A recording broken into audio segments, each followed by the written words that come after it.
what you want to be when you grow up. And he walks up there and he's like got his head down, he's stuttering, he's like no confidence, he's not looking people in the eye, and he's like, when I grow up, I want to be on TV. And the teacher's like, dude, shut up and sit down. You can't even talk right. What do you mean you're going to be on TV? You know? Well, dude, I don't know too many people on TV more than Steve Harvey. He knew it when he was 10. He knew it when he was 10. And to top it all off, he mails a huge flat screen. I'm looking like an 85-inch. He mails a huge flat screen TV to his teacher every year at Christmas, so she doesn't forget that anyone can achieve their dreams, right? Which is huge, which leads me to my first point this morning, right? Is belief. Do you have the belief that you can succeed and do whatever you want? If you don't have the belief, how can you raise your belief today? Okay, number one is belief. Belief is huge because if you don't believe it, you cannot achieve it. I'm telling you, whatever you want to believe, it will come true.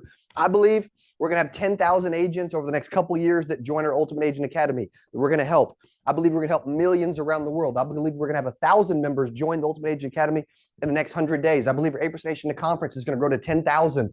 I believe we're going to get this little $8 million company to maybe about 80 million in the future. Like these are things that I believe, right? I believe that we're also going to pour into lives and change lives and speak hope and life into agents around the world today so that they can be whoever they want to be, right? My goal today is to raise your belief. One idea changes everything. Let's start with the idea of believing in you. Like you were created to do something big, right? You weren't created like anybody else. And guess what? That's okay. That's good. Embody you. You're like, dude, I don't like who I am. Well, then trust me, there's still days that Cody doesn't like who he is. However, I got to remember that I was created to do something big, that I'm special. And as long as I show up and put in the work and have belief in myself, that I can achieve whatever I want. And guess what? It doesn't have to be like, dude, I want to be a millionaire. I want to make all this money so I can spend it all and drive a Ferrari. No, dude, like, I mean, I know nowadays it's like, hey, if you're a millionaire, you're supposed to give it all away and drive a Prius. I get that. However, normally, it doesn't mean that you want to be conceited and arrogant and selfish, by the way, right? Has Cody Askins been selfish along the way? Dude, totally, right? Am I giving to the industry more than anyone's ever given to it? Dude, I believe that. I believe it. I believe we're giving to millions around the world more than anybody else ever has. That's what I believe. Okay, that's what I believe. However, I also believe that if I want to be able to give, like, I'll give you a real example. We tithe to our church. Our church is actually was given like 5-6 acres of land right off the highway in Springfield, Missouri, which is worth millions.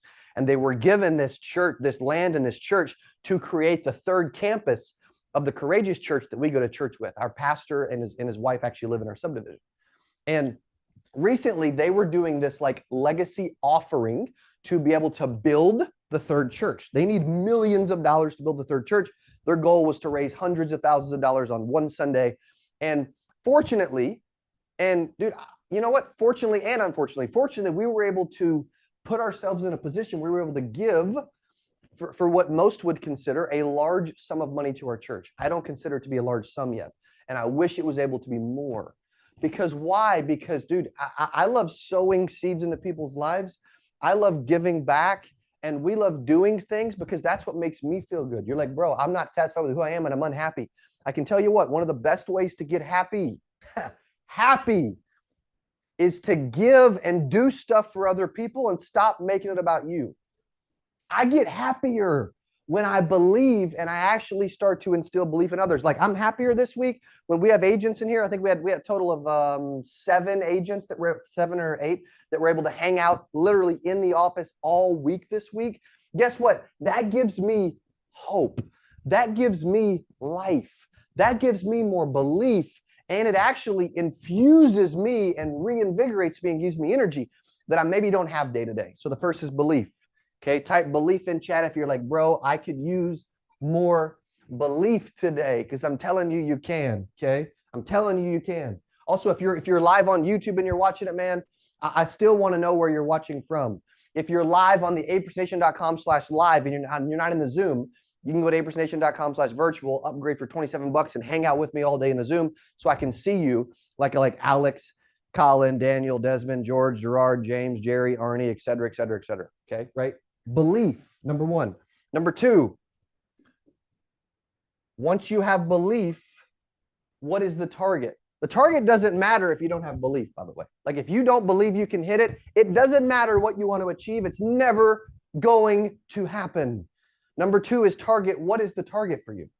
What is the target? Dude, for me, it was I wanted to make 100K at 20 years old.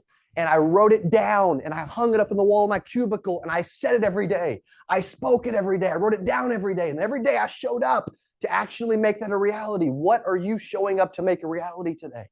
December 1st, you get December 2023 one time ever, right? You get to finish 2023 strong one time ever. You get to kick off 2024 in a massive way one time ever, right? What is the target for you for 2024 as we start thinking ahead and prepping you? What are you going to do this month? And what are you going to do all of next year? Okay, like what is the target? I believe in having targets. I believe that I've only been able to do certain things and achieve certain things because I always have a vision of what I'm going to achieve. Dude, I've got it literally. My wife maybe doesn't love this because I took our picture off the front of my phone, but the background on my phone is literally my targets right now. My targets. I see them every day. I speak them every day. I say them every day. I write them down every day. Why? Because, dude, it's the most powerful thing you can do. You're 900% more likely to achieve your goals if you write them down every single day. 900%. What amount of the planet actually writes down their goals, though? If that's the greatest life hack there is, but literally 99.99% of the world doesn't do it, why not?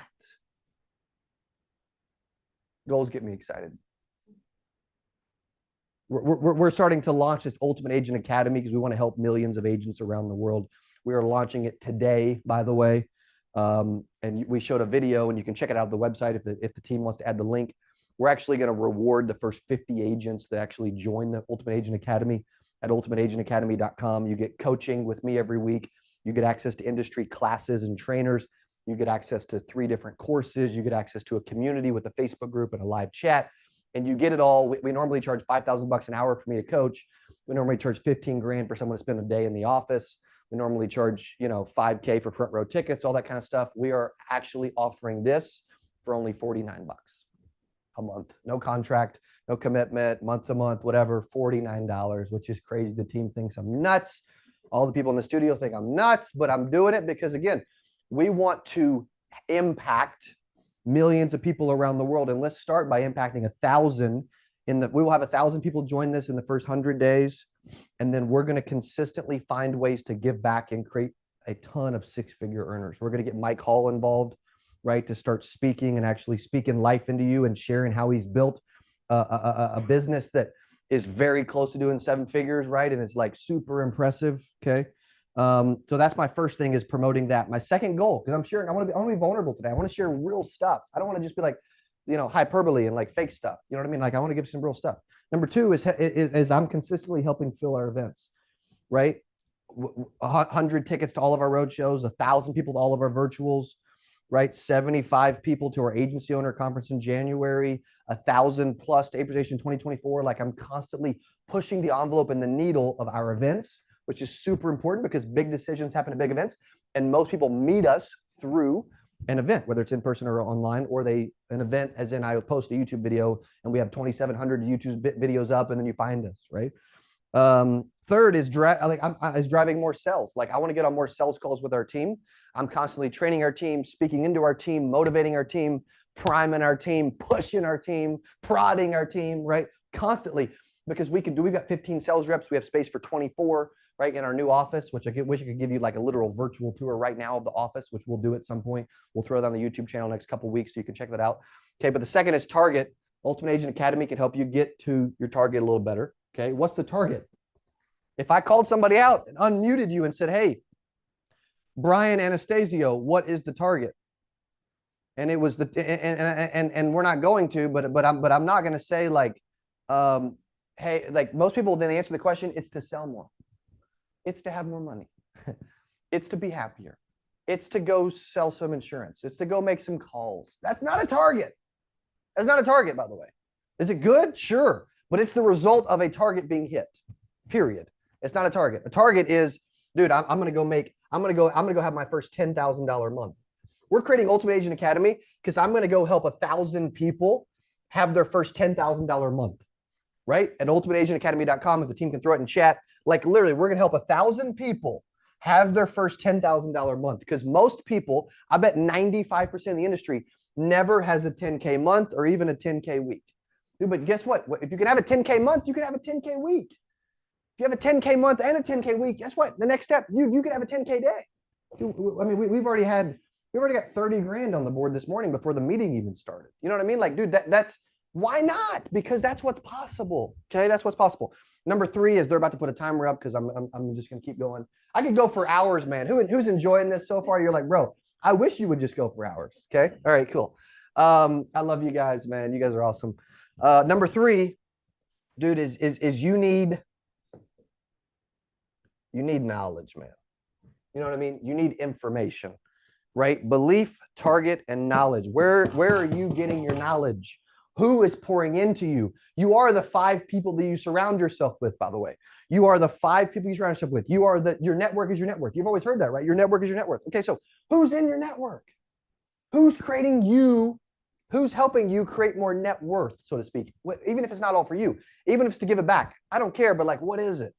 Okay, belief, target, and knowledge. What knowledge do you have? This is why we are creating the Ultimate Agent Academy, because we did a live reality show. I don't know if you're aware of this or not. We did a live reality show. We've got a couple of the actual contestants in the office today, which is cool. We did a live reality show where we had thousands of agents register for this contest. We chose 5 on a live selection Zoom. We brought them to Springfield, Missouri. That's not really the greatest part yet. We put them on a private jet.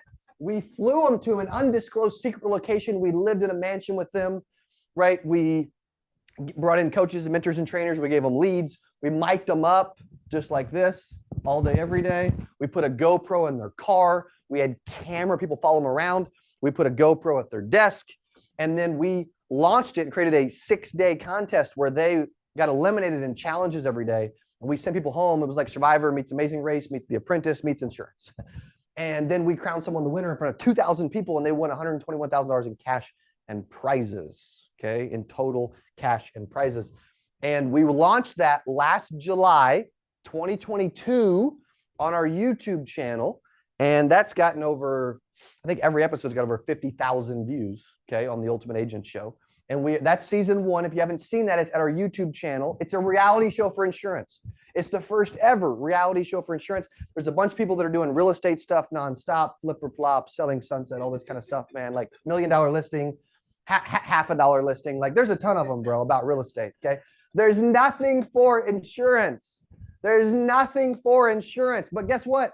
It's not the sexiest career in the world, but it makes the most millionaires. So maybe it's sexier than we think, right? It is. It's the greatest career on the planet. There's more millionaires in financial services than anyone else in the world. Statistically, only 8% succeed, which means it's the toughest career on the planet. 92% fail, which is why we created the 8% virtual conference. We got our 8% conference, et cetera, right? 92% fail, which means that it is the hardest career on the planet. Also, to add on to that, though, even above us doing the show, we did season 1. Now we're launching season 2 of the Ultimate Agent Show. Who's seen the Ultimate Agent Show? Who's not seen the Ultimate Agent Show, but you want to see the Ultimate Agent Show, right? You can go to our YouTube channel at Cody Askins. Probably already subscribed. If you're not, let's freaking do that first, okay? Then go to the playlist, Ultimate Agent. There's 7 or 8 episodes for the first season, and then we're about to launch season 2 of Ultimate Agent. We had a little private viewing party in the studio last night. Oh my gosh. The quality from season 1 to season 2 went through the roof. Oh my gosh, it was amazing, man. Freaking phenomenal. I'm excited for you guys to see that. You can go to the YouTube channel. Season 2 will be coming out December the 12th. We also have a road show in Dallas, December the 12th, same day. So I could spend 9 hours promoting the first episodes that night, okay? And then now, because of the show, we have people all around the world that are like, bro, I want to be on the show.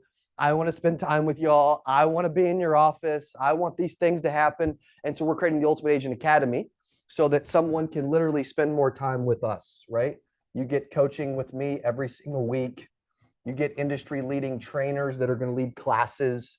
You get 3 of my most popular courses that are worth $2,400 in total value. You're also getting a community with Facebook group and live chat.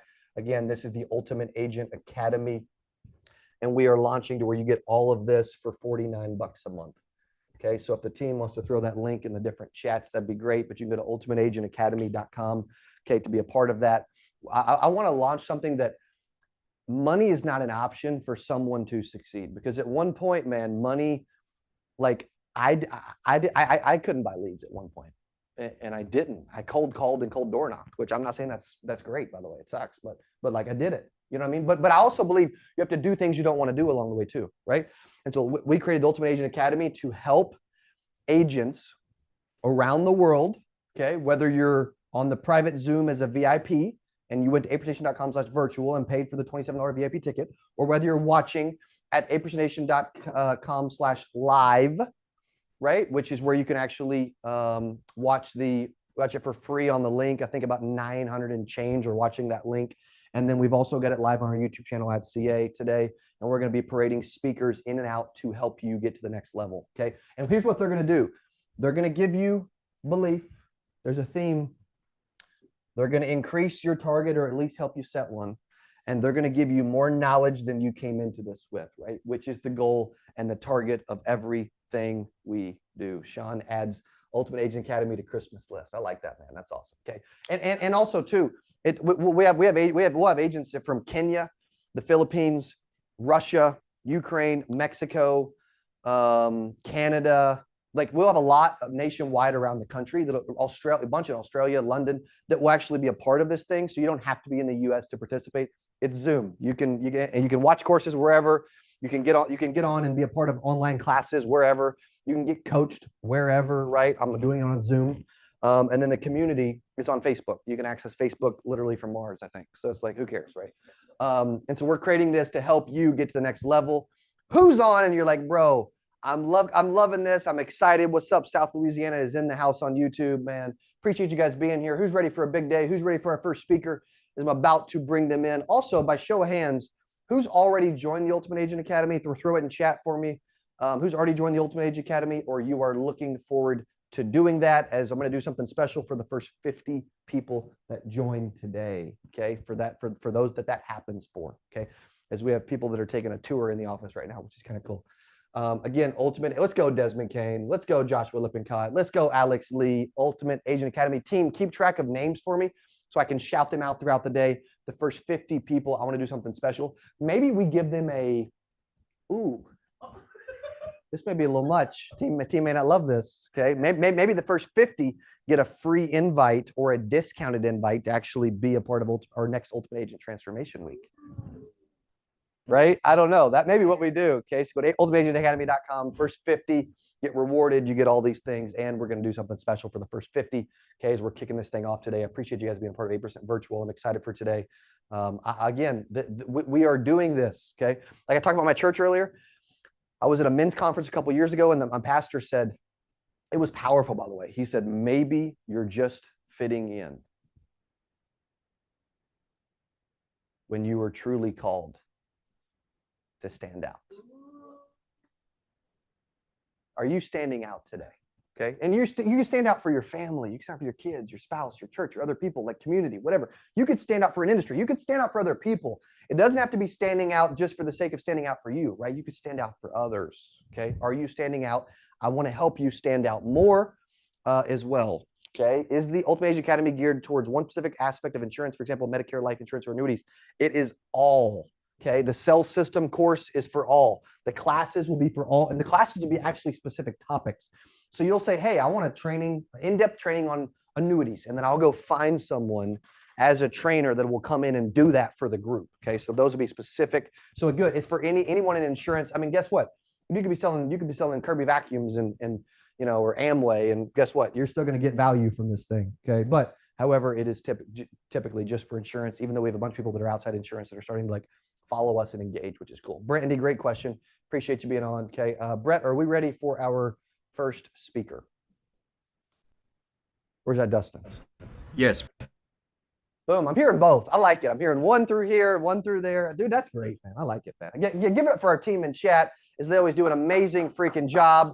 They've got this whole studio set up today where I'm looking at a bunch of you here and you're looking at me here, and we've got studio audience hanging out here and here, and I can see our sales room through a glass wall in the sales in the conference room, through the conference room to the sales room. I can see all the way in there. You got to come check this thing out. I'm loving the new space. Okay, you can come anytime you want. We would love to have you. What's up, Michael Adams, man? Appreciate you being here. Okay, there he is. Hey, buddy. What is up, Mr. Larry McLean, man? How are you? I'm good, man. How you doing? I am doing amazing. I'm super excited for these guys to hear from you. Real quick, Larry, I'm telling you guys, man, this cat has an immense amount of knowledge. He's crazy impressive. And I love getting to hear him speak because he's been speaking for years. So from your family bank, please welcome Mr. Larry McLean. Larry, take it away. Appreciate you being here. You're awesome, buddy. Appreciate you. Thank you, Cody. Appreciate it, man. You're a superstar. I appreciate you. They say the camera puts like 10 pounds on you. Apparently, we got 3 cameras on me, apparently. So we gotta figure that out and kind of break that back out a little bit. So guys, listen, my name is Larry McLean. I'm a founder of Your Family Bank. Your Family Bank is a way to sell life insurance. So first of all, let me say it's about selling life insurance. We started this 14 years ago. The great news about Your Family Bank is that it works in churches, and that's where we started, in a church legacy ministry. And we're going to talk a little bit about that today. But we have been helping people for 14 years. The great news about it, we never had a consumer complaint, knock on wood, thank God for it. But it's about selling whole life insurance. And I'm going to kind of go over it a little bit today. My goal is to get you to come to a webinar to see our full system, because we only have a few minutes today to go over it. But I'm excited to show you what we're going to do. So I'm a Florida State guy. We're having a great year in football. Go Noles. That's what we're doing for sure. But I was sitting in a Florida State game 14 years ago, October afternoon, and 80,000 fans sitting in the stands. And I said, if I could walk out on that field and tell people what I do, at that particular time, I was selling annuities and money under management with Charles Schwab. We did probably, in those days, we were doing $15 to $20 million of fixed index annuities. If I could walk out on that field and say, this is what I do, what kind of response would I have got? So I could have walked out there and said, you know what? I sell annuities. And I don't think the response has been that great. I could have went out and said, you know what? I do money under management with Charles Schwab. We do pretty good at that. Again, I don't think I'd have got a great response. I could have walked out and said, well, I sell life insurance, which I didn't at that particular time, except on my personal self. Still don't think I'd have got a great response. But what if I could walked out on that field and said, and asked 2 questions? Question number 1, and I want you to answer this question for yourself too, if you don't mind. Number 1 question, are you 100% sure you're going to have a great retirement, or do you have some doubt? Most people I talk to have doubt. The second question I'd ask is, what if I could show you how to get out of debt 9 years or less, including your mortgage, without spending any additional money than you're spending right now? Would you do that if you could? And I can tell you, based upon statistics, 65,000 people in those stands would have been clients. So my point to you today is that I went from a pond, really, of prospects to an ocean of prospects. And that's what Your Family Bank has brought to the table for us in selling life insurance. It's a selling system. It's not just a software program. It is a selling system. But what is YFB? We teach a proven financial literacy program. It's based upon 7 steps: paying off debt, increasing cash flow, reducing taxes, and increasing retirement. And here's the great thing about this: it's based upon guarantees. And a lot of times you can't use those words today, but you can use words with Your Family Bank with guarantees and church legacy ministries. Those 2 questions, I built a whole company on those 2 questions. To ask those 2 questions to people. But my point to you today is that if you would ask those questions yourself or to your clients, what type of response do you think you would get? Well, here's what I can tell you. Capital One just did a survey last month. 77% of Americans feel anxious about their financial situation. 58% feel that their finances control their life. 52% have difficulty controlling their money related to their worries of life. And get this, 68% worry that they're not going to have enough financial money for their future. So not having enough money to retire, right? When I started Your Family Bank, I made 100 presentations in 9 months. I only wrote 30 cases. Ladies and gentlemen, that ain't good. I mean, 70 people said no, right?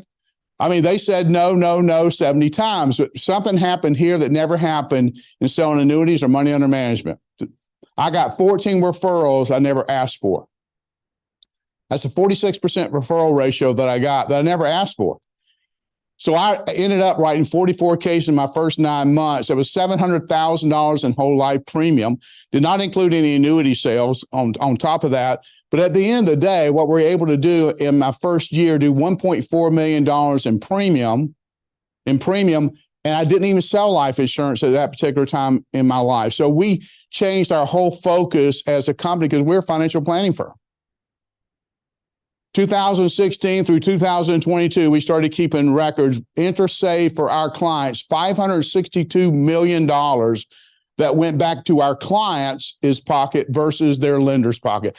That is absolutely stinking amazing right there. I mean, that dog will hunt all day long, right? We projected to give our clients $3.4 billion more in retirement than they would have had they not sit down and did a Your Family Bank program. Is it worth looking at for you guys? Well, a lot of times people say, well, I want to check this thing out. Well, number one, it works. We've done $8.6 billion in sales since 2016. So at the end of the day, it does work. So I'm going to go to the board for a second real quick. And I just want you to bear with me a little bit. And I don't have see if I have that. Okay, great. Thanks, Caleb. Appreciate it. So here's your finances. So bear with me just a second. Your finances is really in the middle of everything in your life, okay? I mean, they say money can't buy happiness. I say it can. It probably can't buy joy, but the lack of money can buy a lot of misery. I promise you that, okay? So finances come in the middle of our life. And so when our finances are out of balance or there's stress in our finances, it causes problems. Number one, it causes problems with your family. This is a situation where it can cause bitterness, it can cause stress, it can cause child abuse, it can cause spousal abuse. So the situation with finances can certainly affect your family. Secondly, it can affect your fun. What do we say by fun? Well, number one, let's say your kids want to play sports. I got 9 grandkids, they all play sports. And I can tell you, it costs a lot of money for those kids to play sports, right? Well, if your finances are in a mess and the mom and dad has to tell the kid they can't play sports, how does that make you feel, right? And so the second thing, we stop our family vacation. We don't go on our family vacation anymore because guess what? Our finances are in a situation, right? The second thing that we come into, or the third thing we come into, it affects our friends. So you can't go on that golfing trip. You can't go on that fishing trip or hunting trip. You can't go on that ladies' weekend away. Those things, and you're the guy that basically maybe invites everybody over your house to cook the steaks. Well, guess what? With finances in a situation like that, you can't do that either, and that causes stress and embarrassment with your friends. The fourth area is faith. And we talk about faith, and I know Cody said a few minutes ago about faith, and faith is a big part of what we do. But at the end of the day, when finance is a situation, matter of fact, we may stop giving our faith. We may stop going to church or not going as much to church, right? Because it affects our faith, and sometimes we can get angry with God and have bitterness in regards to that. Because God, look what I'm doing, and look at the mess I'm in. We bring it last one to fitness. Now we got to going to the gym, or now we can't go buy the health foods that we could buy, and we start eating wrong, and all of a sudden we start gaining weight. Thank you very much, Larry McLean. I do go by the gym every day. We have one where I live, and I walk right by it every day. Just to let you know, I do go by it every day. But at the situation with fitness, all of a sudden, guess what? We're gaining weight. We get depressed. Right? We get bitterness. And now all this ties back. Listen to it, all ties back to the family. Because here's the thing. When those situations are, and you're under a lot of stress in a situation like that, it causes problems with the family. One of the leading causes of divorce today is financial stress. 65% of the people that go to their primary doctor today go not for a medical reason, but financial stress or for stress-related reasons. So all this comes to finances, and then it affects our financial future, which I just said 68% of America don't even think they can retire. Why is all this happening? Why does this situation create havoc here, here, and here? And I'll tell you, here's the problem. It's debt. Most people, most financial planners do not understand how debt impacts your financial future and your retirement. I'm going to show you a case in just a second. I just did two cases this week. Okay. And I'm going to show you two cases we just did this week. And I'm going to bring up our report program. And I'm going to show you that, number one, people don't have any hope. The first case I'm going to show you is a pastor, and this pastor is in Texas. And I did a program for them, and they just got a report from a financial planner, CFP, a 42-page report. And this is what the conclusion of that 42-page report was. It told the pastor to, number one, quit giving to his church, and number two, file bankruptcy. He ran some Monte Carlo situations, and there was a 0 chance of him retirement. That's exactly what they told the pastor. I have a copy of that report. So we did, this pastor he owed $856,000 in debt, but his real debt with the interest that he owes was $1.2 million. That was what his real debt is. So his total interest was $373,000, and he was going to be in debt for 27.2 years. That's where he was going to be. That's where he was at today. So with Your Family Bank, what we're able to do with him and create for him is that, number one, are you moving that? His debt situation, if you look at this debt situation, he had $373,000 in interest that he was paying. Every dollar he was spending, 30.36 is going to interest. We call that total interest payment, the true interest that he's paying. So only 69% was going. So he had a lot of debt. They had credit cards, him and his wife both, in regards to this. They were 8 years, listen to me, 8 years away from retirement. There is no way, based upon the report the CFP put in, they were able to get out of debt and retire. Your Family Bank is number one. You got to remember how banks work, and this is what we teach in the boot camp. But number one, we deposit money in the bank. The bank's going to pay you an interest, whatever interest they're going to pay you, right?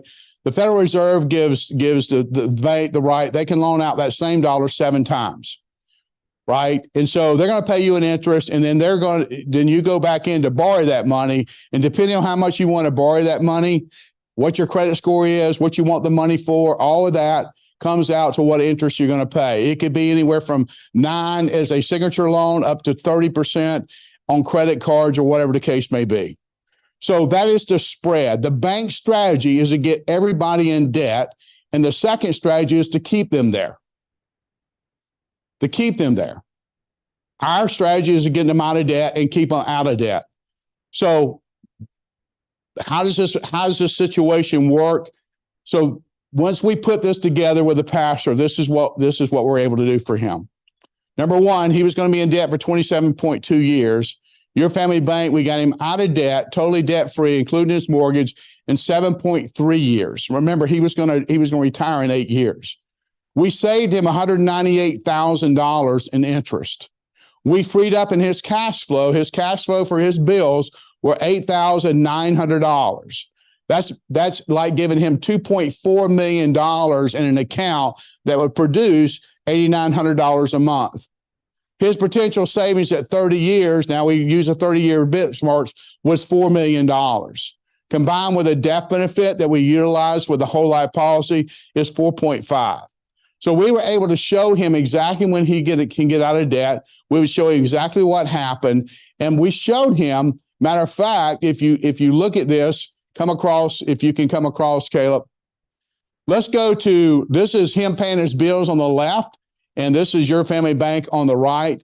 We're 12 months down the road. He hasn't paid off any of his bills yet. We paid off 2 credit cards, it's 2 stores, PayPal and Costco, and another credit card. And look at the bottom. He's got $33,000 earning interest for him right now.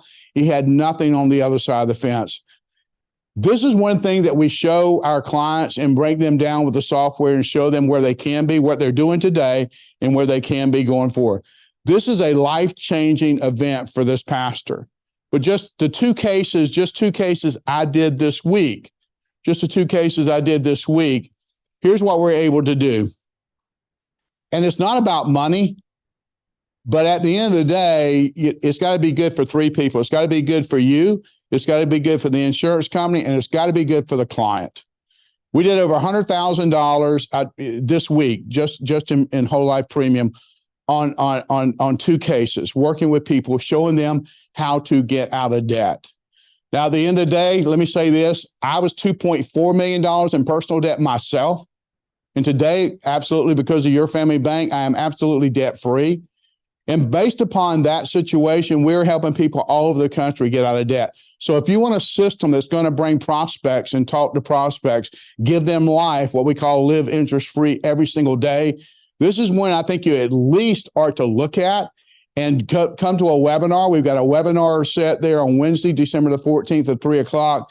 You can go on visit yfbopportunity.com for more information. We actually have a boot camp. We do a 2-day virtual boot camp next week. That may be short notice, but I'm just telling you right now, this is something you at least take a look at and see if it works for you. At the end of the day, it changes. Number one, it will change your life, and more importantly, it will change the lives of people out today. Cody said this, I think the greatest story in the whole world is Jesus Christ. There's no doubt about that. I promise you that's the greatest story ever told. But here's what I'll tell you. I think the second story, greatest story, is getting people out of debt and getting them financially free.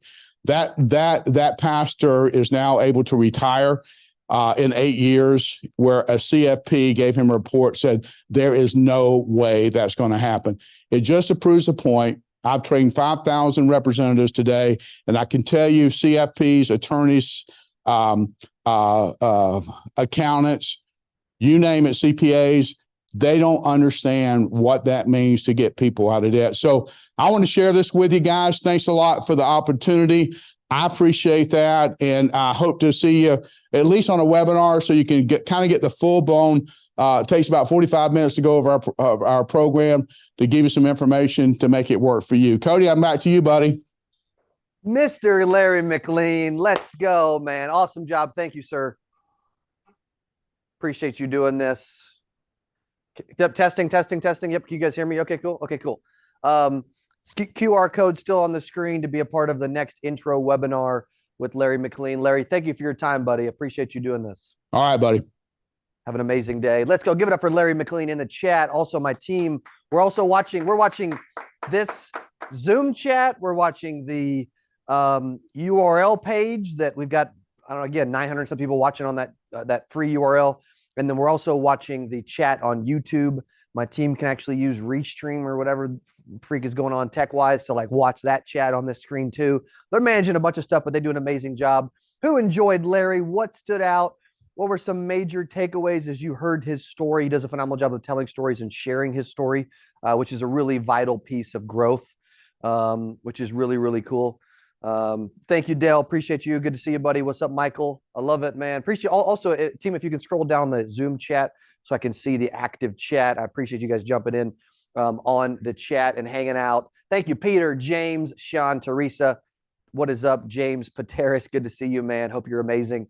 Again, today is all about one idea changes everything. Who has already got an idea that could potentially change everything, right? That's the target. That's the goal as we bring in different people throughout the day that are doing super impressive stuff to continue to pour into you. We've also created the Academy because we want to go and help 1,000 agents in the next 100 days have their first $10,000 month. So my team's going to be putting that in. We have several agents that have already jumped on that, ultimateagentacademy.com, where you get coaches, classes, courses, and community, all the C's and with Cody for $49 a month. They make it simple. You know what I mean? When you guys are promoting and marketing, like, dude, you guys got to make this thing simple, right? It's got to be memorable, right? It's got to be memorable. Also, stories are big, by the way. When you're selling, stories. When you're recruiting, stories. When you're branding, stories. Like facts tell, stories sell. Jesus spoke in parables. Like stories are powerful, man. Crazy powerful. Okay. Like literally, Katina, who's hanging out, Dandridge, who's hanging out in the office this week, she mentioned like, oh yeah, you told this. What was that story you mentioned this week? It was like, oh yeah, yeah, about hey Cody, get a real job, right? That was a mother-in-law told my wife that. Okay, hopefully she doesn't hear that. But good news is, you know what she did? She motivated me, so I'm glad she said it. Right? I'm glad she said it. Right? Because it motivated me. And you know what? I share that story like because I heard that by the way about 10 years ago. Why doesn't Cody? Mike Hall heard that, right? Who else has heard that? Why don't you get a real job? Why don't you go do this? Why don't you go do that? Like people aren't believing in you, right? Dude, I want to be so committed and driven and passionate and transfer so much energy that no one in my life ever doubts me. I want to pull off such amazing feats that our team is like, bro, we can do anything. And the truth is, we can. But the belief piece can actually hold us back from believing that we can do anything. Also, Sherry Summers Bell just entered the building and jumped in the studio. I'm excited for that. She's an in-person speaker. Also, give me a yes in chat if you can hear the live studio audience when they're like jumping in or like clapping or applauding through my mic. Oh, yes. Dude, I love that. Okay, great. Let them hear you again, man. Let's go. Dude. Also, don't you wish you were here, Daniel Williams? Like, bro, Jerry, being in Ontario is cool, man, but Springfield, Mo is the place to be for sure. Okay. Somebody's like, bro, I'm in Miami. I don't want to be in Missouri. You're like, we got a little Eminem going on, right, dude? But trust me, okay, yeah, it may not be too warm, but I love being in Missouri. Let's see. Hang on. 49 degrees and rainy. Yep, you would rather be there. Okay. I don't know why these people are here, but that's okay. No, just kidding. I'm excited for our next speaker. Before we bring them in, though, okay, I want the team to let me know that they're there, and I'm going to take a couple more minutes before. Here's one of the things I want to focus on and share again. I talked at the beginning about belief, target, and knowledge. I truly believe that one idea can change everything. I remember this, no lie.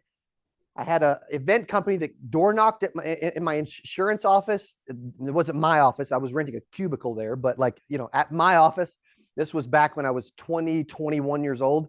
And they came through and said, hey, we have a sales training event in St. Louis. And if we can get at least 10 of your people to go, you can go for $97 a piece.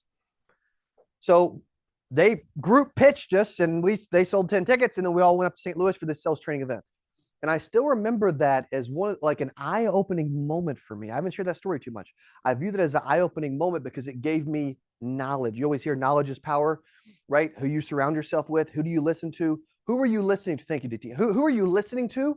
And who is pouring into you?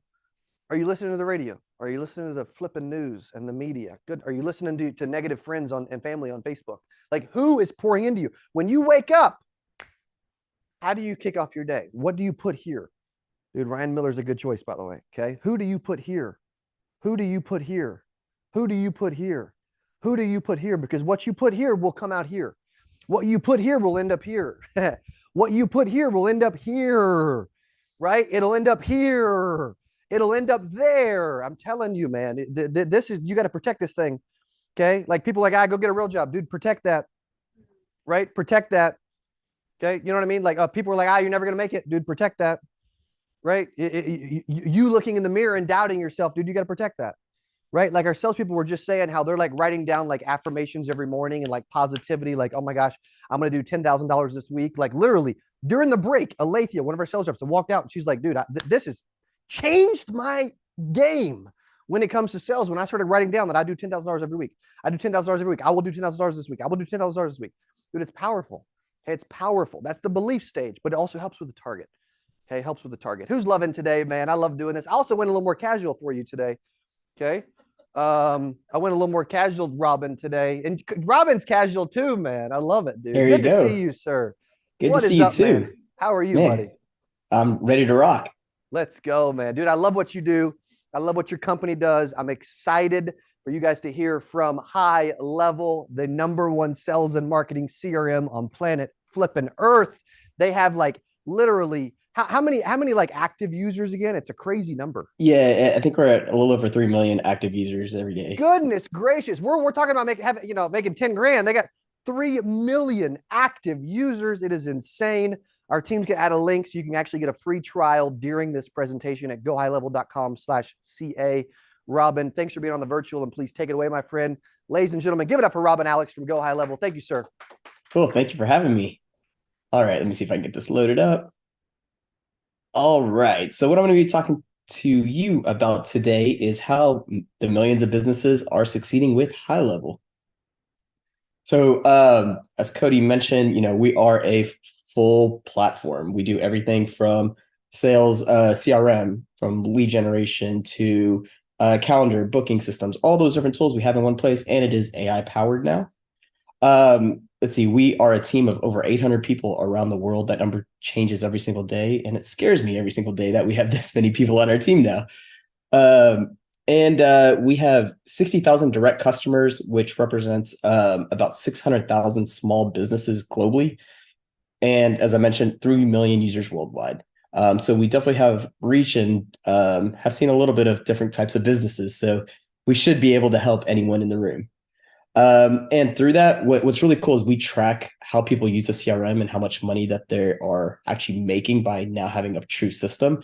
And to date, we just had our 5-year anniversary, and we've helped businesses generate over $1 billion in revenue. So it's really exciting to see and knowing that we're actually pushing volume and helping businesses grow, because that's really what's most important for us. So you might be asking, how did we get here? Well, we always looked at what do businesses want?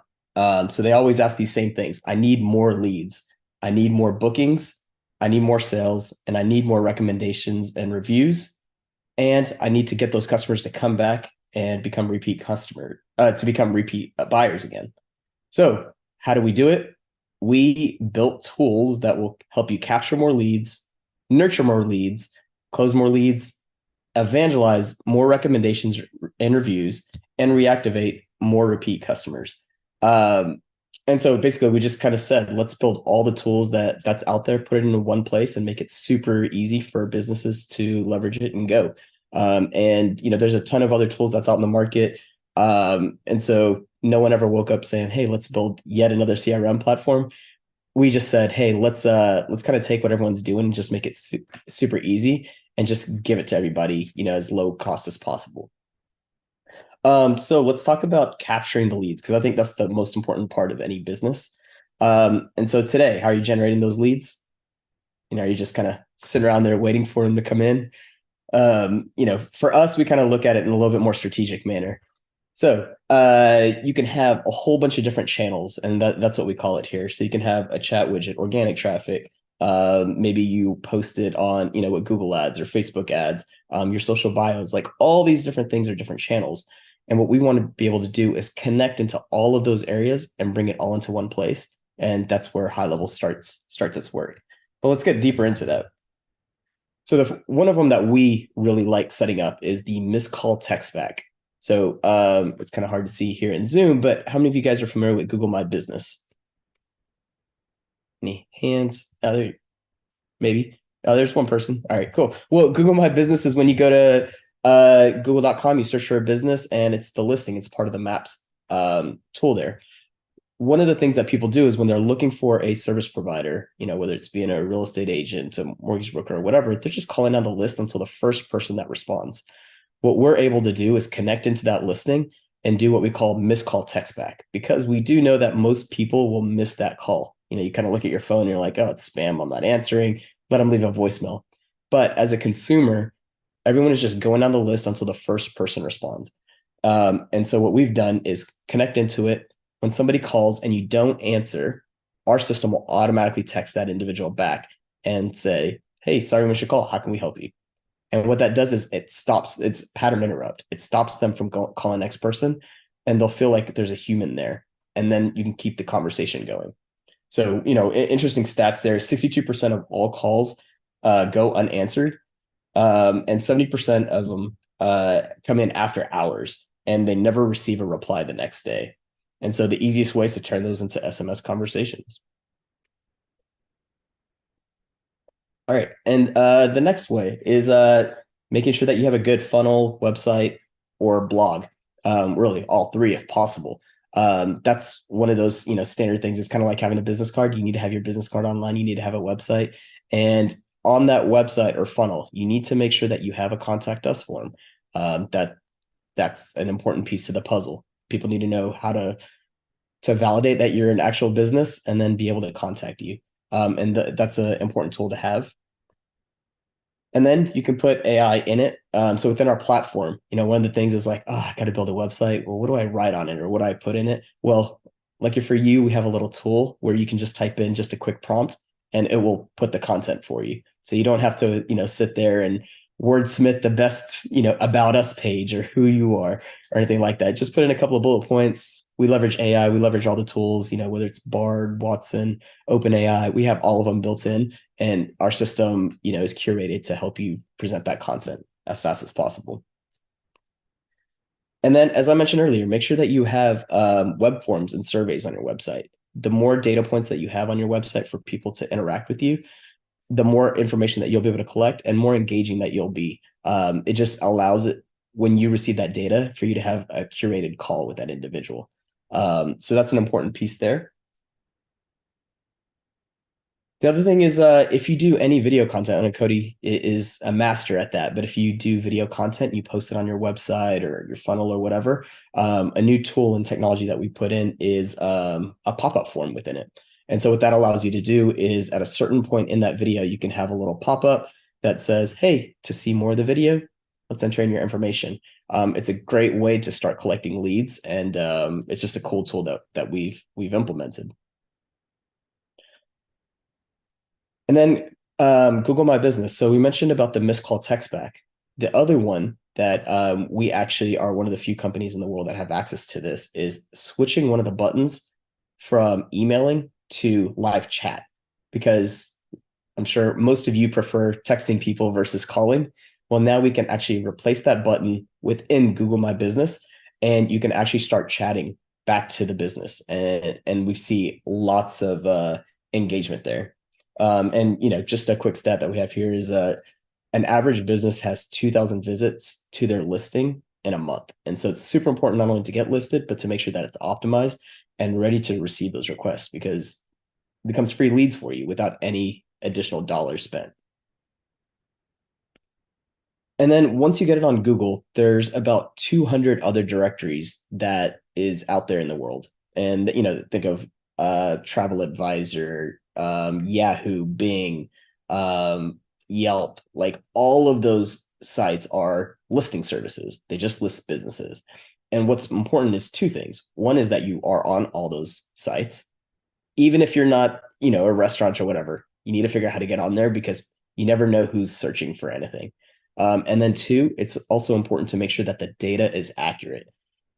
There are a lot of these aggregate companies are just looking at, random information and just posting it, hoping that someone will call you and say, hey, your information's wrong, so that at one point you'll go back to their website to fix it. But in reality, we have an easy service that you can come in and it will update all the major listing services for you, all in one quick click. And then we have additional interactions. So, with Facebook, Instagram, TikTok, you have the ability to receive those messages, receive those from advertising campaigns. You need to make sure that you're collecting those and it's going into your CRM. And so we have an easy integration for that. Let's see. All right, one of my favorite ones is the web chat widget. So I mentioned earlier, make sure that you have forms on your website, and of course, build a website. But how many of you guys have seen that little chat widget on a website and clicked it? Right, that's an easy thing that you can put on your website. And what we actually see is the second that you put that on, you actually get about 60 to 70% increase in conversation with an individual.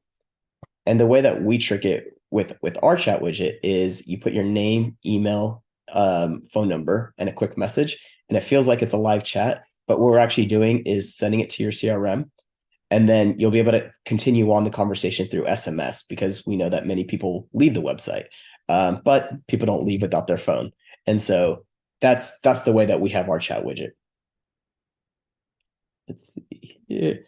All right. And then another one, if you have Instagram, Facebook, any of the social channels, LinkedIn or whatever, you want to make sure that you optimize your About Us profile. And what we've created is a easy way for you to create a website that's mobile optimized, and it becomes a lead gen source. And so I'm sure you've heard of companies like Linktree or linkbio.com. This is all built in here, and you'll be able to get that ready right away.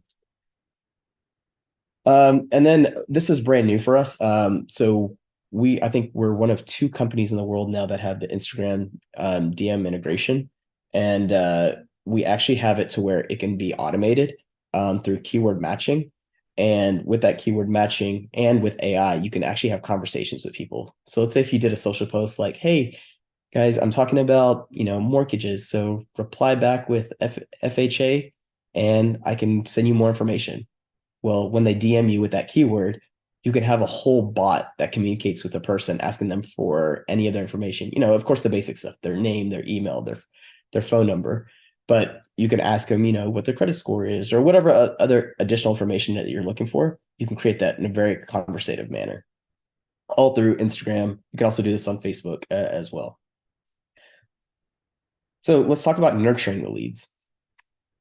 How quickly do leads need to get a reply? I mean, this is one of those questions. Most business owners is like, well, once I get the lead, I'll get to them next week. That is the worst thing that you ever want to do. As I mentioned earlier, people are just looking for the first person to respond back to them. And we have a little funny GIF here.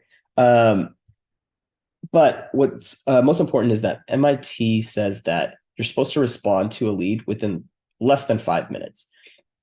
For every let's see, the odds of connecting with a person within 5 minutes, you actually get, you'd be able to connect with that person 100 times more. And every time that you pass the 5 minutes, you actually lose significant value in connecting with them. And, so speed of lead is one of the most important things that we look for. And one of the things why we like to build tools to help automate that, because we know that as humans, as business owners, we're just not going to be around all the time. So with the tools, with the automation, you'll be able to leverage that very quickly. And if you are interested in that MIT study, you can go check out gohighlevel.com/MIT-study. All right. And so what we've created is a quick concept called the Fast Five.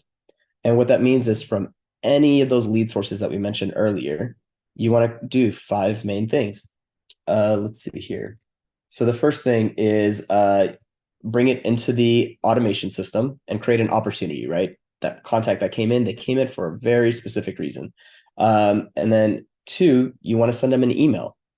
And with that email, you can just, validate that they're receiving it. We got your information. Here's an email to download this, PDF or this, whatever you want to give them, whatever that offer is. Next is you want to send them a text message. Oh, sorry.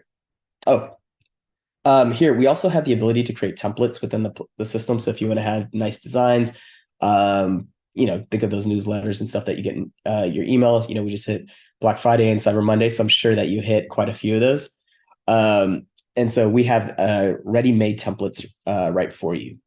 So the next thing that you want to do is send a text message. Text is one of the most important ways to connect with your customer, and you have that built in. And congratulations on claiming your offer. And you can personalize it, which is super important. The more personal you can get, the more responses that you'll get back. And then let's see. Next is you can then put logic in the system. So you can determine, did they reply back or not? And so what we've done here in this recipe is basically saying, hey, was it reply positive? Yes or no? And if they said yes, you can bring them down to a very customized flow. If they say no, you can have a different flow, right? And it becomes a very curated system. And this is where AI can be leveraged. One of the other tools that we have is the Call Connect. And so you may be out and about, you may be on this webinar. And if a lead comes in, you can automate the system to saying, hey, a lead just came in. I'm going to now call you to let you know that, hey, Robin is a new lead. Press 1 if now's a good time for me to connect you with them. And so what that does is on your phone, you'll receive that call. you'll be able to press 1 and it will then connect you with the person. And then we have the ability to record that call. So for quality assurance, maybe if you have a team, you want to monitor these calls, you could do that as well. And now you're forcing the hand. And, I'm sure, for those of you that have a team, you receive a lead, you try to pass it on to your team member to make the call. And they're like, oh yeah, I'll get to it. And they just take their time to calling it. Well, now you can force the hand and get that connection happening right away. And then if that call connect doesn't answer, because maybe the lead sees that number and they're like, I don't want to answer. Well, now you can follow it up with a voicemail drop. And so this is another, quick hack. And this just becomes another touch point to that individual. Because if you think about it, up to this point, they submitted for an offer, whether it's LinkedIn, Facebook ad, or whatever, and they've received an email from us, received a text message from us, they received a phone call, and now at this point, if they still didn't answer or respond, they are now receiving a voicemail drop. And what that voicemail drop is, it's a pre-recorded message that says, hey, sorry we missed you. If you are interested, feel free to call me back. And then you could just wait. And you can continue to create more automations over time, right? Like maybe 3 days later, you want to send them another text, another voicemail or whatever. And the cool thing about this whole flow, this fast 5 that we're talking about, is at any point through that journey, they do respond, it will stop, because you don't want to just continue nagging them if they've made a connection with you. And so that's one of the quick tools that we've built in there. So now you're getting all these leads, and they are getting, through this automation, and they're getting processed. But then how are you managing them? Before high level, I know a lot of business owners were just using spreadsheets. And I think that's where you start getting into spreadsheet hell, and you're like, oh no, I lost that file, or it's not being updated properly, and all that. So we want to make that process easy. So what we did here at high level was created an opportunity board. And what that allows you to do is create different pipeline stages. And you'll be able to create a little card for every individual, and it's done automatically through high level. And you can keep track of what stage they are, and you'll be able to drag those cards between the stages. So once you call them, you can move them to the called stage, maybe the proposal stage, maybe the pending signature stage. You can create all those stages. They're fully customizable, but you'll be able to drag them across as needed. And then on top of that, we have the ability to do online booking. And so you can actually track when someone books an appointment and when they show up, and be able to track it. And so that's kind of curated all within the system for you. Now, the question is, how are you managing your bookings today? Are you just putting it on a Post-it note, reminding yourself to call them? Are you getting them to show up on a Google Meet, and just hoping that they show up? Well, what we've done is built an online booking tool. So if you've used any tools such as maybe Calendly, Acuity, Schedule Once, all those different tools, now they're in one place, and you have the ability to automate that process. You don't even have to send it out, because we've automated it from A to Z. It's going to send out the calendar link. They book the time. And then on top of that, you can send out appointment reminders. And when you do the appointment reminders, it gives you a show up rate of close to 75 to 80%. I mean, for me, when people book on my calendar, I get nearly 95 to 100% show up rate, because I have these automated messages that remind you 24 hours before, the morning of, and then 1 hour before the meeting. And I think I even do a 5-minute reminder. And so within our platform, we have a couple of different options. Maybe you just want a simple calendar. Maybe you have a sales team. And so when leads come in, you want to rotate it between your whole team. So we have round robining. And you can even do weighted round robin capabilities. We have class bookings if you're a fitness gym, or maybe running a seminar or something like that, or collective booking. Maybe it's I need to make sure that 3 of my team members can join this meeting. So when people book, all 3 individuals will be able to join as well. So we have all those different options, and then you'll be able to have your calendar out there, and people can book.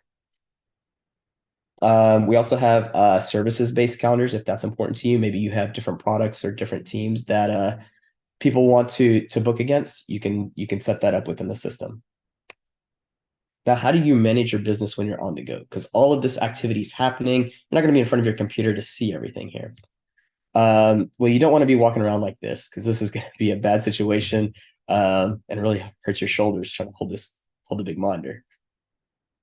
Well, what we've done is created a mobile app. And so within that mobile app, you'll be able to manage all those activities. You'll be able to see the conversations that come in because people will be texting you, people will be emailing you, Facebook Messenger, DMs, WhatsApp, all those different channels will come into one place. You'll be able to manually communicate with them.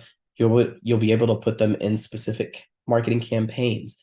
You'll be able to book appointments and really just see all the activity while you're on the go. And it just makes it easy. Alternatively, we have AI. And so with AI, we have bots that are trained, and it actually works really cool. You can actually put all the information about a product or service or about you and your whole business in a Google Doc, and it'll start reading it. And that's how it trains the bot. Or you can put in a URL. So if you have a website or maybe you're selling a different product, you can put in that website and it trains the bot so it knows all about it. And it can handle those conversations on your behalf. And we have it in three different ways. One, you can have it turned off if you just don't trust AI. Completely understand, but it is going to come over and take over the world and handle it for you. Alternatively, you can handle suggestive mode. So with suggestive mode is it will present you the message, and then you can just hit enter if you like it, unless maybe you want to edit it or something like that. And then we have the ability to go full AI. And so at that point, it's just letting the AI bot unleashed, and it's just responding back to people right away. And you'll be surprised how well it works, and it learns over time because once it gets a negative response from the customer or the other person, it kind of triggers it back into the system saying, hey, revise it, make it better the next time it comes up. So now that you have all this activity, people are booking appointments, let's talk about closing the leads. So today, how are you handling your contracts, your agreements and proposals? Maybe you're using DocuSign, maybe you're using 15 different tools to handle the payments, the proposals, the contracts, the agreements. What we wanted to do was make it super easy, where you're not faxing people contracts and going back and forth trying to make modifications. What we've done is actually built a proposal and estimate tool. So you can take existing PDFs or copy paste documents and actually put it into our platform and be able to monitor when they view it, when they send it, and we even create a certification saying that it was signed by this IP address and all that good stuff. And then you can put pricing, maybe line items and all that. So it's a full editor there. And then the nice thing about it is it does have the signature field, and you can actually assign who signs which signature field. And then when you send it out, they'll be able to open the document just like DocuSign, Adobe Sign, any of those tools. We've just built all in one place here. And when they open it, they'll be able to hit start filling out and be able to sign it and alert you once it's signed. And then finally, how do you take payments? Because this is the most important part about any business. If you don't have any revenue, you don't have a business yet.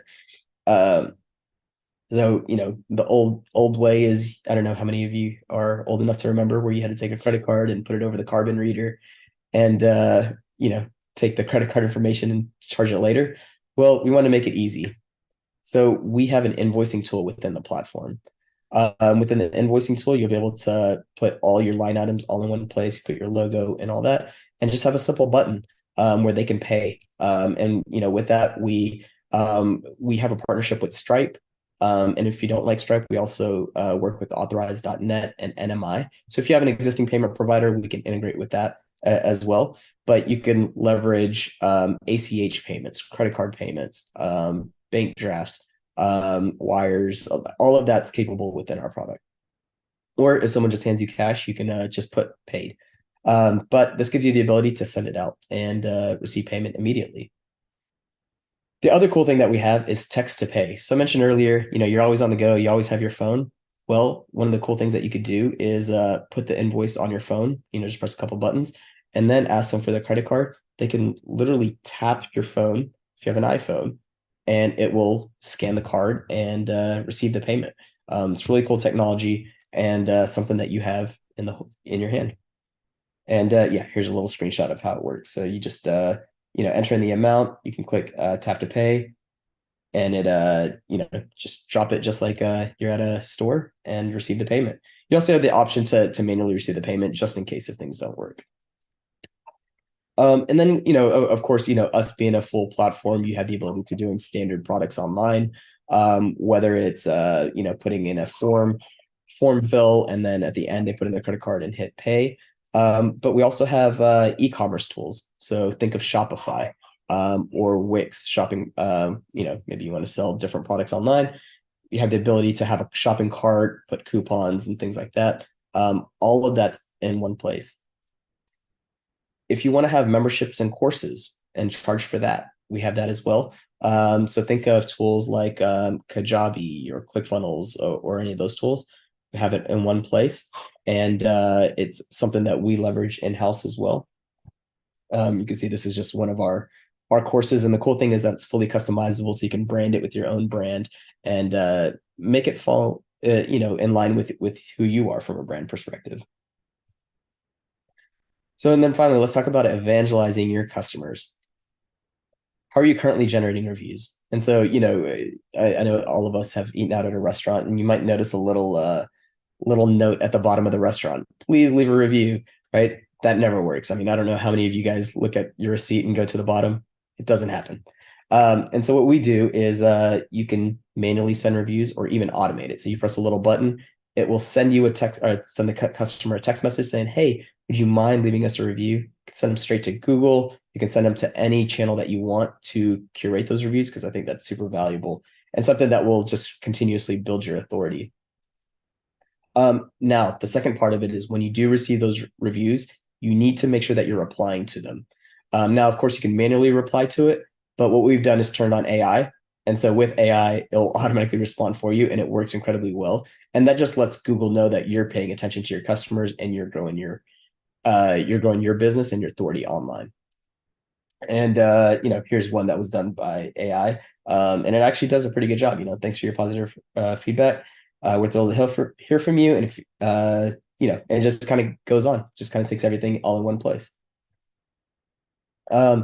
And then we also have this new tool where it will take those reviews and put it as your social post. So if you're always wondering, what should I post next? Well, one of your reviews is a great social media post. And so we can actually automate that within the platform. And then on your website, I'm sure many of you have seen that where it's like a little slider and it shows everyone's social proof and how well they're doing. This is a tool that we have there. And then you can also create an affiliate program. Birds of a feather flock together, right? So if you do a good job for one, they're very likely to tell their friends. And if there's an opportunity for you to incentivize them, you can give them a little cut or a little, profit share or revenue share with them for that referral.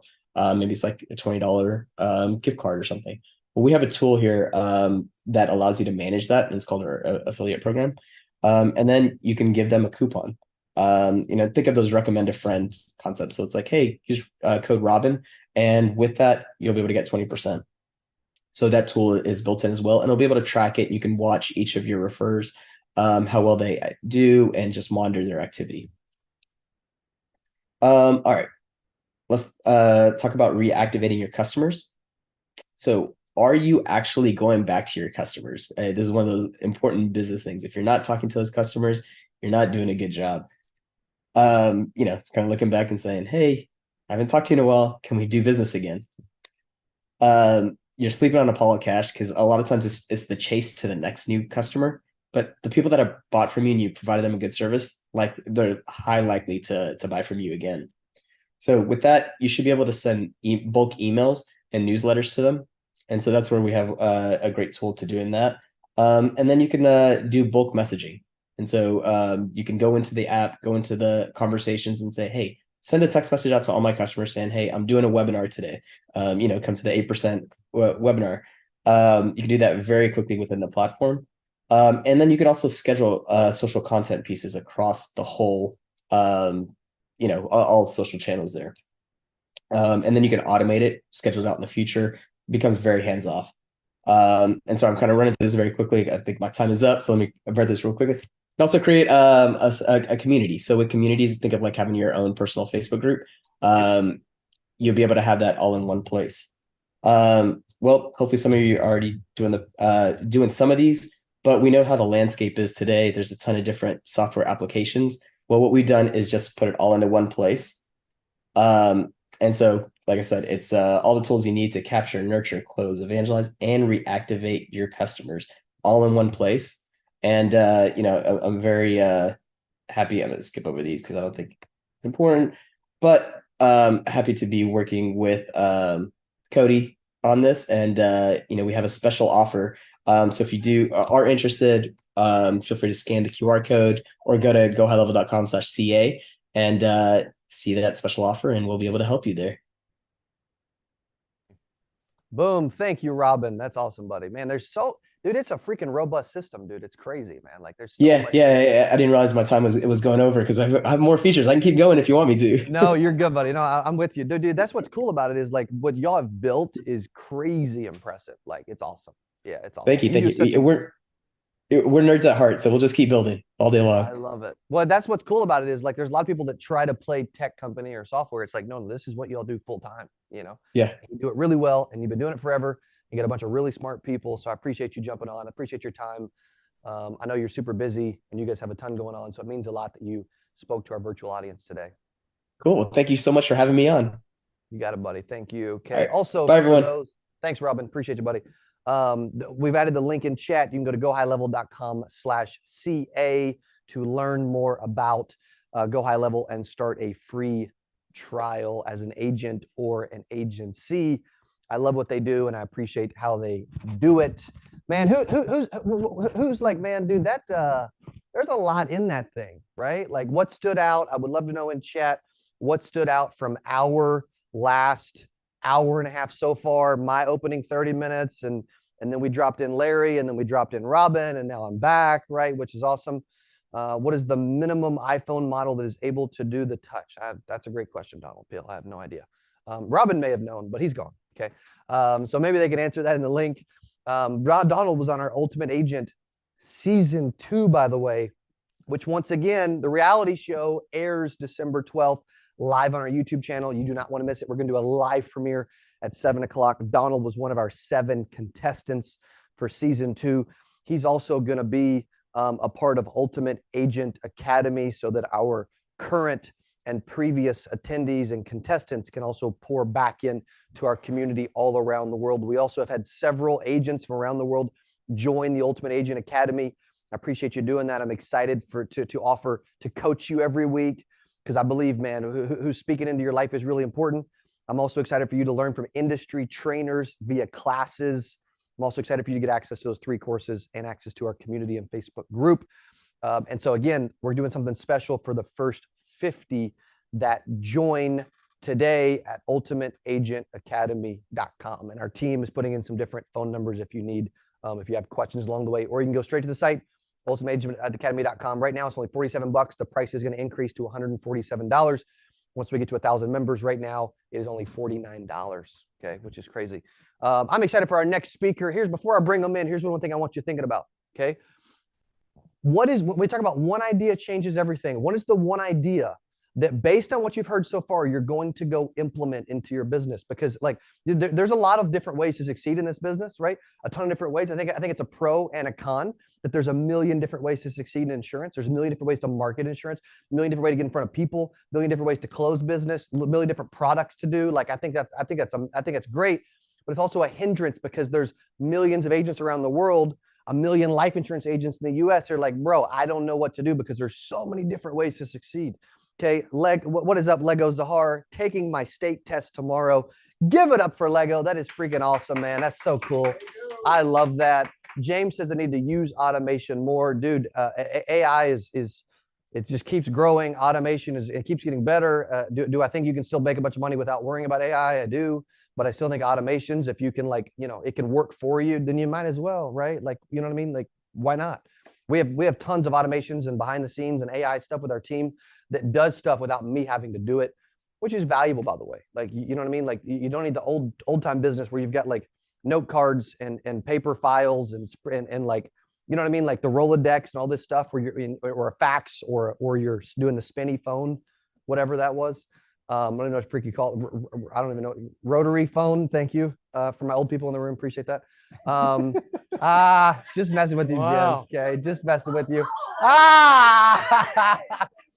Software is key though too. I'm gonna transition out of that. Okay, Jen's amazing. She's barely older than me, right? Maybe younger.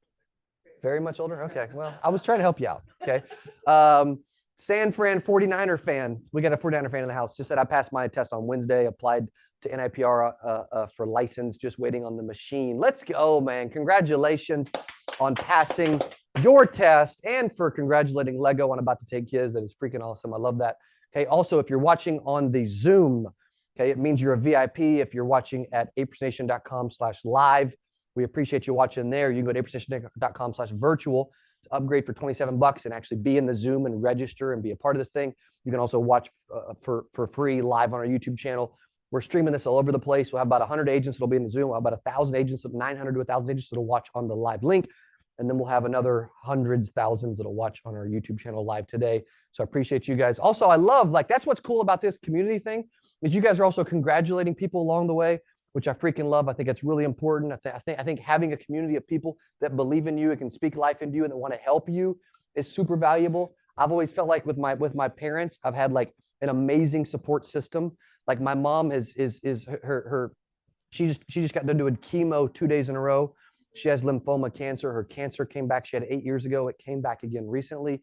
And the doctor said, hey, you get two options. You can do cancer treatment for 2 years again, like you did before, or you can do it twice a month, back-to-back days, twice a month for 6 months. She said, I'll choose the more aggressive version all day. I don't want to drag this out for 2 years. I went to my niece's birthday party the other day, and I was like, hey, Mom, how are you feeling?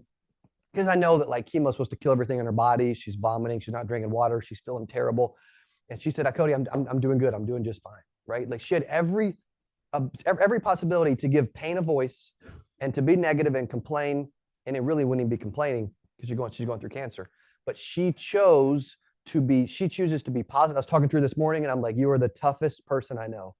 You know, and that's what you need in your life. You need people like that are in your life that can support you, that can believe in you, that can pour into you, and they can propel you to new heights, right? And that's what she has been for me. That's what my father's been for me. That's what my grandpa was for me. He was a Baptist pastor for 40-something years. I've always wanted to speak and preach and all this kind of stuff, right? So I'm a business preacher, I guess, if you will. So I get that from him. Also, my wife is a crazy, powerful, positive. Like when life is tough and I get beat up for 14 hours and it's a crappy day and it sucks, I go home and she's like, hey, everything's going to be okay. It's going to keep getting better. We're being tested. And you know what's about to happen is we're being tested for that next level of leadership. And we're being tested for that next level of us and a potential. And so it's crazy. You look back on stuff. I'm about to bring our next speaker, but I'm kind of on a roll for a second. You have these moments in life where you're getting tested and life's knocking you down and it's tough and it sucks. Family members with cancer and you're broke and you're homeless. You don't have any money and there's all this negativity, credit card debt and all these other things, right? And student loans and kids get sick, et cetera, right? All these things happen in our life. You are being tested to see if you deserve more. You are being tested. You know what? The sacrifices are a blessing. The things that are happening in your life that are not fun, they're a blessing because they're going to make you better. They're going to make you tougher. They're going to make you stronger. They're going to make you more mentally tough, and they're going to test you for that next level of you. I can promise you the next level of you is coming, and you're going to look back and say, why was I so worried about the small problems that I had in my life, and now I'm ready for bigger problems? And so I can tell you, whatever you're going through, okay, I believe in you. I want to challenge you. I want to inspire you today and help your belief and your heart and your emotions and your brain today as we do this thing together. So I appreciate you guys being so amazing and so positive, and I appreciate the positive message. What's up, Javon Spencer's in the house. Love you, buddy. Teresa, James, you guys are awesome. Thank you, Roxanne. Thank you, Lego. Thank you, Kyle Wren, the Husky on YouTube says, love you, Cody. You keep me motivated. Thank you for all your knowledge and help. You guys are awesome. You guys are what keep me going, by the way. Like if I don't get feedback on the people I'm helping, then I don't feel like I'm doing any good. You know what I mean? So the fact that you guys are doing that is awesome. Also, James Pateris just joined the Ultimate Agent Academy. Dude, I get to coach you every week. I freaking love that, man. Again, $49 at ultimateagentacademy.com. It's the best thing we've ever rolled out. Hands down, we've never rolled out something with more value for a smaller price than ultimateagentacademy.com. So I'm super excited for that. Again, first 50, you're going to get something special. You'll find out what that is. We've had several join, so make sure you're one of the first 50. If the team can add ultimateagentacademy.com link, please do that. And I think we're ready for our next speaker. Also, you may have to copy and paste it to make sure that it actually shows up as a link. You're up. Let's do it. Dude, you're freaking up, man. You're up. Let's go. Get in here. Let's I'm make sure ready. they can hear you. Ready. Talk, Yeah, talk, can you hear me let's okay? test the mic for a Testing second. 5, 6, 7, 8, 9. I'm gonna do 1, 2, 3, 4. We're above. Whoa. That, right? We're good. All right, let's go. ABC, LMNOP, Elemental right? P, Loud right. and Let's go. clear. Okay, Let's do so it. real quick, I've known Dallas since he's quite a bit older than me. So far, worst intro ever. Right? I've known. He's old. Y'all notice he doesn't have hair. He's shorter. You gonna keep going? All right, let's go. I've known, I dude. like You it. know what's cool is you can see our banter. By the way, like Yeah. I've known him since I was 10. We got to do a show on the radio. He was my principal. He was my basketball coach years ago. He's been in insurance for well over a decade, 15, 20 years, 2 decades. Yeah. He's someone that like when I'm struggling in life, I can go to and he'll spend time with me and lift me up. You need people like that in your life. Also, we did a radio show together on a local ESPN station, Right over there. a legit ESPN, literally Yeah. a half a mile away from Yeah. our office right now, less than that. We did that for like 3 or 4 years. Yeah. Like, yeah. You've been a huge blessing to me. I can tell you one thing. I've got a lot of people that are special. I can call this cat at 2 in the morning and say, dude, I really need you to go do this. If I had to make one call at 2 in the morning and say, Yeah, I it better be me. need somebody for Better be me. something, Yeah. dude, I'm telling you, this cat would deliver. So I appreciate you. Absolutely. You're amazing. Yeah, buddy. So please Appreciate you. welcome the head recruiter and promoter with Impact Legacy Group, Mr. Dallas Keithley. Take it away. Give it up for Thanks, D. man. Appreciate it. Appreciate it. Guys, I'm going to drag this over here real quick. I hope you guys can see this.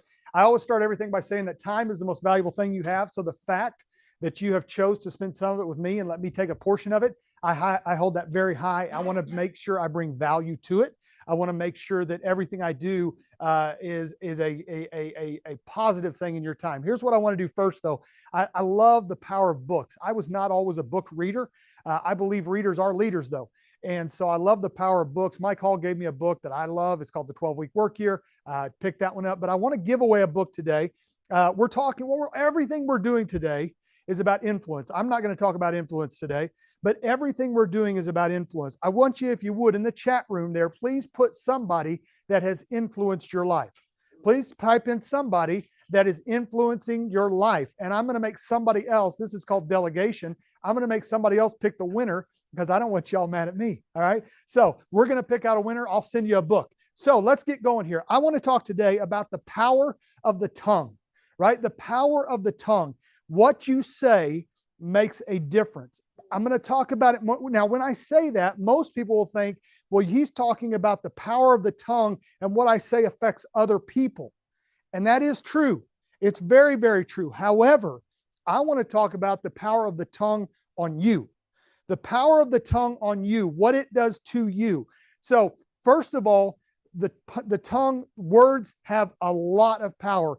Hitler said, now, if you go online and look it up, Hitler says he never said this. Other people said they heard him say this. I don't know about you, but I believe anybody other than Hitler, right? Like if anybody else says something, I'll be like, yeah, I believe that guy over Hitler. It's said that Hitler said, if you say a lie loud enough, long enough, everyone will believe it. What he didn't say was including yourself. I would throw the fact on there, including yourself. Have you ever, now as a kid, I had a little problem with lying, right? And what I would do, there's 2 types of people, there's 2 types of lies. The lies that you tell to get you out of trouble, right? We've all done that, except maybe for Mr. Hall over here. We've all done that, right? And then there's the lie you tell. How many of you have met a person that tells a lie and there's no reason for it?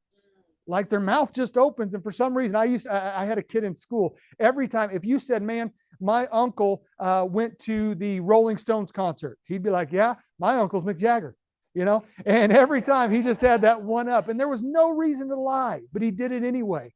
But Hitler said, if you say a lie loud enough, long enough, everyone will believe it. And he kind of proved that right? The next thing I want to show you, in James, it talks about the power of the tongue. In James, it compares it to 2 big things. The book of James is in the Bible. The Bible is a book. It's got a lot of words. Some are red. It's got maps in it. Some of you need to pick it up, right? But in the Bible, there's a book called James, and James is writing a letter, and he says the tongue is like the rudder on a ship, right? Like when you walk in today, I walked in, and there's probably, 10 people in here. I can tell you honestly that I have never seen most of these folks' tongue. And that is one of the weirdest things I've ever said in my life. But I have not seen their tongues. Okay. Now they're all sticking. No, I'm just kidding. How many of you, when you jump on a cruise ship, can see the rudder? You can't see it. It's buried under the water. It's one of the smallest pieces on the ship. Like you wouldn't go on. You don't go home and be like, man, we just went on a Carnival cruise. It was amazing. And you guys should have seen the rudder. Nobody ever says that, right? It's not noticeable, but it turns the whole ship one way or the other. It has that power. As a matter of fact, I've heard, I don't know this to be true because I've never done it, but I have heard that if you use that rudder too much and you turn that ship too quickly, it will snap the ship in half. When they turn these huge ocean liners, they have to turn them slowly because the power of the rudder can actually take and snap that ship in two. There's a lot of power. The other thing it compares it to in James, it says the tongue is like a fire. You guys remember Smokey Bear, right? Some of y'all are old enough to remember Smokey Bear. He said, even you can prevent forest fires, because they knew at the Forest Service that even the smallest cigarette butt thrown out in the right area with the right kindling and all that stuff can spark a huge forest fire and destroy lives. Guys, that's what the tongue does. Just the smallest thing that you think about, the smallest thing you say can go out there and can start a fire that at first you think you can control, right? When anybody that throws a cigarette butt on the ground, they think that's controllable. I can stamp that out. I can be done. But then it becomes this huge forest fire and multiple people can't control it. And that's what the tongue does. There's power in the tongue. The second thing I want to talk about is you don't get to pick what people remember, the words that you say. You don't get to pick what people remember when it comes to the words that you say. Let me give you an example. My dad told me he loved me many, many, many, many times, thousands of times probably over my life, right? But I remember one of my first basketball games, I got the ball. I didn't know what to do with it. So I dribbled to the basket. I went underneath the basket. I came back around and the goal was right here, right above me. So I turned and I just threw it like that. It was, you're like, wow, he did a reverse. No, it was nothing that resembled anything athletic, right? It was nothing that resembled anything that would be on Sports Center, top 10, maybe not top 10, right? And it went in, and that was my first bucket. My dad came over to me at halftime and said, hey, and I thought he was going to be like, hey, great, great half, keep going, work hard, whatever. My dad said, hey, why don't we shoot from the front of the basket? Right? And my dad was kind of being sarcastic, kind of trying to be funny, but I am 45 years old. That happened when I was 9 years old. I still remember it to this day. I promise you, my dad has no memory of that whatsoever, but it stuck with me. I remember my coaches. My coach spoke a lot of life into me. I had a great basketball coach growing up, and he spoke a lot of life into me. At the athletic banquet, he was going and he was talking, and he said, the thing about Dallas is he's a great guy, funny, lackadaisical. And I'm not going to lie, I thought lackadaisical was a positive term. I went home and looked it up. I'm like, son of a gun, right? I'm like, I didn't realize that lackadaisical, but you know what? That was years ago. And to this day, it's still here.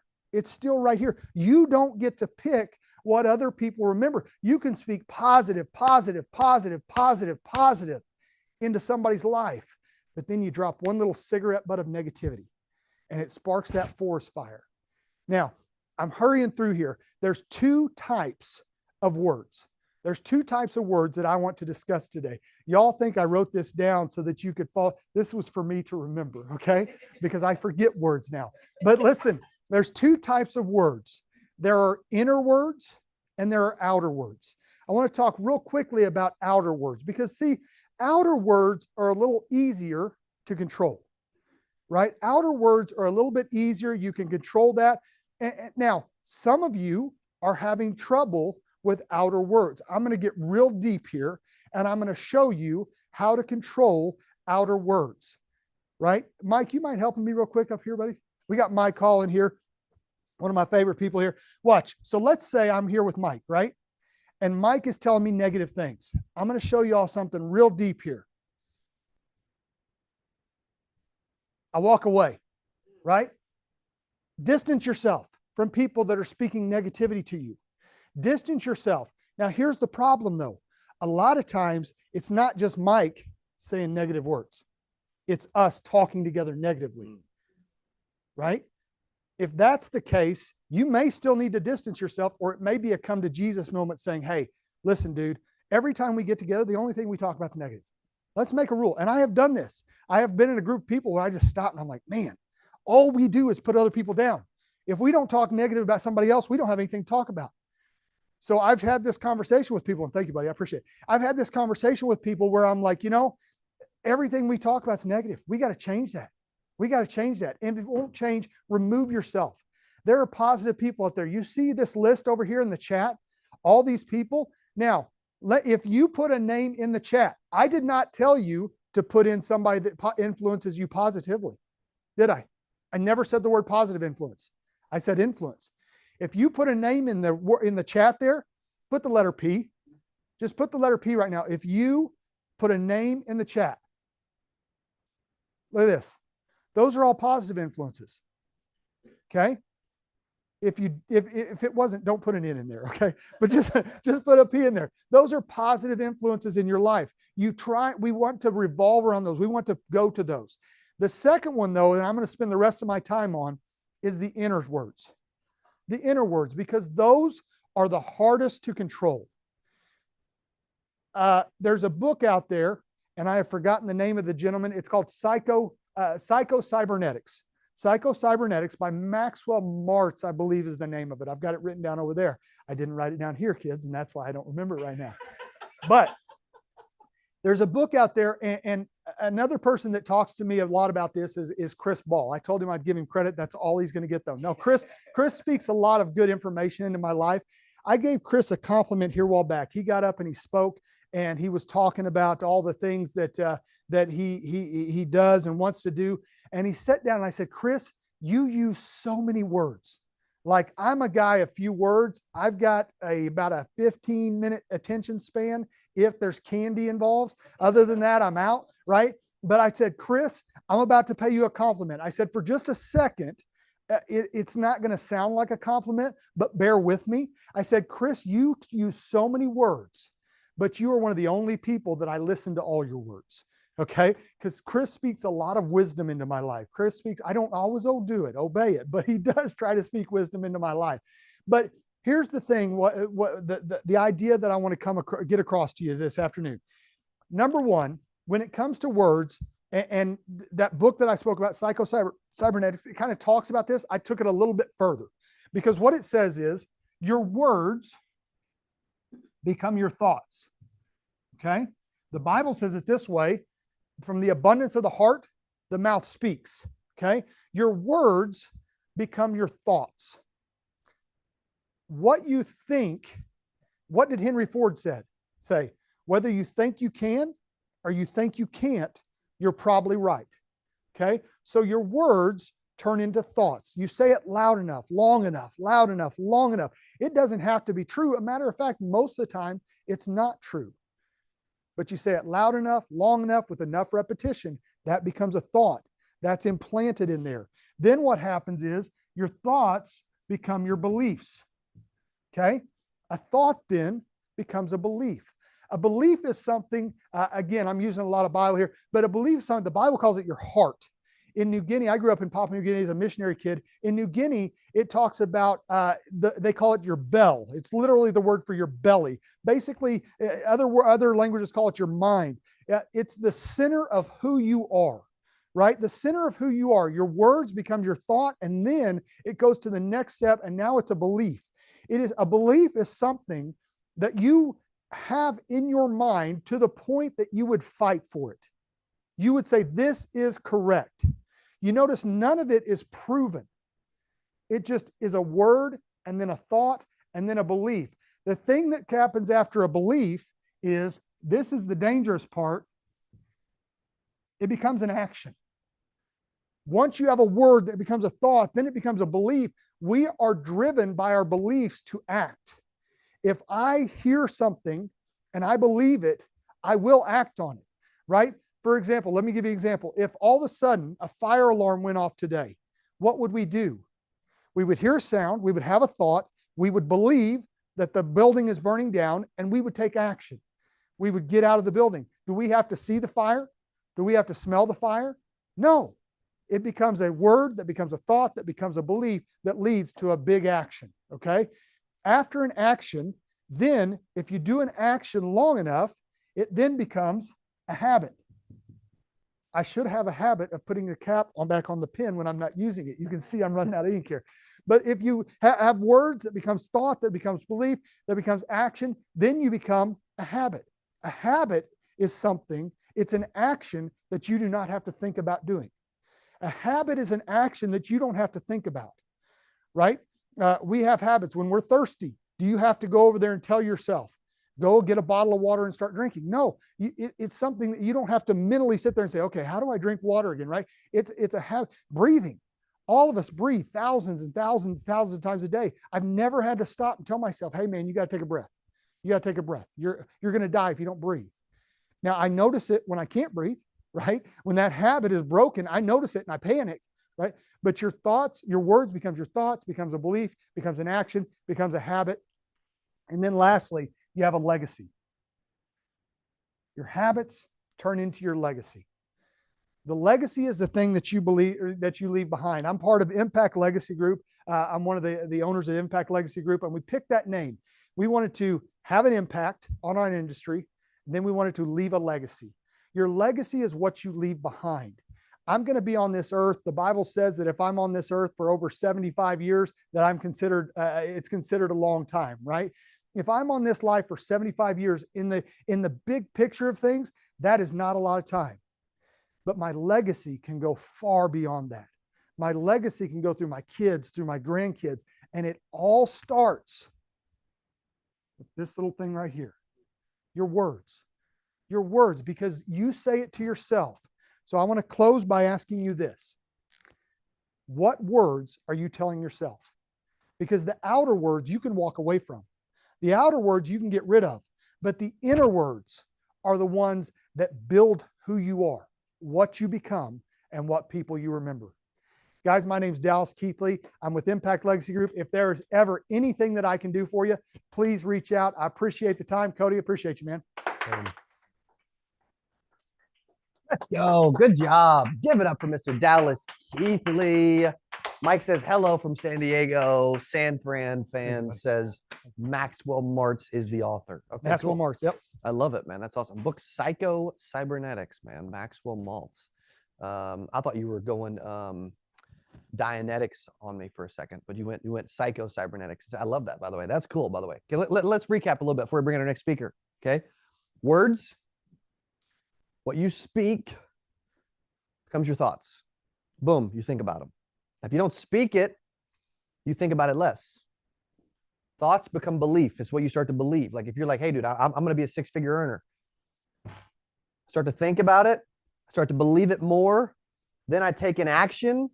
And it's like, hey, what action am I taking? I'm taking an action that, dude, I'm going to go dial at least 300 people a week, right? Whatever, right? An action. I'm going to dial. Becomes a habit. And then if I do it long enough, it becomes a habit. Like me, at the end of every shower, I do an ice cold shower. I turn it on as cold as it possibly can.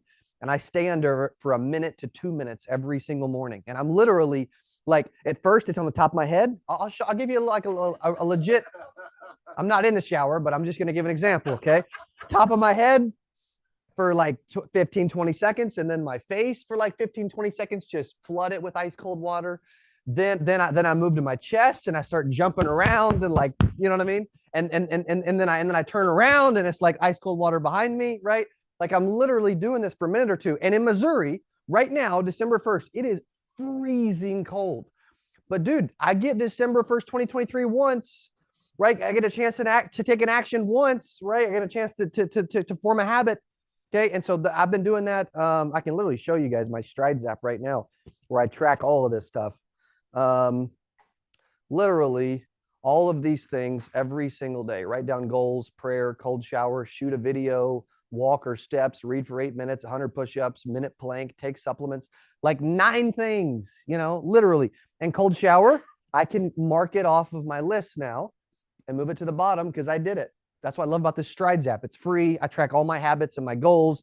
I'm a big believer in morning routine. I'm a big believer in doing these things. If you're like, dude, I kind of like this value that you're bringing. This is exactly stuff that I do in the Ultimate Agent Academy every single week, right? Words, dude, I'm going to give you the words to speak. You're going to become thoughts. You're going to believe in yourself. We spend a bunch of time together. I promise you, your business will improve. Your mindset will change. You as a person will evolve. I guarantee it.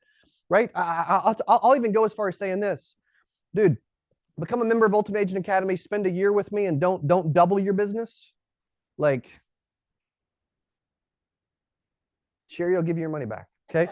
Belief, action, taking action. I got to do these actions to form the habits, right? And then if I've got enough good habits, I love that. I can start to leave a legacy. Okay. I'm a big believer in habits.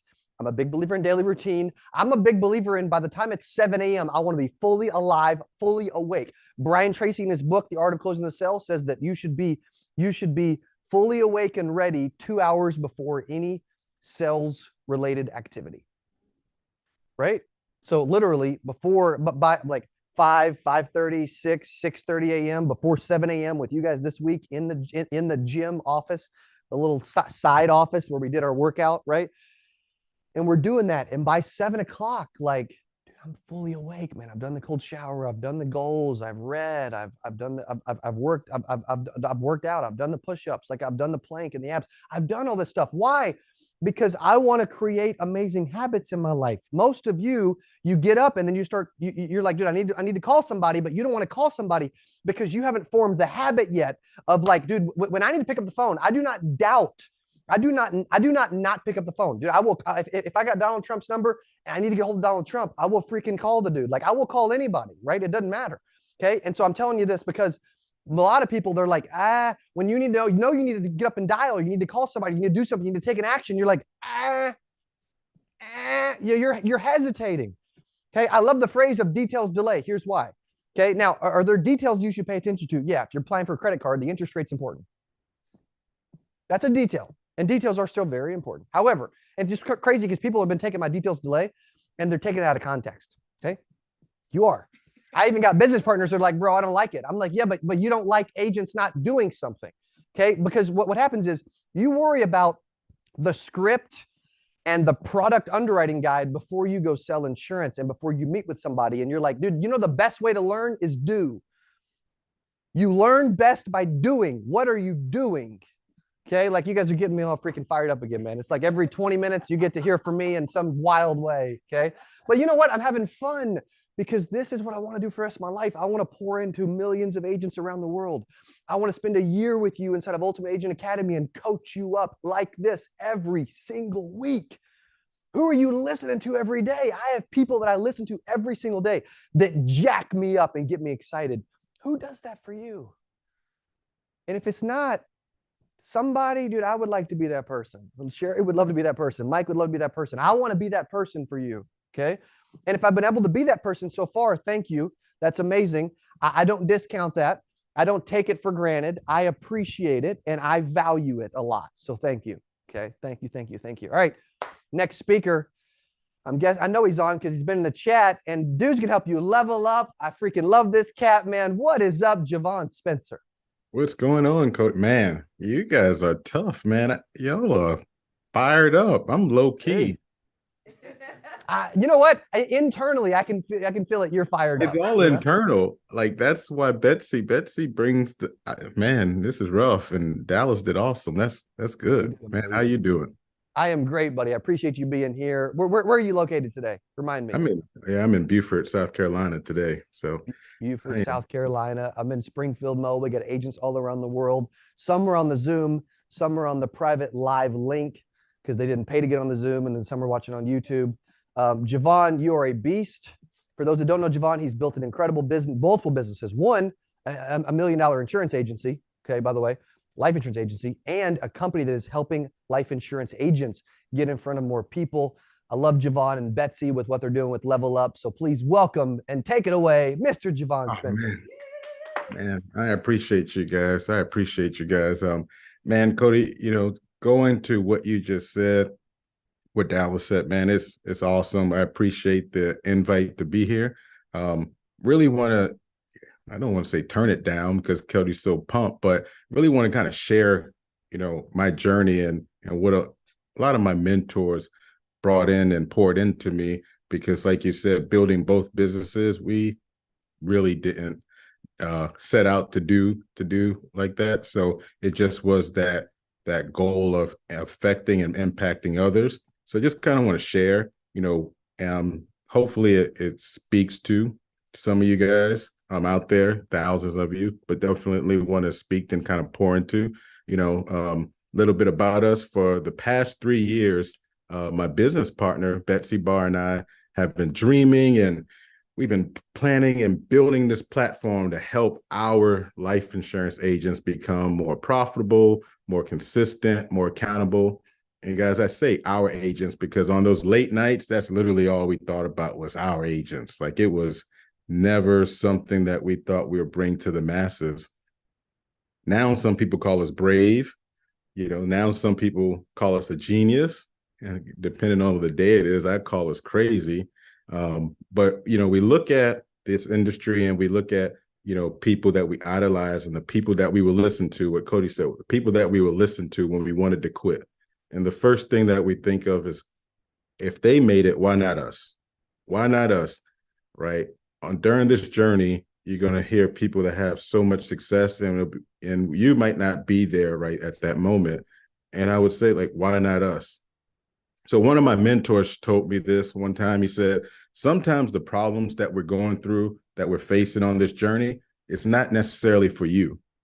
I was like, what are you talking about? He's like, no, sometimes the problems that you're facing on this journey is for the agent that you haven't met yet. See, that agent you haven't met yet, you're going through the problems that they're going to face so that you can be more relatable to coach them through what they're dealing with. And I said, wow, okay, I get it.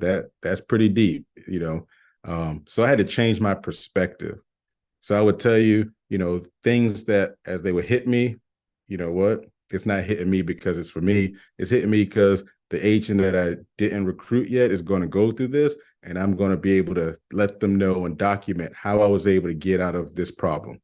So bring it on. Bring on all the problems, because I'm going to jot it down. So I get a charge back. Boom, no problem. Give me a charge back. I can handle it. Give me a charge back, and I can't buy leads this week. No problem. I'm good. Give me a charge back. I can't buy leads this week, and my mortgage is past due. That is no problem. Give me a charge back, can't buy leads, mortgage past due, and I got roll-up debt. No problem, because guess what? I'm not quitting.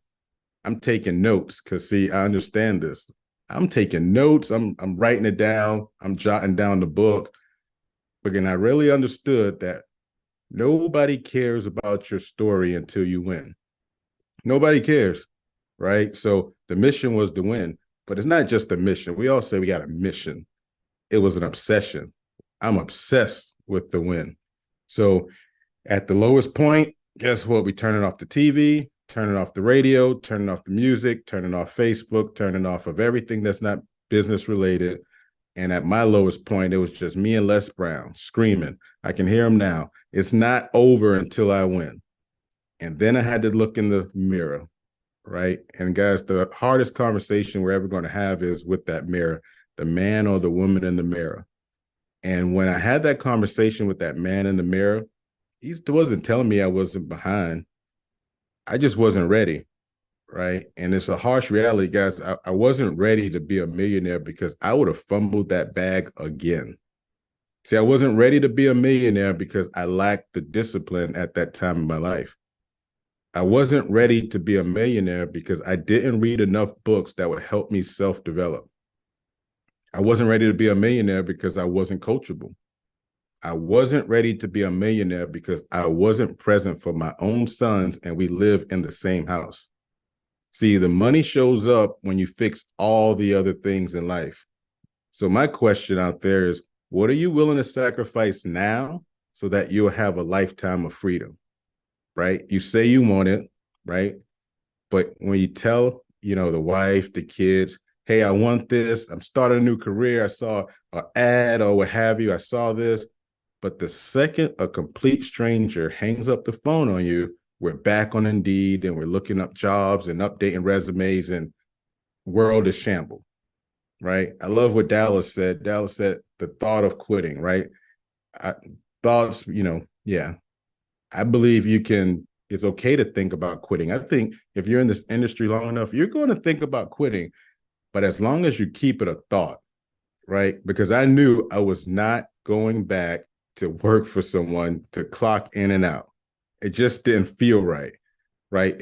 I mean, being from the car business, just, it didn't feel right at all.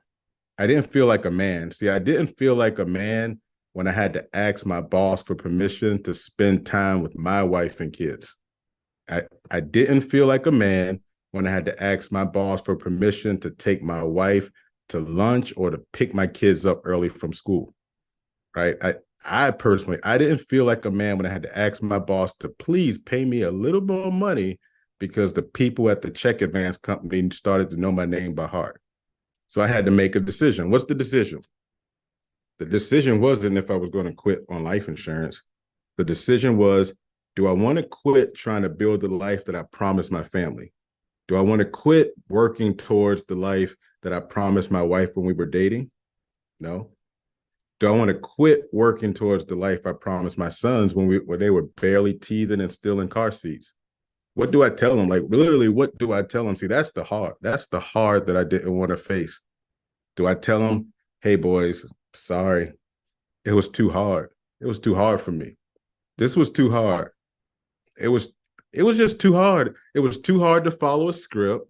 It was too hard to wake up early, do cold showers, do my journal and do my daily affirmations. It was too hard to smile while I'm dialing. It's too hard to follow up on pending business. It's too hard to show up on Level Up's checking calls. It's too hard to explain what term versus whole life means to people that's interested in life insurance. Guys, it's too hard to leave. It's too hard to lead this family and provide you guys with all the things I promised you because people are telling me no. It's just too hard. And it's not just too hard for me. It's too hard for a lot of people because I know a lot of people that quit. So it can't be just hard for me, right? Then we move into the blame game, right? And I'm notorious. Everybody's out there, the blame game, right? We blame the carriers. We blame the IMO. We blame the leads. Lord knows we blame the leads. We blame our upline. We blame any and everyone except the person in the mirror. I'm so guilty of it. But what I realized that every time I blamed someone, I wasn't making any money. So I had to catch myself. So I didn't need a soul to blame. I needed to get better, right? And that's what 8% Nation is doing, is helping us get better. But then I also remember, nobody cares about our story until we win. So I had to win. It is a must. You have to win. So now winning, it's just a matter of a choice, right? Are you okay with being horrible for a few months before you're good? That's the choice. Are you okay with putting your ego to the side so that your family will never have to wonder how bills are paid? Are you okay with recording your sales calls that didn't go so well and letting your mentor review it and being humble enough to receive their feedback? See, most of us won't win because you can't put that ego to the side or pride to the side long enough to get better. That was my biggest problem personally. My most expensive thing was the ego. So I had a huge ego. And I'm grateful for my upline because I don't even think that I can deal with a me when I first came into the industry, right? I came in high six figures, always. I literally thought I was going to take this industry over in the first month. And then my mentor, Mike Rife, shared something with me called delayed gratification. Delayed gratification. Like, what do you mean delayed gratification? I've been making six figures since I was in my 20s. What do you mean I have to wait a little bit to do it here? I have to work a little bit harder here. I have to do a little bit more. And full transparency, I think that my worst moment of this business was when I had to, give back some of my toys that I refused to give back coming from the previous industry that I came in from. Had to repo it, had to call the repo truck to come pick it up, talk about low, and I'm starting this career. And I remember reaching out to my upline and like, Mike, is this worth it? Like, I need you to confirm that if I give this up, this is worth it. And he politely told me, Spence, if you give this up now, you'll be able to pay cash for whatever you want in 5 years. And I had to literally push my slingshot and out the driveway, and watch it get hauled off and went to work. I used all that to build and really invest in building. And now, it took me what I would say 4 years of constant mental everything to feel like I was winning. And now when I say winning, I'm not talking about a dollar amount. I'm talking about that feeling, right? So what is that feeling? What does winning mean to me, to us? See, I win every time now. Now I win every time an agent that was just about to give up on themselves comes into our Level Up platform and give it their all, and they find success. That's a win for us. I win every time an agent posts a sale because they protected a family using our leads. That's a win for us. I win every time an agent has their best month in the industry using our leads or using our scripts or using our coaching or using our sales training or using our sales resources. Anytime they use any piece of what we taught and plugged into that system, that's a win for us. Because my mentor was right. When he was telling me early in my career that your problems that you're going through are not just for you, it's for the agent you didn't meet yet. He didn't tell me that it just didn't have to be my agent. So when me and my business partner created Level Up, it was strictly supposed to be for our agents. But then we saw the impact and we sat back and was like, wow, how do we give back? This is how we give back to the industry that allows me to be the father that I wanted and the husband that I always wanted to be. And Zig Ziglar taught us all very well, if you help enough people get what they want, you'll always get what you want. So we decided to help the future 8%ers with a system filled with transparency and the constant goal of always getting better. So as I wrap up, I question you, I ask you, why not you? Why not your family? Why should you settle? I'm here because the leaders in this industry fought to stay in business because it was worth it. Now, we're just getting started. And the next level of this business, I'm telling you, is completely worth it. But do whatever you have to do to stay in business because nobody cares about your story until you win. So on behalf of myself, the Level Up team, Cody, we appreciate you guys, 8% Nation. Hopefully I see all of you in Dallas. And man, stay in the fight. It's totally worth it.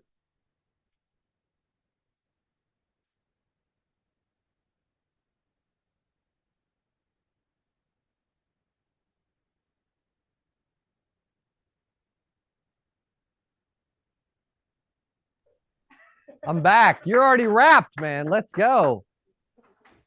Dude, you know what you need, Javon? What's that? Topo Chico carbonated mineral water, Oh, I'm not on that pay grade yet, Cody. One day.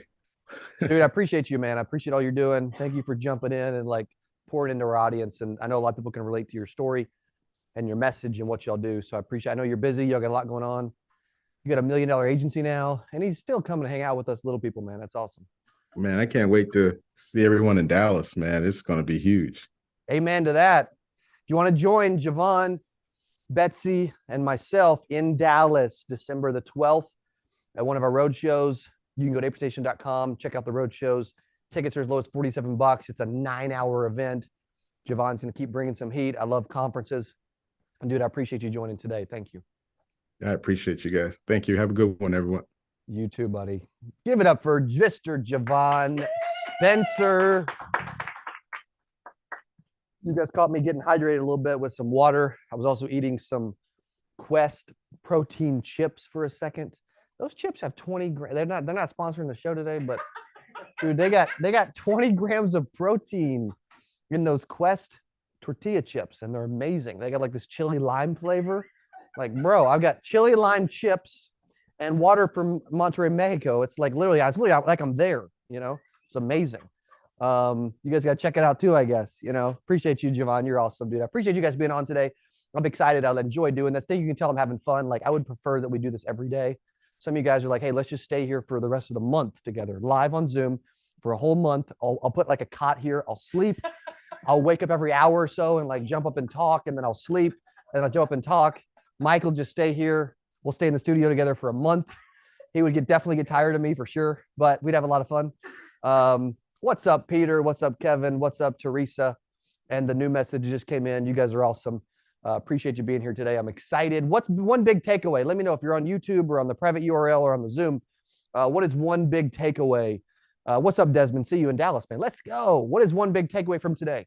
Okay, we talked about words, thoughts, belief, right? What is one idea? One idea changes everything. What's one idea you're going to be able to go implement after today? I would love to know. Do not quit. Dude, that's the number one reason why. Literally, by the way, literally, that is the number one reason why people quit, because they choose to. Like, let's be honest. You know what I mean? Like, never give up. I love that. You know what's cool about, you know what's crazy about quitting? Dude, you quit here way before you quit here. Way before. Okay? If you ever think you will quit here, I promise you will quit here. Okay? There's been a bunch of times I wanted to quit on my marriage. Right? But it doesn't mean I was going to convince myself here or do it here, because life is tough. Right? Business. Dude, there's been so many times I wanted to shut down the business, give up, and move away. Never see you guys ever again. Never talk to you guys again. So true, by the way. But dude, I never convinced myself here that it was the right move. So I never did it here. You've got to protect this. You got to stop letting stuff come in, and you've got to never say I quit. Period. I don't care how bad life gets. I don't care how tough it gets. I don't care what you're going through. Never quit.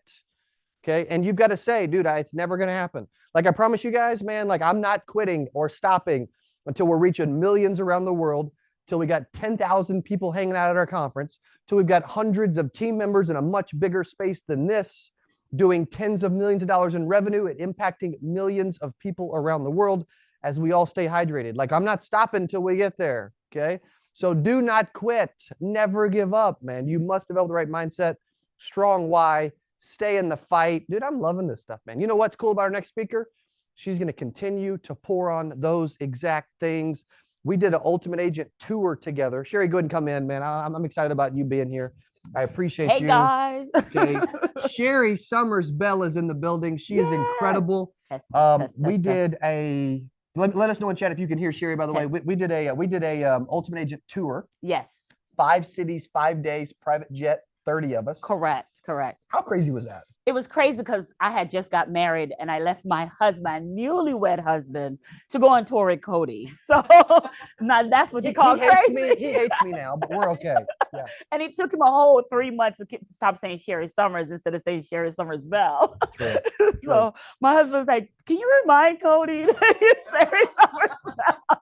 Summers Bell. I got you, bro. I got you, man. I know you're super busy. Yes. She speaks life into people like very few do. Yes. So, and it was happening in the studio last night, man. She just gets going, and like, she just spews positivity and value and commitment. So she's amazing. I appreciate you being here. Thank you. I appreciate you hanging out with our audience. So please welcome from Florida. Yes, Florida. Sherry Summers Bell. Yay! Hey everyone, it's your girl, Sherry Summer Bell. I am super excited to be here. But before I get started, I just want to talk with you a little bit. I want to ask you two quick questions. How many of you, are we good? All right. How many of you can call yourself, you're the expert? You are the expert. If you can call yourself an expert, you know some type of product or services, put a yes in the chat for me. Put a yes in the chat if you know some type of product, IUL, term life, whole life, or you may know something in insurance where you know you can say, I'm the expert in it. Put some yes in the chat if you agree with that statement. Grab that for me. All right, I see some yes coming in. James says yes. Desmond says yes. Good. I have another question for you. I love it. How many of you not only can say, hey, I know something, I know a little bit of something inside of the insurance space, and because of that thing, because of I'm an expert in that thing, I am confident and I have the belief, the belief that I can make 7 figures. I don't know why Cody talking about 6 figures. 7 figures, okay? 6 figures is just the beginning. I can make 7 figures. If you believe that you can make 7 figures from the expertise that you currently know, put a yes in the chat right now. So you're an expert. You know something in insurance that can transform your life and teach somebody else to transform their life and also make 7 figures. Give me a yes. Yeah, I love it. Veronica says yes. Teresa says yes. I love that. Listen, Cody only give me a few minutes, right? So I'm going to show you how I was also able to make my 7 figures in this business. I'm going to show you the strategy that I use within 30 minutes. But if you want to dive deeper with me, I'm going to have them drop a link so we can dive deeper, because I only have like 30 minutes. I mean, literally, to get this going. So now, when you make your 7 figures, right? Belief, thoughts, action. When you make your 7 figures, put in the chat, and for the people in the audience, start writing out, what are you going to do with that 7 figures? What are you going to do with it when you make your 7 figures? Put in the chat, write the vision, make it plain. Don't believe me, read your Bible. Write the vision, make it plain. Put in the chat right now, when you make your first 7 figures, what are you planning on doing with that? And while you're doing that, do I have permission, just permission, to share with you who I am and how I got started? Give me a 2 in the chat if I have permission to share my story with you really fast within the 28 minutes that I have left. Yes, thank you for the 2, Teresa. So as Cody explained, I start off in the insurance space, but prior to that, I'm a former police officer. So I spent 10 years in law enforcement. And during that time, I was making $42,000. That's why I was making $42,000 in that 10 years. But one day I got divorced, as life happens, right? Life happens. I got divorced. And during that time, I said, Lord, what am I going to be doing with myself? What am I going to be doing? And after that divorce, I went from 2-income household to 1-income household. And as you know, when 1-income household come in, I didn't know what I was going to do. So I went to my sergeant and I said, Sarge, I need to change my schedule. And he says, unfortunately, you cannot do that. You have to stick with the schedule you're given. A week later, I did nothing about what he said. A week later, I got a call that my son Dylan was unresponsive, not breathing, and I need to come now to his school because he's not responding. And I hate telling this story. Every time I tell this story, I get choked up. So I rushed to the school doing 100, a cop doing 100 on the highway. When I got to the school, the paramedics are working on him. And when I saw his little body laying there, I said, God, if you bring me my son Dylan back, I will never work for somebody again. Because remember, a week later, I had asked for some time off so I can adjust my life after the divorce. But I boldly say that, and I believe that. But here's the thing. Before the testimony come in, there has to be a test. And my test was, I had to move into a 2-bedroom apartment. My credit score dropped to 430. I was behind on my mortgage. That's why I had to move in my apartment. And I went into my prayer closet. How many of y'all got some prayer closet? Put a yes in the chat if you had a prayer closet. And I said, God, how are you going to help me with this? So I developed what we call courage. I developed courage to grab an iPhone 6 and start sharing my message to my community of how I was getting out of this debt. I liquidated my asset. And one of the things I liquidated was my IUL, Index Universal Life. And I started using what I'm getting ready to show you right now, a framework to get me out of debt, get me into the insurance space. Because when I started using the IUL, I didn't know it was IUL. I didn't know anything about that. But when I discovered the power of what an IUL could do, Index Universal Life, I started using that to pay off my debt. And when I started using that to pay off my debt, people started asking me, can I coach them? Women who are in sales started asking me, hey, I'm in insurance. Can you teach me how you do this? Can you teach me how you master the power of communication so you can track your ideal client? Why are they asking me that? Because I didn't have time to do door knocking or cold call. So companies started reaching out to me. I said, I need to get my license. I need to get it fast. So I drove 3 hours during COVID to get my license. Talk about determination so I can share my message. And I can proudly say I never went back to work for somebody else, as I said. But I also got to tell you that being behind on my mortgage, I just felt lost. You know how you think you're doing the right thing and you think you're walking by faith and then the whole world come crushing down on you? How many can relate? Put me in the chat if you can relate to what I'm saying. And when I discover how I too can make seven figures, and when I say I too, I mean, especially being a woman, because I didn't have the chance to go door knocking. I couldn't call 300 leads a day because my son need me. My husband, at that time I was single, right? But I didn't have a husband then, but my family needed me. So I didn't have the strategy of what the outdated marketing that insurance companies was teaching. All I had was an iPhone 6. So can you put use what's in your hands in the chat for me? And we're going to say it here in the audience. Use what's in your hands. Use what's in your hands. You hear that? Use what's in your hands. And that was what was in my hands. And I developed a community and I realized, oh, quickly, wow, I don't have to talk to individual people. I can create something called one-to-many mythology where I can get one-to-many people to see that product and move them into my calendar. But before I get into how I did it and how you can too, before I get into that, because I only have a few minutes, that's why I said we're going to dive deeper on this strategy. It's called my one call close methodology. I'm going to teach you that. We have a virtual masterclass that I'm going to share with you. Matter of fact, if you can go and drop the link in there early so they can get it, I'll appreciate it. So I told you I left my $42,000 job. I told you that already. Let me ask you a question. Would you agree, whatever money you made last year, put it, if you don't want to, you can put it in the chat or put it down privately. Write that down right now. What is the money you made last year? What is the money you made last year? You can either put it in the chat or put it private. Write that down. Look at that money. Because right before getting here, I check on our the government website, and they say $42,000 is the minimum for an average salary, house salary in America. Would you agree to say $42,000 is a lot of money? Yes or no? Would you agree? Kevin said, not enough. Not enough. Would you agree? Put yes in the chat or no if you agree that $42,000 is enough money. Well, I beg to differ. $42,000 for me was a lot of money. Okay. Okay. Before y'all come for me about this 42, because I already, Joel said, nope. That's a 75K after taxes. Okay.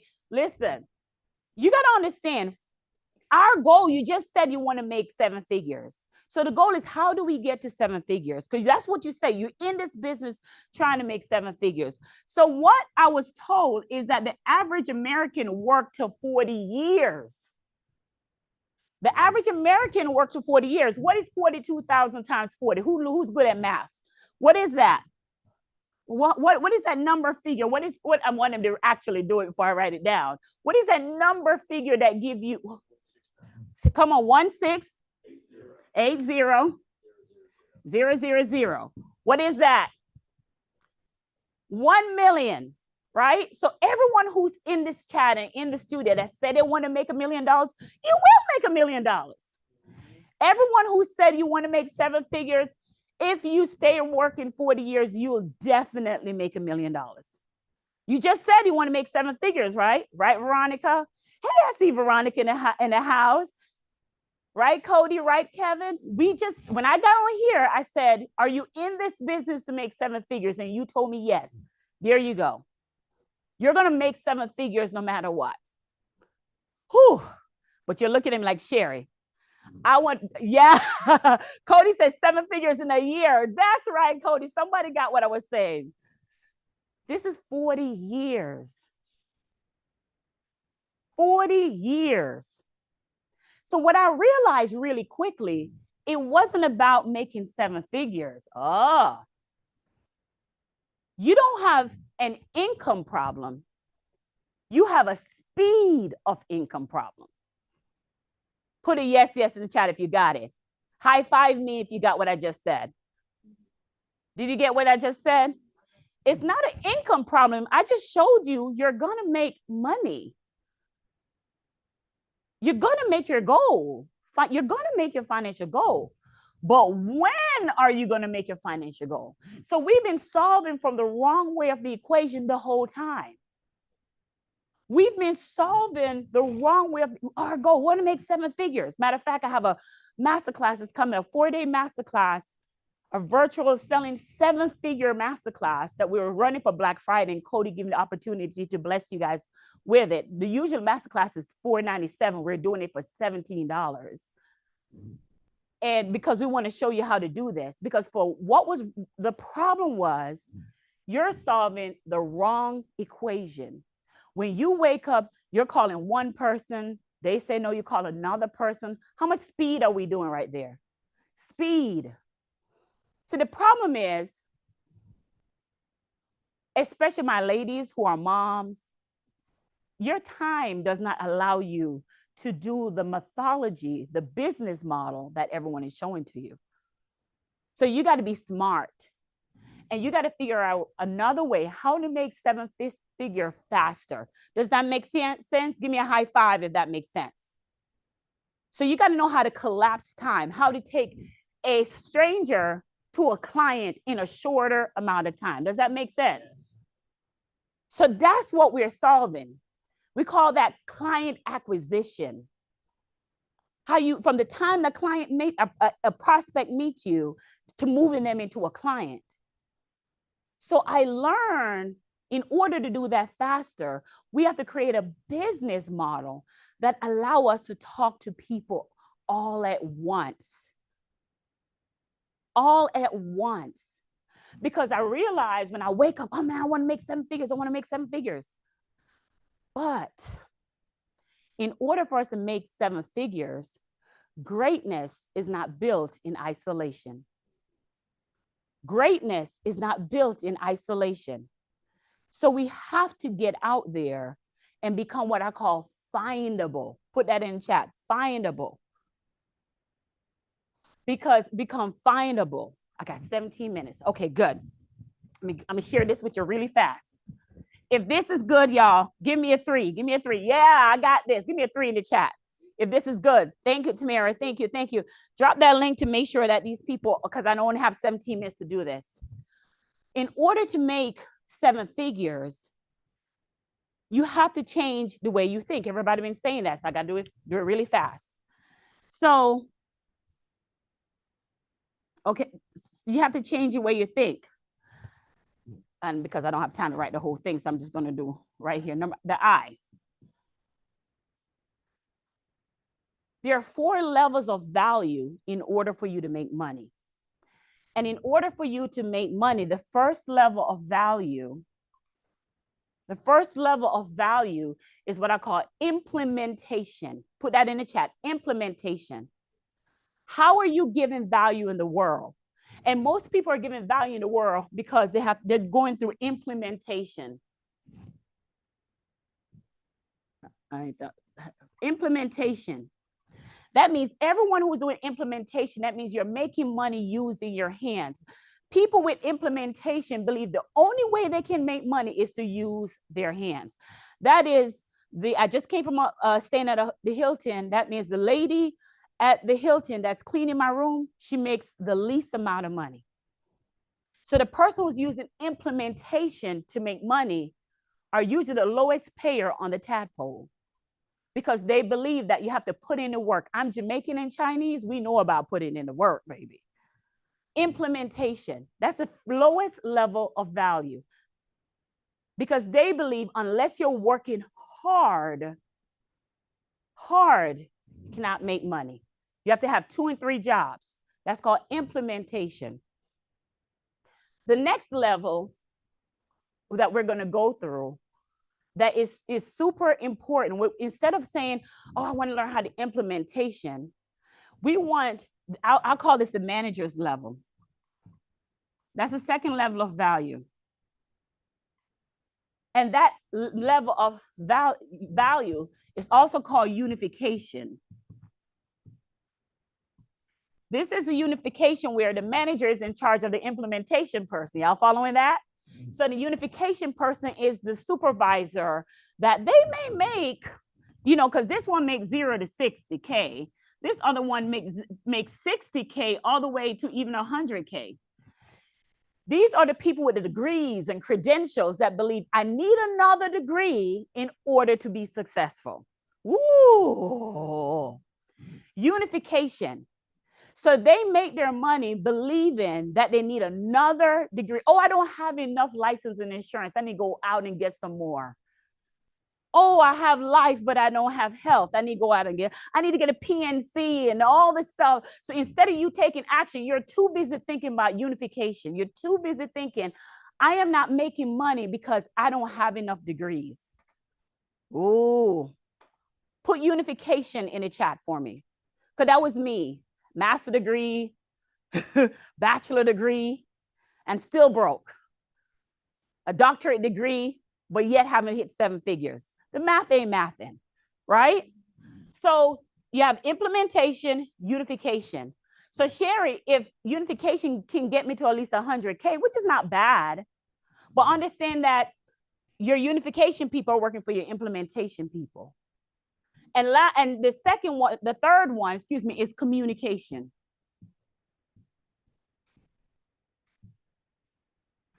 Communication, one of the highest paying, highest level of value. Why is communication so important? Who's at an example for communication? Speakers, sales reps, Beyonce, Tony Robbins, Grant Cardone, comedians, people who use their voice to speak. The highest paying people in the world are your communication people, people who use communication as their value. Cody, like he's doing today. Anyone that you follow, their highest level of value and make money, you go to a Beyonce show for $5,000 for her to sing to you. That's communication. You go watch a movie to watch the actors speak to you. Your car salesman, your insurance professional. That is the highest level of value. So would you think it's important to learn how to master communication?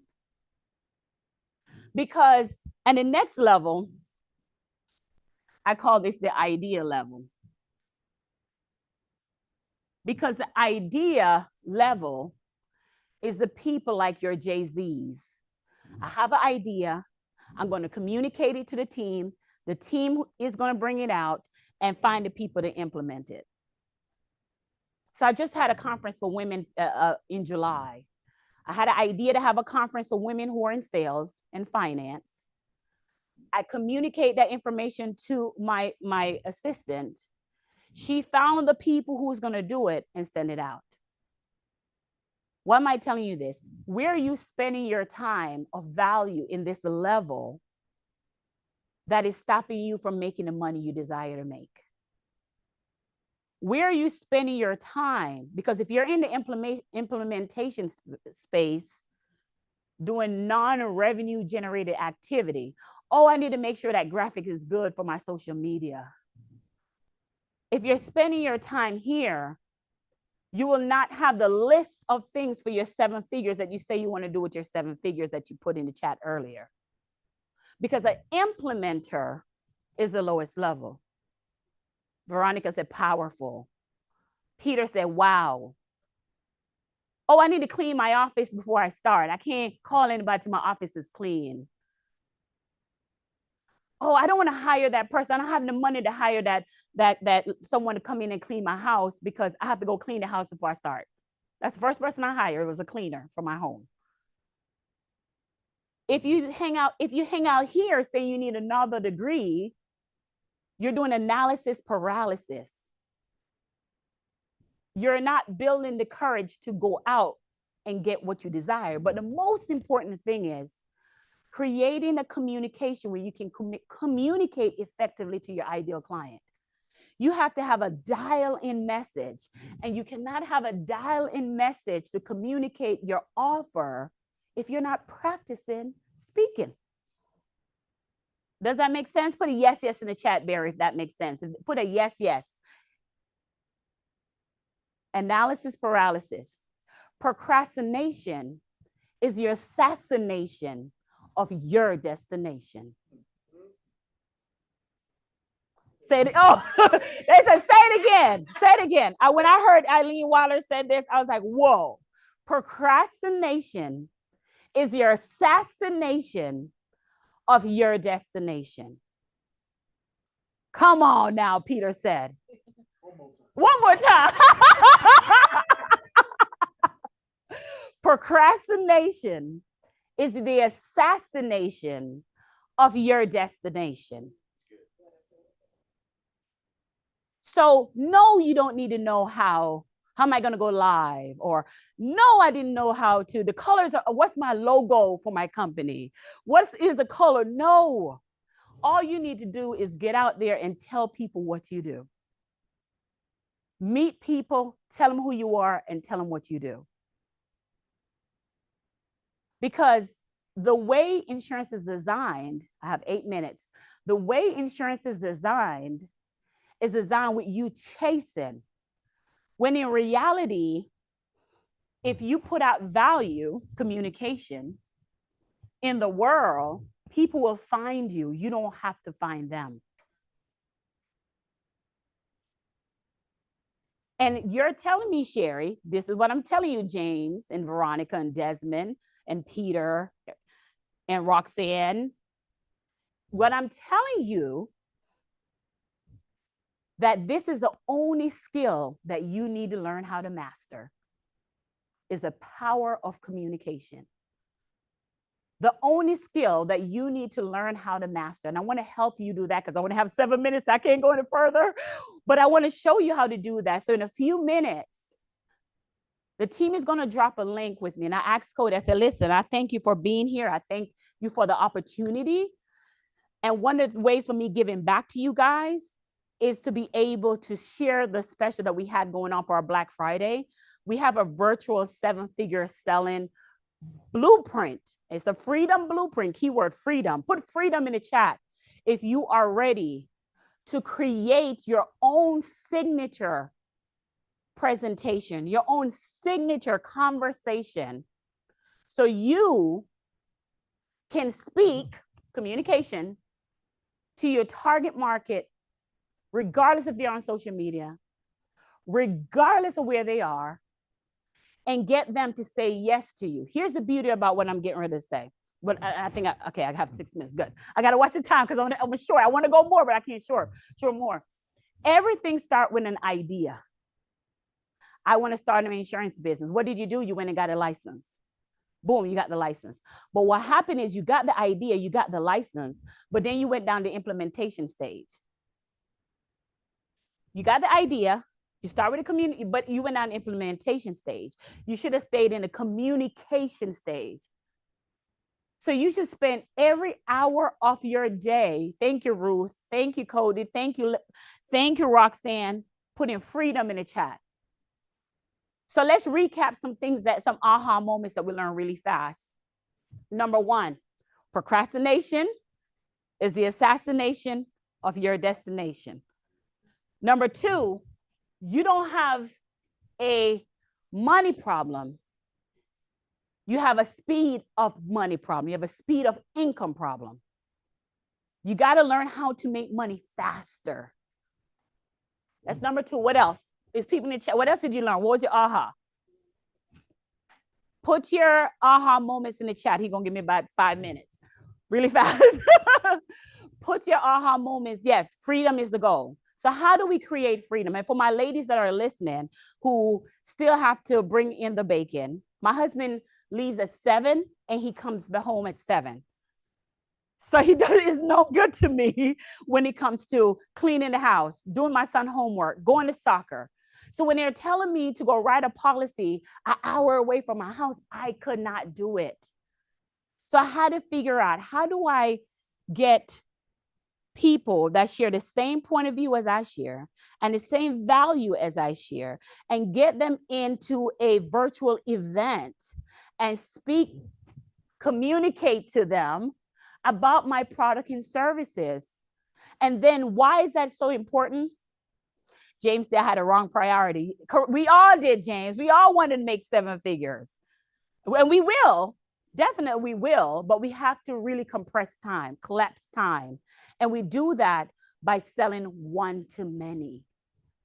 We do that by selling one to many. So we're going to drop the link one more time. I appreciate the opportunity to come here and speak with you. If you're looking for me on social media, it's your girl, Sherry Summer Bell. It's Sherry Summers on all social media platform. And I thank you for the opportunity to be here. And Peter said, sign right up. Yeah, give it up for Peter, y'all, that signed up. Yes. Yeah, give it up for Peter that just signed up for the program. But I want to definitely leave you with this. You had an idea to start your program. And now you just dropped the implementation because you got busy. But every time you drop doing something that is not revenue activity, that list of what you're going to do with your first 7 figures, look back at that list. Look back at the medical bill that you're getting ready to pay off. Look back at the house that you want, that you're not going to just settle for anything that you're going to pay. Look back at retiring your husband, which is what I'm doing this year. Look back at paying your mother's bills. That's what I did last year. Look back at paying off those student loans. Look back at putting your child in that private school that you've been wanting to put your child in for so long, but you haven't had the opportunity to do so. I want you to look back at that list. Look back at the vacation. We just came from Dubai. I just flew from Dubai a month ago. Never thought in a million years I could pay for Dubai or go to Dubai. Never thought in a million years I could be here at 8% speaking to you. An immigrant from Jamaica, bad grammar, 430 credit score, 2-bedroom apartment, and all I had was an iPhone 6. But your mess can become your message. And remember, procrastination is the assassination of your destination. Last, I want you to stand tall because you are a giraffe and you are not an ant. Do you know if a giraffe come down to an ant level to talk to the ant, the giraffe will pass out? Somebody got that. Somebody got that. So stand tall and don't come down to negativity because you'll pass out because you don't belong there. Thank you for your time. God bless.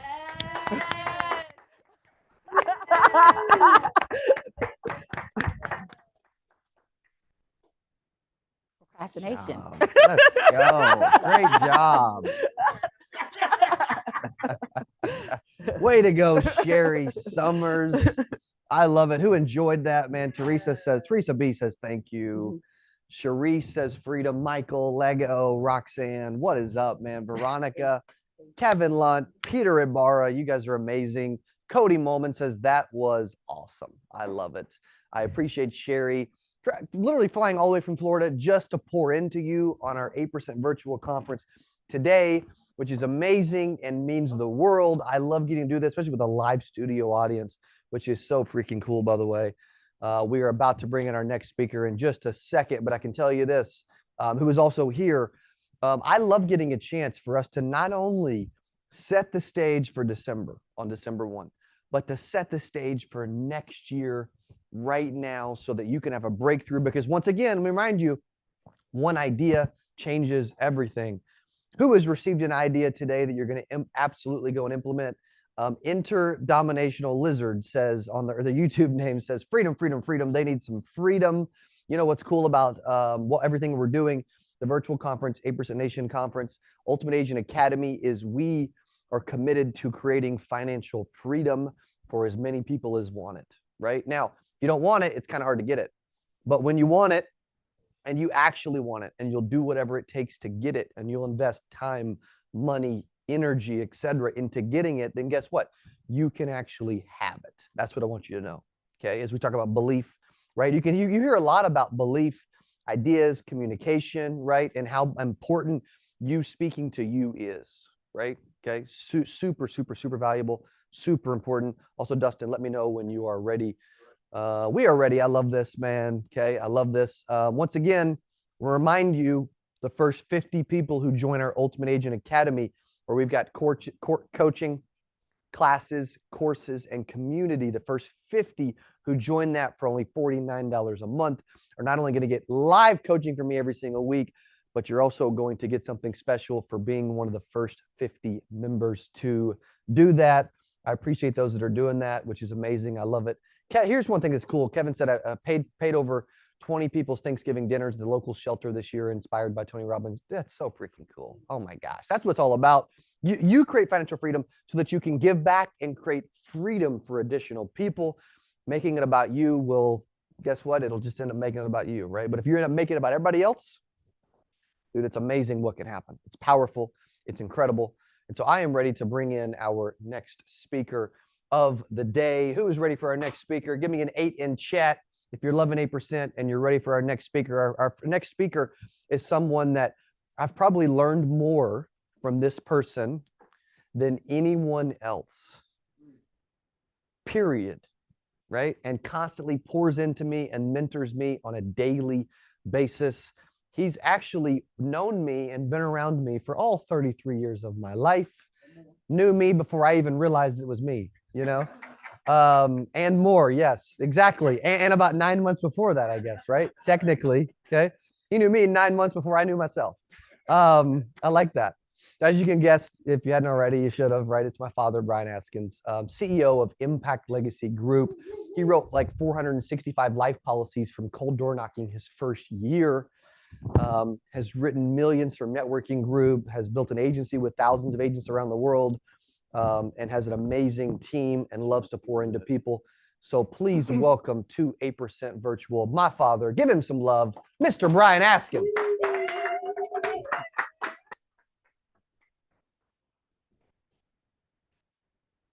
Okay. Hey, it's absolutely great to be here. Good job. I think you're getting me a perfect. Thank you. Okay. Hey, it's absolutely great to be here, and I can't tell you how much I appreciate the opportunity to speak today. I went through 3 or 4 different kind of topics I wanted to talk about, but one I just could not get out of my mind, and I want to kind of go with this one is, and I actually got this from our pastor just a couple of weeks ago. A couple of weeks ago, we're standing up there, we're in church, and the pastor's up there, and he says, "We're not defined by our biggest successes, or when things are great. We're defined by what we do when things get tough." And that hit me like a ton of bricks. And I've always believed that, because there's so many times it's easy to be on when we're on cloud 9, right? It's so easy. But how we handle issues when things are tough is what really, really matters. And I'm going to tell you a couple of stories here. And so one of mine, most of y'all know this story. If you've heard me before, you've heard me probably say this before.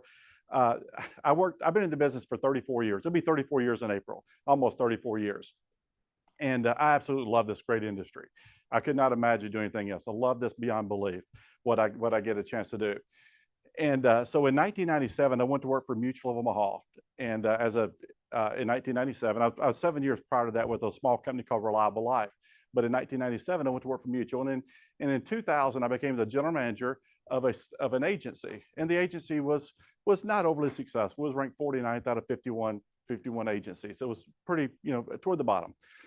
And so anyway, over a 10-year period, we became the #1 agency in the entire company and broke every company record there ever was, and still hold all the company records for production. And so out of Springfield, Missouri, by the way, competing against Houston, Dallas, New York, LA, et cetera, some big places. And I tell you all that not to brag, but I tell you all that because you think that things are going great, and you think that things, that life is just running just, nothing could go wrong. And I won't get into the story for time's sake, but all of a sudden, I'm making a 7-figure income, and all of a sudden, just overnight, that income's gone. Just overnight from over $1 million a year to zero, just overnight. And you're trying to figure out, why and what happened and, where it went wrong. And I won't get into the details now, but just overnight. And so anyway, so I had a chance to go back into corporate America. A lot of companies were offering me money I never dreamed I'd ever make, but I never wanted to be back in that situation again to where someone else was controlling me. I wanted to have full control of my future, my destiny. So my wife and I were having a conversation one day, and she says, and I told her, I said, sweetheart, I'm going to become an independent agent in the insurance industry. I'm going independent. And she's like, well, what does that pay? And I said, well, starting out at 0. And she says, well, we won't be doing that. And I said, honey, we're doing it. I said, we're going to do that. I said, I promise you it'll all be okay. She says, so we're starting out at 0. And you got all these other companies offering you $500,000, $750,000 a year. I had a company offer me $750,000 a year to be one of their executives. And I turned it down because I just did not want someone, I didn't want my future to be put in someone else's hands again. Every time the wind blew differently, the CEO of that company wanted to run it differently. And just, I wanted to control my own destiny. So I guess what I'm trying to tell you is this, is bet on yourself. Bet on yourself every once in a while. I promise you, if you bet on yourself, you're going to be happy you did. But kind of the moral of the story is this right here, is that, do you think that people, the impact that, because when I got, this happened on February the 3rd of 2014. Not that I can tell you the date or not, but that's the date. February 3rd of 2014. February the 4th of 2014, I started Secure Insurance Group, an independent agency. 24 hours later from scratch. It was me and a couple other people on this from absolutely scratch, nothing else. And you wonder, and you think that how I handled that situation, I could have crawled up in a ball and just started crying and not done anything and not got off, I'd had all right, to just take a month and, just whine in my sorrows. But instead, I wanted to show my children, I wanted to show them how a person gets back up off when they're knocked down, how they get back up. I wanted to show that to them. I wanted to make that impact. And again, what I'm talking about here is you're not defined by your biggest successes. You're defined when things get tough. People who know me personally knows that my wife went through chemo back in 2013 to 2015, 2 years of chemo back then, and the cancer went into remission, and then it just came back here about 6 months ago, and we found out it's back. And so I'm telling you that to say this, not for y'all to feel sorry for, because I promise you, there's nobody that fights any harder than she fights. But I'm telling you that to say this, is that because it's so important to us for our kids to see, you never give up. I don't care what happens, you just absolutely never give up. I don't care how tough things get, because we're defined by how we handle tough situations. And so we're not, so, she's at work every day. She's the one, we've got a brand new office we're moving into, 18,300 square feet office we're moving into. And she's the one that's been running point on that every single day. I mean, I could not have done it without her, but she's an individual that she's fighting hard and continues to fight each and every day because she wants to set that example for her children and her grandchildren, that we're not giving up. Things get tough, but we keep fighting. We're never going to give up and never going to stop fighting. But do you think our children are watching how we handle? Do you think my children are watching how I handled, and other people were watching how I handled the situation when the separation from mutual law? Do you think people are watching that? Yeah. Absolutely, they were. Do you think people are watching how she handles this? Her cancer treatments and so forth. And do you think they're handle the tough situations in our life? They are. People are watching how we handle those tough situations. I want to tell you this right here. If I could encourage you to do anything, every chance that you get to take, every opportunity you get to, as an opportunity to uplift somebody, I would take that opportunity. And I'll tell you, I'll kind of tell you why. Cody doesn't even know I'm about to read this right here. Cody has no clue that he probably forgot completely that he even sent this text message. This is a text message he sent back in February of 2014. Okay, so this text message is almost 10 years old. I kept this text message. I put it in my notes in my phone, and I've never deleted it. I've kept it. And Cody has no clue that he probably doesn't remember sending this text message. But the text message is, and I'm going to read it word for word. I'm the way I am because of you. You've always been my best friend, my entire life, and even more today. Your motto, never let anyone outwork you, is still true and shows today. No one outworks you at Mutual, and Mutual made a massive mistake, and they know it. You're the top agency in the nation for a reason. You go from a new agent at the bottom to being the top GM where nowhere else to move up is simply amazing. What you've been able to accomplish in a short amount of time to be able to turn a life-changing negative into secure is remarkable. It will pay off, I promise. You never let anything affect you, or at least you don't show it. I've learned so much from you and continue to learn every day. Thanks for being the best example a son could ask for. You are my hero. I love you. FYI, we are not done yet.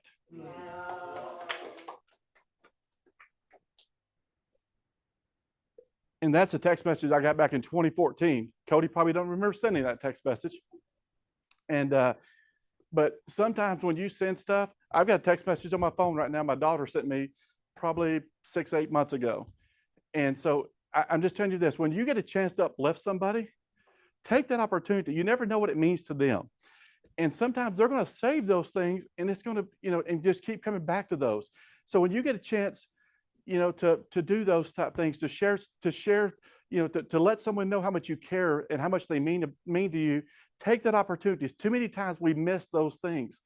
How many of us that, we just miss, think about your mom, your dad, our lives get so busy and we forget to text them. We forget to call them. We forget, a week will pass by and there's no connection there. And, just friends and so forth. But I'm just telling you, don't let those things happen, because I'm telling you, they're so important. But Mike, when people have your back, you can accomplish anything. When people have your back, you can accomplish anything, or you sure feel like you can when people have your back. You're defined by the choices you make and who you surround yourself with. Remember that right there. If you don't remember anything else I tell you today, remember that you are defined by the choices you make and who you surround yourself with. Be careful with who you partner with. Be very careful who you partner with. They will define the person you become. Be very careful who the people that you partner with, because again, they will define who the person you become. Just to kind of I'm gonna get a little bit more of my story, and I'll close out here. Like I mentioned, I started out in 1990, in April 1990, in this tremendously great industry. I think it's the greatest industry in the world. We get a chance to help people. We get a chance to, and always do the right thing. I've sold a lot of clients, thousands and thousands throughout my year. There's not a client I've ever sold I couldn't sit down with at dinner tonight and know that I did the right thing for them. And I never have to worry about that, because I'll do the right thing. I don't care if I make a sale or don't make a sale. Money is not my motive whatsoever. It's doing the right thing for the client is 100% my motive. And when that becomes your motive, you don't have to worry about getting clients. You don't have to worry about getting referrals. Those are going to come to you. It's not pushing anybody. It's so funny that people always ask me, well, Brian, what's your close? How do you close? How do you, because I close about 99.9% of the business. And here's my close. I'm an educator. I educate people on what their options are. At the end of the meeting, I'll say, Mr. Ms. Prospect, hey, do you have any additional questions? Would you like to make a decision today, or would you like to think about it? I'm okay if they think about it. 99 times out of 100, they're ready to make a decision, because they know that I'm not pressuring them. They know I have their best interest at heart. And so I'm just telling you this, when you get a chance to get in front of people, always have their best interest at heart. Never, ever, don't worry about which products will pay you more commission. Don't get that out of your mind. Just get that. Don't even worry about that. Worry about what product is best for that client, and worry about nothing else. And which product is best for that client. But so I started with a small company called Reliable Life, and I was with them for 7 years. And then I went to Mutual Hall for 17 years. And after 24 years in corporate America, which is like, again, 17 lifetimes, you're ready to be, I want to be independent. And so, I want to be independent. So I did that. And so I started as an independent agent. And I'm telling you all this, I'm going to tell you this next few things, not to brag, but just to tell you, I can promise you this. I'm a little guy from Wynne, Arkansas. Nobody on this has ever heard of Wynne, Arkansas. Nobody on this, I can imagine anybody who's ever heard of Wynne, Arkansas. And it's a small little town of 8,000 people. But I just want to let you know, when you put your mind to something, you can accomplish things that you never dreamed could be accomplished. And I wanted to be the first person, in our family to be an overly be a great success. We've had some people successful, but I wanted to be that person that made my mom proud. I wanted to be that person that that did some stuff for a lot of stuff for the family and so forth. But I'll tell you all that to say this is this. I'm going to go back real quick here to this. You're defined by the choices you make and the people you partner with. And so I had Secure Insurance Group for years. And I just recently, back in February of this year, we partnered. We partnered with Advanced Team Partners, which was Roger Short, Chris Ball, Zach McElwain, and Tommy Graziano. And so we partnered with the 4 of them. And these are individuals that they're just good, honest, ethical people that want to do the right thing in every situation. And so, and because we just decided that it would be power in numbers, power in Pat Schmidt, and just power in numbers, and it's all about the systems and processes that we do. So I'm telling you all that to say this is that it matters who you partner with. It matters who you trust. Our pastor, and this has probably been about 6 months ago, was telling a story, and he says, a snake on the top of the mountain asked a man to take him down the mountain to a warmer area as he was very cold. The man said, "No, you are a snake." The snake said, "I won't bite you. I promise you, I will not bite you." The man carried the snake down the mountain and put the snake on the warm plain. The snake bit him. The man said, "You said you promised you would not bite me." The snake replied, you knew what I was when you picked me up. You knew what I was when you picked me up. We get one life here. We get one life. There's no redos. I don't think there's reincarnation. I don't believe in it. I don't think there is. But we get one chance on this go around. We need to do it the right way. And so you think that the snake here, the snake is on the top of the mountain, is wanting this person, this man to take him down. He's wanting to take him down, but the man knows what the snake was. But we still find ourselves trusting and believing people that we know are snakes. We know they're snakes, but we still stay with them. We know they are, but we still stay with them. And I guess my biggest question is why. So just, I hope that story right there kind of hit you a little bit. Now, one thing that my wife sent me, this was a text message she sent me last week, I believe it was. And the text message said, and this was something she copied from Facebook or one of those social media sites. But she just said that in the text message, the little saying goes, "Be humble, be grateful.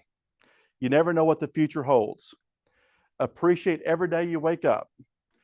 The good days make great memories, and the bad days will teach you lessons. Be grateful for every day you're alive." And when she sent me that, my motto has always been, be confident but humble. And that's always been my motto, be confident but humble. And my other motto was always, never, ever, ever, ever, ever let anyone outwork you. And but be confident. I think so, or be humble, I mean, but so many times, in the second thing of that phrase, I don't know if you remember what it was, but it was be grateful. We need to be thankful for what God has given us and the blessings that we have, and how much I'm blessed beyond measure. I'm blessed more than I absolutely deserve. And I'm the first one to admit that.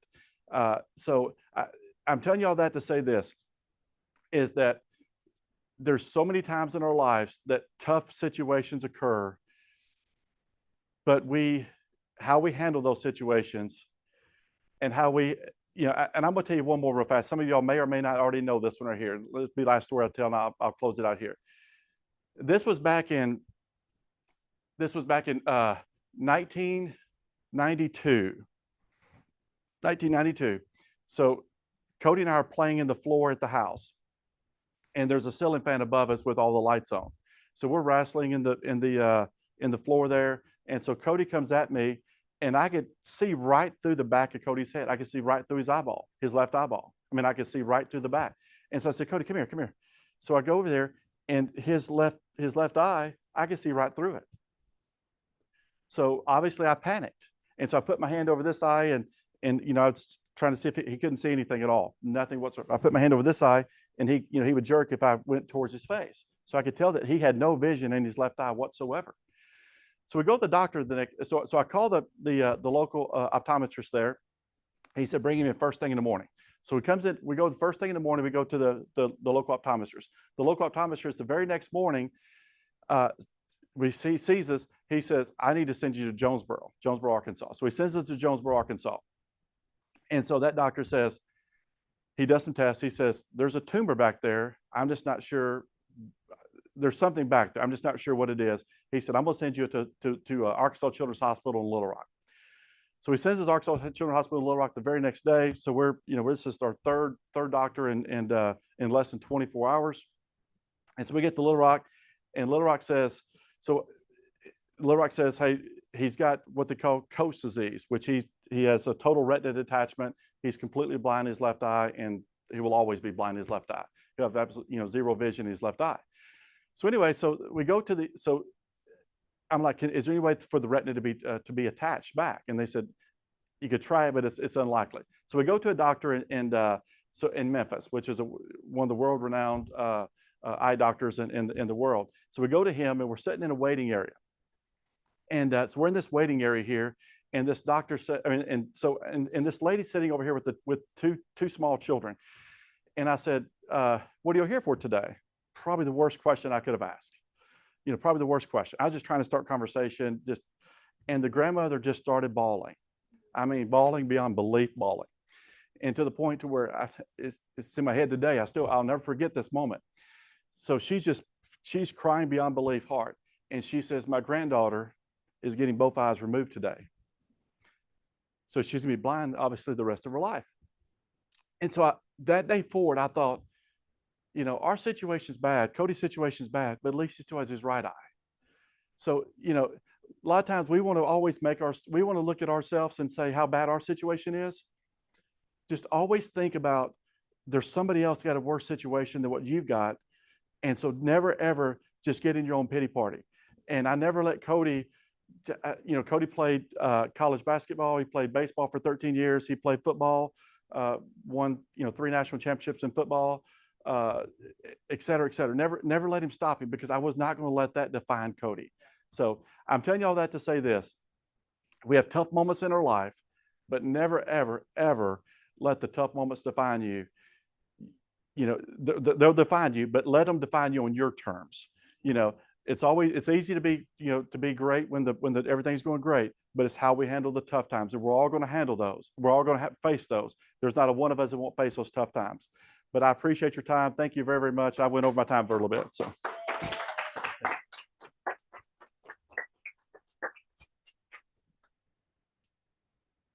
Well done, Dad. Give it up for my father, Brian Askins, in the chat. Oh my gosh. I didn't realize we shared so many personal stories, text messages that I remember sending, right? But I love that. Those are the type of individuals that you need in your life, that will support you, will pour into you, that will share amazing stories with our audience today. So I'm really cool that was able to happen. You're able to hear that. And then my father was able to speak. I remember, while I'm about to bring in our next speaker, I remember, gosh, it's been, February will be 10 years from when I sent that text message-ish, something like that.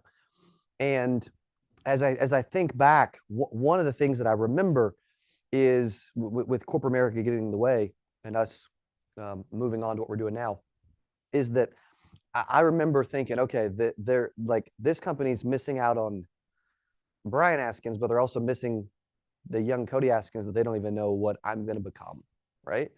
And I remember that motivating me, inspiring me. And I remember saying, like, dude, we're going to help millions of people, and everyone in the industry is going to know our name, and we're going to leave a legacy on this space like nobody else has. And 10 years later, yeah, it's not totally true, but it's starting to become slowly true, and over the course of our life, dude, I believe it will be true, and so that's a testament to, if you really want something, you speak it into existence, you do it. It's amazing what you can accomplish. Also, Michael Adams just officially joined the Ultimate Agent Academy. Give it up for him. Let's go, MA. I love it, buddy. That is so cool. Again, Ultimate Age Academy, something we're rolling out today for the first 50 members. We're doing something special. You're going to get to where I coach you every single week. Like if you're like, dude, this is inspiring me today. This is creating belief. This is creating passion. This is getting me to believe I can get to the next level. This is getting me to raise my targets. This is getting me to accomplish more in December. This is getting me to accomplish more in 2024.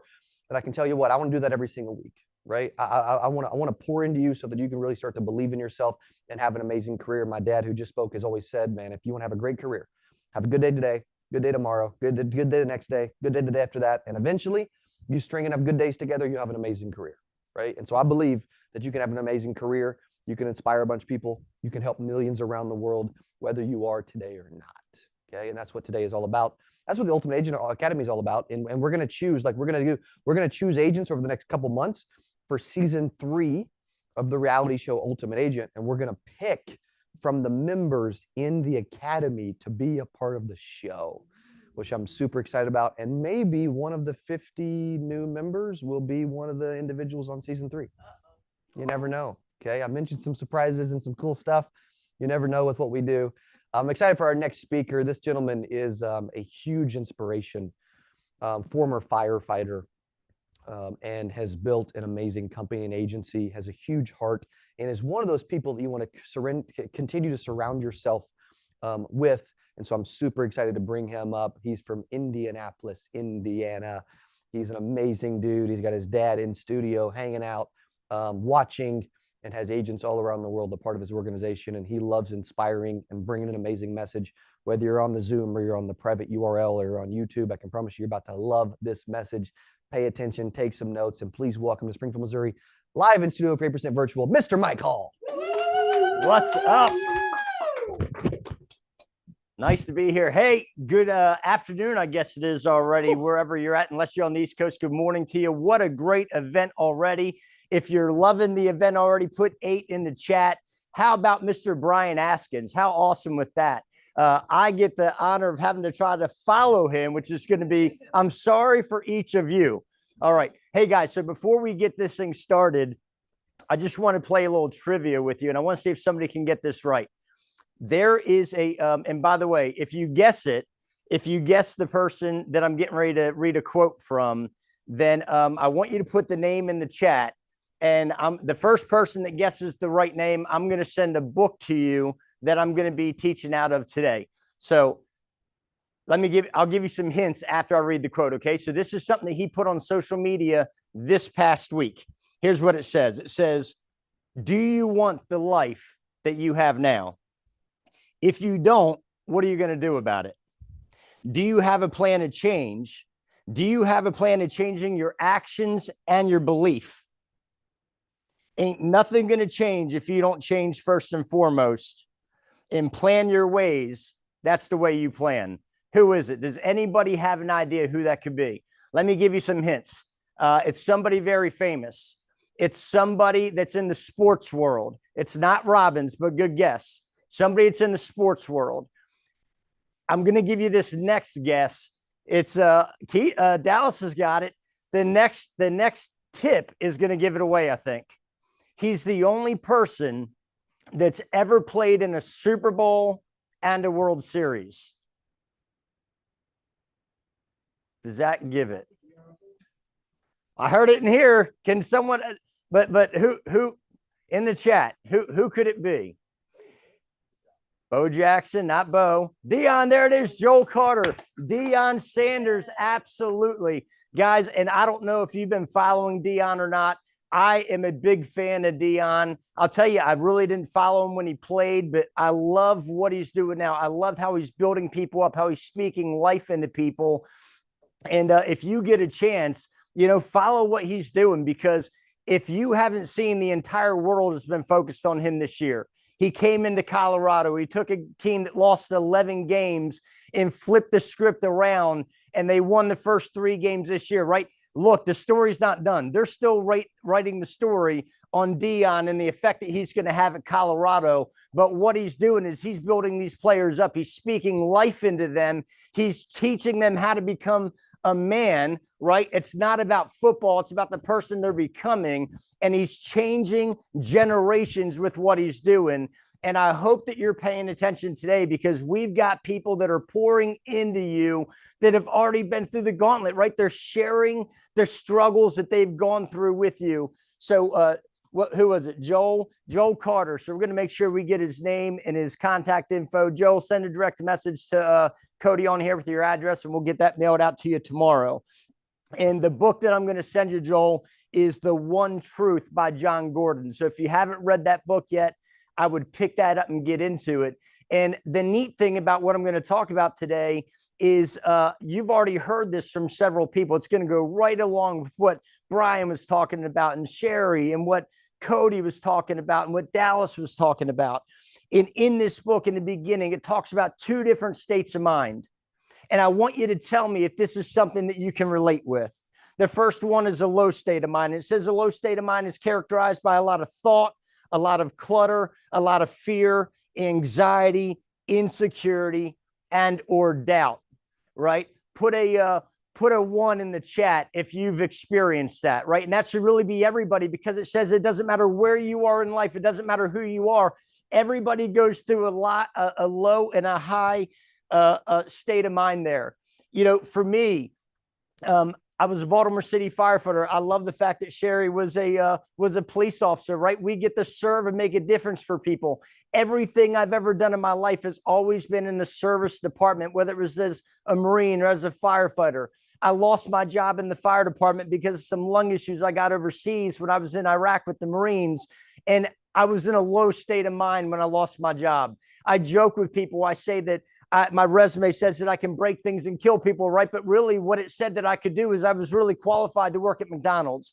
I was qualified to work at a factory. I was qualified to do what Sherry was talking about with the implementation. I can't even talk, Sherry, with the implementation part, right? The low thing. But I knew that God had put more in me than that. I knew that he had bigger plans for me and that he wanted more out of my life. And I did pull myself out of that. Just last year, after I've had a ton of success in our business, way more than I ever thought that I dreamed of having. And last year was the biggest income year of my life, but it was the toughest year of my life. I remember I lost a good portion of my business last year, over 60%. My income tanked and my expenses were still there. And I had to figure out what I was going to do. I had to make a decision that I was either going to fold and quit, like Cody talked about, or I was going to figure out a way to put my next step forward, right? And that's what we did. And this year, partnering with Cody and working with this incredible community, the words that I adopted this year were get uncomfortable. You see me doing that right now, right? Like, this is not my comfort zone, being able to talk to a lot of people. Most people, their biggest fear in life is public speaking, and that was me also. But here's what it says about a high state of mind. A high state of mind consists of a lot of clarity, focus, belief, and confidence. Does that sound better? Does that sound better? Look at all the people that have put the ones in: Veronica, Peter, James, Teresa, Kevin, Desmond. We all deal with that. But if you'd rather have a high state of mind, put a 2 in the chat. Put a 2 in the chat, because it's a whole lot less stressful, right? Imagine what life could be like if you could be in a high state of mind all the time. So if you're taking notes, if you got a pen and paper and you're writing some stuff down, and I'm going to talk quick because I got a lot that I want to share with you today. I want you to write this down. I'm going to share 5 Ds with you that contribute to a low state of mind. The first one is doubt. It said this is where the negative thoughts begin to break you down. It's where you start thinking, can I really do this? Can I really succeed? Am I going to fail? Dallas talked about this, right? It's something I talk about a lot. I talk about inward words and outward words, right? When you're speaking with outward words, you're hearing it with your outer ear, right? Or people, when you're hearing other people talk, you're hearing them through your outer ear. You're taking it in. But when you speak words, you're hearing it through your inner ear. When you talk to yourself, you're hearing it through your inner ear, and it sinks down into yourself, to your subconscious. And it becomes, like Dal said, becomes a thought that ends up becoming a belief. You got to be careful about what it is that you say in that doubt and keeping it out. The next D that I'm going to give you is distortion. This is what happens when the truth is altered.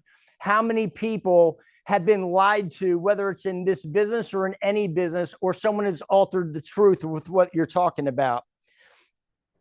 Check this out. It says there's a truth about who you are and the power you possess, right? So who in your life has told you you're not good enough?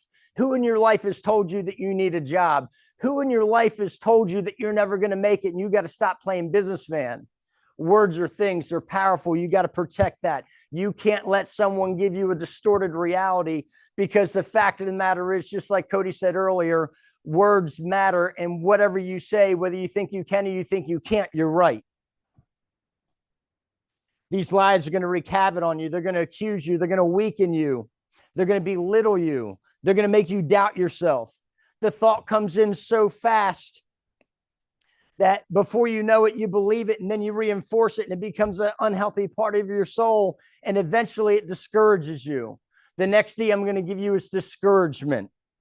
This happens when doubt and distortion, or your negative thoughts, right, overpower your mind. They seep into your soul, and they cause pessimism, apathy, and hopelessness. What do we need today? What does the world need? What does our country need today? It needs hope. And that's what we sell people. We sell people hope. We don't sell people a product or service.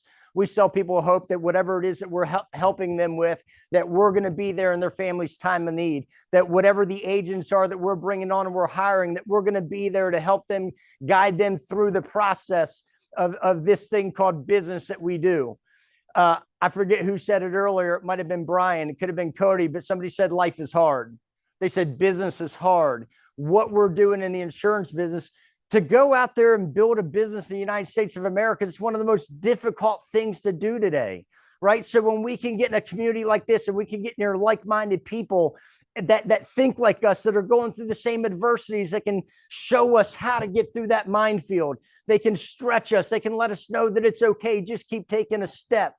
The only way to fail is to quit, right? Who was it? I wrote a quote down the other day, and I think it was Einstein. I don't remember who said this, but they said, I didn't fail 700 times. I found 700 ways it didn't work, right? You're not failing, you're learning, and you're cutting out, you're going by the process of elimination to find the way that works. So discouragement. We don't give up because life is hard. We give up because we get discouraged. We believe the doubt and the distortion that we can't win, that we won't win, that we don't deserve to win. Put an 8 in the chat if you've ever felt like that. If you've ever felt like you don't deserve to win. How many times do we self-sabotage our success because maybe no one in our family has had success? Maybe none of our friends have had success. I grew up very blue collar, right? Just like Cody, my dad was a mentor to me. He's actually sitting here live in the audience with us today. He was a pastor.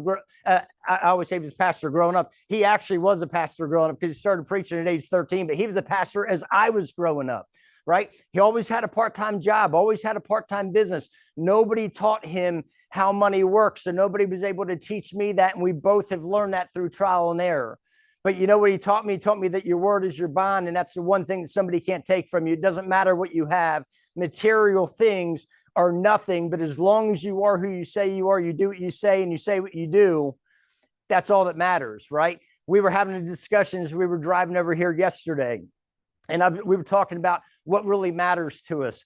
And I was talking about how the thing that really matters to me is I want to make sure that my name means something. I want to make sure my reputation means something. If somebody speaks my name, whether it doesn't matter what our situation was, I want them to say, I respect the way he handled himself. I respect the way he treated me. I like the way that he treats people, right? So we got to be careful on that. Don't let yourself get discouraged. If you believe the lie that our negative thoughts are coming, okay, check this out. I'm going to read this here. It says, if we believe the lie that our negative thoughts are coming from us, and we believe the lies that they tell us, we beat ourselves up and being negative and feel guilt and shame for the thoughts that were never coming from us in the first place. Those negative thoughts aren't coming from you. You're not the originator of that. Did you wake up and say, okay, I'm going to choose to feel depressed today. I'm going to choose to feel like the world's against me today. I'm going to choose to feel like I'm not worthy or I'm not good enough. But you've got to have something that's going to drive you. You got to have something that's going to get you through that. Initially, when I got started in this business, it's because I needed money. But now what drives me is exactly what they were talking about earlier. Like, I've got 3 little girls. I couldn't imagine growing up in the world that we've got today with social media and cell phones and everything right there. You know, everyone living this perfect life on social media and feeling like you've got to keep up with the Joneses, right? And so I pray for my daughters on a regular basis, but I want to show them that it's okay to be different. It's okay to go against the grain. If you're doing the opposite of what everyone else is doing, you're probably headed the right way. All right. And then the next one is distraction. The 4th D is distraction. And it's funny, I was going to start writing these up, but I'm not even going to use the board today. So I hope you're taking notes because I'm just powering through this. But distraction is anything that keeps your focus, that changes your focus from what matters. Anything that changes your focus from what matters. So what could be distractions to you? Could it be sports? Could it be time with your family? A lot of us come into this business because we want time with our family, but we've got to earn that time, right? We don't get that just because we come here. The only thing that we have when we start a business is a shot to make it, a shot to go out there. But here's the good news. The good news is it doesn't matter about your background, your education, or your circumstances. You can start today. It doesn't matter what happened in the past. It matters about the decisions that you make today, just like Sherry talked about earlier, right? It matters about the decisions that you make today. You can change your future, but you can't change your past. And it doesn't matter what happened in your past. That's what's going to help you relate, right? I barely got out of high school. I ran from college. I had no business being in business. I had no experience. I had no money. I had none of that. I simply made it to this point out of sheer desire because of not what I was running to, but what I was running from. Who's running from something in here today? Is someone running from something? I was running from someone having control over me, someone putting their thumb on me, like they were saying, like Brian was saying earlier, from someone telling me, you know, when I can take a vacation, when I can take off with my girls, when I can have off for a holiday. You know, as a fireman and a police officer, as a fireman and a Marine, you know, I worked most holidays. In my journey here in the insurance business over the last 12 years, and I've had the privilege and pleasure of doing this, I've worked most holidays, right? So you've got to determine what it is that you really want, because what you really want to do is what you're going to do. What you really want to do is what you're going to do. And then the last D that I'm going to share with you is the vision. And that's what happens when you experience doubt, believe the distraction, get discouraged, you find yourself distracted. It creates division. So what do we need to do? We need to feed the positive. When negativity lowers our state of mind, positivity elevates it. It raises it. When negativity brings you down, positivity lifts you up. You got to tune into trust. If the answer is doubt, if the answer to doubt is trust, you have to choose trust. When doubt comes in, choose trust. Trust yourself. Trust those who you can trust. Trust the creator of the universe, right? All right. The key to winning the battle in your mind is to see negative thoughts for what they are, and that's lies. All right, I want to give you a couple of things here. I'm going to rapid fire some stuff that I want you to write down. Remember, it's not your circumstance. It's your state of mind. None of us are products of our circumstances. We're products of our decisions. I look at, like someone mentioned Grant Cardone earlier, dead broke. Now he's a billionaire. Cody talked about Steve Harvey, homeless and living in his car, multi-millionaire. Michael Jordan kicked off his high school basketball team, worth over $3 billion today. We live in the greatest country in the world, and you can get anything. You can get whatever you want out of it as long as you're willing to pay the sacrifice. The other thing is you got to stay on the roller coaster, right? What do you see a lot of people doing with the stock market? It drops down and they pull their money out. That's the worst time to do that, right? That's when you should be buying, and you got to stay on the ride. You just got to keep putting one foot in front of the other. The next thing that you got to do is you got to speak to yourself and speak truth to the lies, right? Speak some positive affirmations. I'm a difference maker. Somebody's going to meet me today and I'm going to change their life. Who can I serve today? Put it out there that you're going to, that you're doing something. Speak what you want as if you already have it, because you do. It just has to catch up to to you and your bank account, right? Like Sherry was talking about, you want to make that 7 figures in 1 year, right? Start acting like somebody that makes 7 figures in a year. What do they do? What are their daily habits? Because our daily habits, I was talking to somebody earlier about this. I saw this I didn't see it on the radio. I actually heard it on the radio. I guess it'd be pretty good if you could see it on the radio. But here's what they said. They said, if you can spend every single day in 1 year doing something for 18 minutes a day, at the end of 365 days, 1 year later, you're going to be better than over 90% of people in the world at that. All right, let's see here. Practice gratitude. How important is this? It's hard to be thankful and stressed at the same time, right? We're blessed. I love the stories that Brian was just sharing, because when you look at what's going on around the world, I look at what's happening in Israel right now, and it breaks my heart. It breaks my heart to see what's happening with the babies and the women and the little kids and the children over there, right? We've got the freedom to be as lazy as we want, but we've also got the freedom, and as ignorant as we want, but we've also got the freedom to work as hard as we want and to go against the naysayers and to fight for what we believe in. I've got a young friend of mine. He's 24 years old. He's going to be 25 in March, and he's had an incredible career so far. And he was saying this to our group the other day. He said, if you're not buying the amount of leads that you need, that's a red flag. If you're not booking the amount of appointments that you need, that's a red flag. If you're not seeing the amount of appointments, the amount of people a week that you need, that's a red flag. So I want to leave you with this. If you want to elevate yourself in 24, you've got to have a plan. You've got to make a decision. You've got to figure out what you're going to stand for, what you're going to create, because it all starts with a thought. You got to write it down. You got to have a plan to go attack that every single day. And because if you don't, the definition of insanity is doing the same thing over and over again, expecting different results. Guys, if you want to check us out, you can go to trustworthy.life/Cody. My name is Michael Hall. Thank you very much for your time today.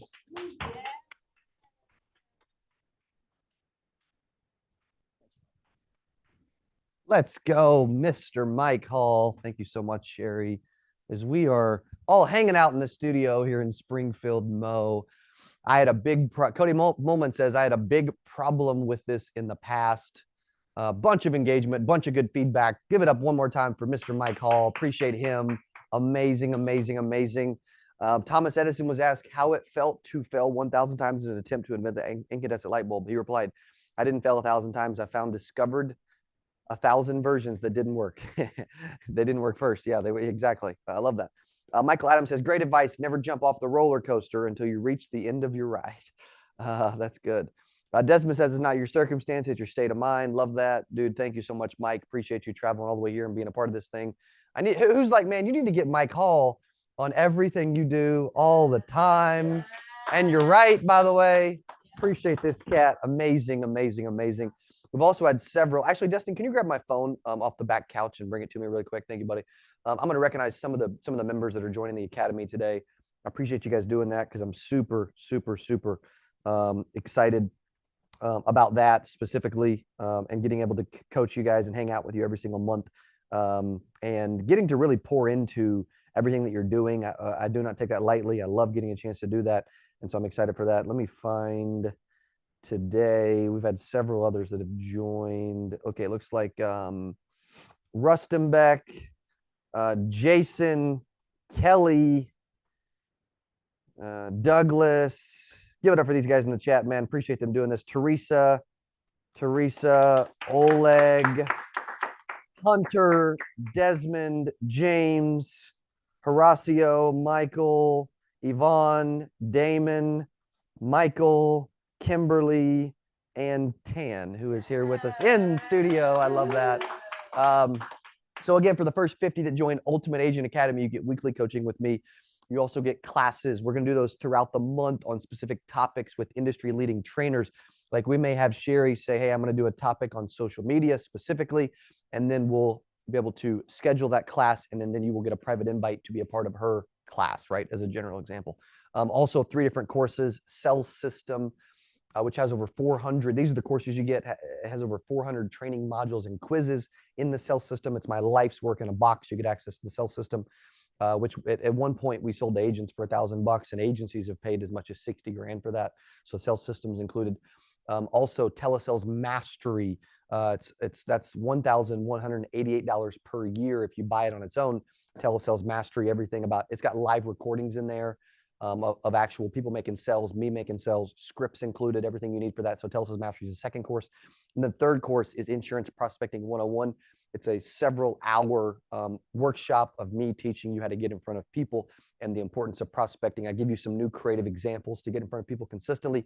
And so you get those three courses at $2,500 total value included in the academy. And you get a community, private Facebook group, live chat with agents all over the world. Okay, so you can go to ultimateagentacademy.com, be one of the first 50 today as we launch this out on December 1st. Okay, appreciate those that are doing that. Also appreciate you guys' attention, man. You're focused. You're staying attentive. We've kept the energy up. Chat's been lighting up. Our speakers have been consistently bringing the heat. Dustin, are we ready for our next presenter? Let's go. Let's bring our next presenter in. Is it Henry? Yes. Dude, let's do it, man. Mr. Henry Stewart, all the way from Atlanta, Georgia, with Senior Life Services. Dude, I like the setup today, man. What is up, Mr. Henry Stewart? What's up, Cody? Dude, you always look so good, man. You're making me look bad. No, man, I got to show up. I got to show up and show out. It's 8% Nation. I got to get dressed up. Let's go, man. Where are you at? Are you in Vero or Atlanta? I'm in Vero. That's how I got these fancy digs. Let's go, man. The home office and headquarters of Senior Life Services, an amazing organization. They're gonna do like 40 million in final expense premium this year. They got agents all over the world. And I am excited for that. Vero Beach, Florida. I wish I was in Vero Beach. It's 49 degrees and rainy in Missouri. Hey, all it takes is get on that private jet. Come on down here. I know you're hiding a jet up there in Missouri. Send the jet. Tell James to send the jet. Okay. Dude, you're amazing. I appreciate you being on here. Please welcome Mr. Henry Stewart. Thank you so much, buddy. Take it away. Hello. Appreciate the warm welcome. Hello, 8% Nation. As always, thank you for the opportunity to come hang out. Would not have that opportunity without the invitation of Cody himself. So thank you, my friend. Try to never miss these events. I wanted to be there in person. I wasn't able to do it. Cody was gracious enough to allow me to come in virtually. So I'm going to give you what I got. See if I can help us to elevate. When I heard that we were focusing on lifting things up and getting better, I thought that was great to do because we have a convention coming up with our organization. And our motto this year is sky is the limit. Make the sky your floor in 2024. So I would encourage everybody out there in 8% land, adopt that motto. To help you do it, let me tell you a little story about my life. So Mr. Stewart, as I'm referred to around my current organization, I used to be a procrastinator. Oh my gosh, I know it's hard to believe, but it's true. And I got it honestly. My dad used to be a procrastinator back in the day. He's reformed. I'm a reformed procrastinator as well. But I kind of fell into that habit because I'm pretty good under pressure. And because I'm pretty good under pressure, I was pretty good at getting stuff done at the last minute. All my school projects, I would swear every single time I got a project, okay, this time, as soon as the teacher gives it to me, I'm going to start working on it piece by piece, bit by bit, and then make sure I get it done. I give myself that same speech every single time. And sure enough, the day before the test was due or essay was due or whatever, I'm up till 3 o'clock in the morning getting it done, but I always pulled it off. So I took this habit into my professional career, this habit of procrastination, and boy, was that a big mistake because usually it worked out, but sometimes it didn't. One time in particular that it did not work out for me is when I was working on a project and I had been procrastinating and I'm like, you know what? I can work it out. I'm pretty good at sales. I'm sure I'll get this closed. One thing led to another. I missed a deadline. My ship was supposed to come in, and that's SHIP, by the way. My ship was supposed to come in. It did not. And it led to old Mr. Stewart getting put out of his apartment. As I share with you guys all the time, those that have money didn't always have money. And I can relate to anything that you're going through if you're having some challenges because old Mr. Stewart got put out of his house in his early 20s. Now, from that experience, here's what I remember. I remember that it's embarrassing. I remember that note stapled to my door. I remember that note said I had to come to court within 7 days. Actually, prior to that, I remember missing my rent, getting behind, having a chance to pay late fees to stay in there, dispossessory being filed, note being sent to my door. Then I get the note, be there in 7 days, show up to court. I get to court. They say, you got 7 days to get out. And then I'm sitting there waiting for somebody to come and kick me out of my house. Hopefully you can't relate to this. If you can, I share your pain. But I'm sharing this with you, not just to tell you a horror story from my past. I'm sharing this with you so that we can have a more important conversation about getting where you want to go in 2024. So think about that process of Mr. Stewart getting put out of his house. All right. Life has a similar path that it takes. Any challenge that you face has red flags. It has opportunities for you to react. Now, if you think about getting put out of your house, which is probably one of the most serious things that can happen, losing a roof over your head, ask yourself this. When you've got challenges in your life, at what point do you react? At what point do you react? For instance, some folks don't react until they actually get put out the house. And they're like, man, I can't ever let that happen again. And so that's the time that they make reformation. Some people react when they actually go to court and the judge says, hey, if you got the money right now, maybe you can go back in that mediation room and work it out. And they're like, oh, Your Honor, I got serious about making money and I got it. Can I go try to pay? Some people react when they get that late notice. And they're like, look, you got to make this payment. You got 5 days to make it. Otherwise, the fees come in and we're going to file. Some people react before the end of the month. And they're like, hey, you know what? I got to make sure that I get enough money so that I don't have any issues not paying my rent. And some people react long before that because they make sure that they have enough money in reserve that they never even get close to all the other bad stuff that can happen. So you as an entrepreneur, that's my question to you. What has to happen for you to react? What has to happen? How bad does it have to get before you get serious about being successful? Because the key is you've got to be able to move that floor. You've got to be able to slide back the reaction time so far that you never get to the extremes. I used to counsel on an unrelated note. I used to counsel men that were abusive, men that punched their wives, hit their wives, hurt their wives in some way. And you might think, oh, monster. These guys are all monsters. They're not necessarily all monsters. Many of them definitely had some issues. Many of them had issues of abuse in their own past. And as I was counseling them, I used to share this with them. I would say something to them that would really offend them. It would shock them. They'd even get upset sometimes. I would say, let me ask you a question. At what point are you going to kill your wife? And they would get really upset, like, who do you think you're talking about? I love my wife. I would never, ever kill her. I said, listen, when women die, the very first place that the police are going to look is that crazy husband or that crazy boyfriend. And usually they're right. So let me just go ahead and ask you, at what point are you going to go ahead and kill your wife? And they would get really upset. And then I say, listen, I'm not saying that you want to kill your wife, but you got to understand something. That feeling you have in your stomach, all that offense, all that anger that you have at the idea of killing your wife, you need to feel that way about yelling at your wife. Because if it's repulsive to you to even think about yelling at your wife, if you ever cross that line, you're going to feel terrible. You should feel as bad then as you feel right now. And if you're afraid to even yell at your wife, then you'll never curse at her, you'll never put your hands on her, and you're never going to hurt her. So you got to move that line so far back from the consequence that you never even get to the bad stuff. And when it comes to your financial world, we've got to react faster as entrepreneurs. We can't be thinking to ourselves, well, let's see, how bad does it have to get before I kick it into high gear? How bad does it have to get before I work all day? How bad does it have to get before I commit to getting a bunch of talk time on the phones if I'm selling over the phone, or knocking on the extra door if I'm selling face to face? How bad does it have to get before I get serious? Does it have to be at a financial crisis, or can I create the crisis in my mind? Can the crisis be anytime I have less than $10,000 in my savings account? Can I feel, if I have less than $10,000 in my savings account, can I feel as desperate and as bad and as passionate as I would as if I was being put out? Because if I could be as passionate and desperate and hungry at the idea of, oh my God, I've only got $9,999 in my savings account, I got to react. If I can feel that way back here, it keeps me from ever getting to those moments of financial desperation, financial crisis, financial devastation. So where is your line? Where is your current reaction point? Chances are most entrepreneurs need to move that line way back. They need to move that standard. You might be driving down the road and you see somebody and man, it's horrible. It makes you sad because you see somebody living in a box under a bridge. And you think to yourself, wow, man, how bad did it have to get for this to happen? Take a minute and think about your own life. How many things would have to go wrong for that to happen to you?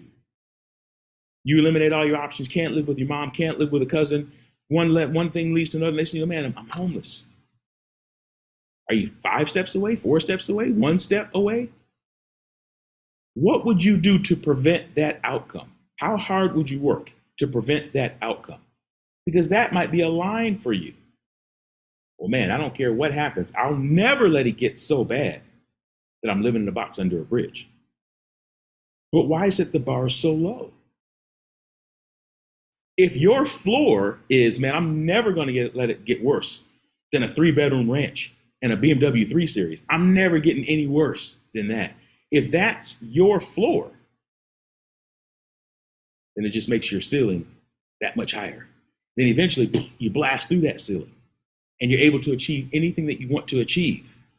But you got to have a standard. You got to have a floor. Make the sky your floor in 2024. So ask yourself, what really is my place that I say, man, I'm not letting it get any worse than that? Are you in that place right now? Are you at the place where, man, I can't let it get no worse than this? If so, you got to have a strategy. You got to have a plan to get out of that situation. Well, what is the strategy? First, you got to redefine your bottom line. If I were to ask you, how much money do you need to make per month? Many of us would say, well, let me sit here. Let me take a minute and add up my bills. Well, I need $5,000. That pays my rent, my car note, my insurance, my health insurance, everything I need. It pays me $5,000. That's what I need. Wrong number. Wrong number. When I ask you how much money do you need to make, the bills is the least important part of that equation. Yeah, you got to have $5,000 for your bills. But how much money are you putting towards your retirement each month? And how much money are you putting towards your dreams each month? Because your bills plus your retirement plus your dreams is your actual number that you need to make each month. And then once you figure out what you need to make each month, which one of those do you pay first? The answer is you pay yourself. Every month, we should be making enough money in our business to fund our dreams first. If I've got $5,000 worth of bills, if it takes $2,000 a month to put towards savings and retirement, and it takes another $5,000 to live the life that I want to live, in other words, my car note right now is $500, but the car I want is $1,500. So I need to budget in $1,500 for my car note. The house I live in right now is $1,200 a month, but the house I want to live in is $3,000 a month. Then my budget needs to include $3,000 a month. You need to add up the cost of your dreams, cost of your savings, cost of your retirement, cost of your current bills, and that's the amount of money that you need to actually make right now. So your business model needs to be built around that number. And then once you identify all those numbers, each month you pay your dreams first, your retirement second, and your bills last. The reason that you've got to learn to pay yourself first is that everybody else whose dream you are a part of, they're fighting for priority in that line. See, we don't think about this, but every bill that we pay, we're financing somebody else's dream. If you finance your house and you're paying a mortgage, and then the banker is making interest off that mortgage, the owner of the bank, the director, the president of the bank, his family eats off of that interest. So he's funding his dream first by making you make that payment a priority of yours. The banker is so serious about his money, he's like, let me tell you something. You miss a couple payments, I will take this house back. I will take this house back and I'll sell it to somebody else because you're not going to jeopardize my dream with your inconsistency. You pay your light bill, your gas bill, people own those public utility companies, they own them. And the proceeds from those bills pays their family's dreams. So they don't play with their money. Hey, let me tell you something, mess around and I'll make a payment arrangement, miss a couple of those, I'll turn this thing off. You'll have no phone. You'll have no lights. You'll have no water because I'm not going to allow your inconsistency to play with my dreams. See, every bill that we pay, they take their dreams seriously and they force us to take their dreams seriously because there's consequence if we don't pay the machine. So if you're paying bills to all these people to take their life and take their dreams so seriously, how seriously do we take our own? Do we give the same precedence and priority to our own dreams that those that collect our money each month pay to theirs? So you got to be the world's best bill collector and worst bill collector, all rolled into one on yourself. You got to say, hey, dreams didn't get funded last month. Go ahead and send you a notice. You need to send your retirement plan needs to send you a notice. Hey, we're the retirement plan here. We didn't get funded. Going to send you a late notice. We need to get this taken care of. We've got to get as serious about our retirement and our dreams as we are about our bills, because paying bills is just paying for somebody else's dream. We got to get serious. We got to get serious. We got to react early. We can't react to the need for retirement when we're 72. We got to react for the need for retirement when we're 42 or 52 to make sure by the time we get there, the funds are there. But that's the importance of meetings like this and others that you go to, because they got to fix this so that you can fix this and fix this to make sure that you're not having issues. But it comes to taking things seriously. You've got to take your business seriously. You cannot find yourself in a situation where, man, it's like I'm always in desperation mode. I'm always stressed out. That's how people have heart attacks. We got to move that line back. We got to raise the floor, move the line, increase the reaction time, fund our dreams first. Now, to figure out how to do that, look at your business and figure out what's going to fund your dream the fastest. Here we are, winding up the year. Look back at the business that you have written. What products did you write? Medicare Advantage, Final Expense, Universal Life, Infinite Banking, Premium Financing. What were you doing? What did you make the most money at in the least amount of time in 2023? What did you make the most money at in the least amount of time? Which product? Because wouldn't it make sense to identify the top 3 products, top 3 services that you offer that you made the most money in the least amount of time, and spend more time doing that in 2024 than you did in 2023? Did you spend a whole bunch of time and just sell one annuity? Well, does that mean you should stop selling annuities? No. Does that mean maybe you shouldn't spend 90% of your week elephant hunting for an annuity? Yeah. Now, if you found that you sold Medicare Advantage, well, I did really well. Med Sups, Medicare Advantage, and I was working, but I made this much in this amount of time. Devote more of your time to that. Chase the things that make you the most money in the least amount of time, and anything you find along the way, any other opportunities you find along the way, take advantage of them in a supplementary fashion.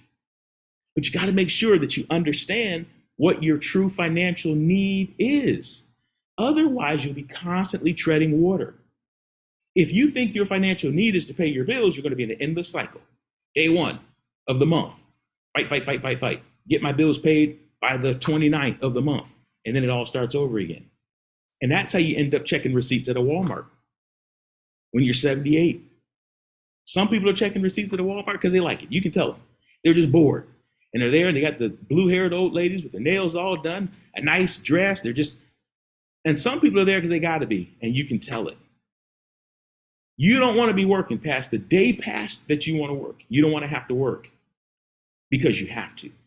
You want to get to the point that you're working because you want to. But to do that, you got to power through these years right now. And it ain't going to be easy. All right, we've been hearing that theme all throughout the day. If you're expecting it to be easy, that's a wrong expectation. Speaking the wrong language. See, to be successful, you got to speak the language of prosperity. Most people are fluent in the language of brokenness. Most of our friends, family, most people we talk to, they're fluent in struggle. They're fluent in negativity. They're fluent in all the things that make you lose money. To be successful, you got to be fluent in the language of prosperity. And to do that, it's just like learning a real language. If you were to learn Spanish right now, you really want to learn it, go to where people speak it. You want to learn the language, you want to be fluent in the language of prosperity, be around people that speak it. That's why you got to come to these events. That's why you got to join the academy. That's why you got to get around people that look like you, talk like you, think like you, breathe like you, act like you. Become a part of that community if you want to change your situation. To change your pay, you got to change your way, and that's what today is all about. It's about identifying what are my true standards? What are today's dreams? And then every year, you make your aspirations of the previous year the floor of the following. If last year your goal was to get yourself a nice car and get yourself a nice house, then next year, let that goal be to fix that house up, fix up the basement, get a better house if you need one, improvement, leveling up. But if we're fluent in the language of brokenness, then we become stagnant. Our life becomes one endless wave of struggle and challenge. I saw a timer somewhere before and I got reliant, Cody, because I thought the timer was going to be up for me. And my apologies. I'm not sure when I started, so I'm not sure when I'm supposed to end. I don't want to go overtime. How much time do I have left, my friend? Somebody can tell me. Henry, I got you. You got a minute and a half. I got a minute and a half left. Good. Then the last 90 seconds, here's what I got for you, everybody. Number one, make money based on your dreams and goals. If you don't have good credit, don't worry about it. Bad credit will be gone. No matter how bad your credit is, it'll be gone in 7 years. I know, I used to have some. It's all gone. Once all the bad credit is gone, if you start making the money that you need to make right now based on your dreams and goals, you will have enough savings that by the time your credit is good, you'll have blank credit. And blank credit's better than bad credit. You go get yourself some credit at that point, get yourself a car or something like that. Next thing you got the cash and the credit. But the key is, bam, get this thing straight up here. We are in a business. We're in a world. We don't have to ask for overtime to make more money. We don't have to look for a second job or a third job. Your first, second, and third job is your opportunity. It's your insurance business. If you need another shift, get another appointment. Stay on the phones an hour longer. Do whatever it takes to elevate, raise your business, raise your standard, move that line back so that you react faster, elevate your floor, because the sky is the limit, and you want to make the sky the floor in 2024. I enjoyed my time. Thanks for letting me hang out with you.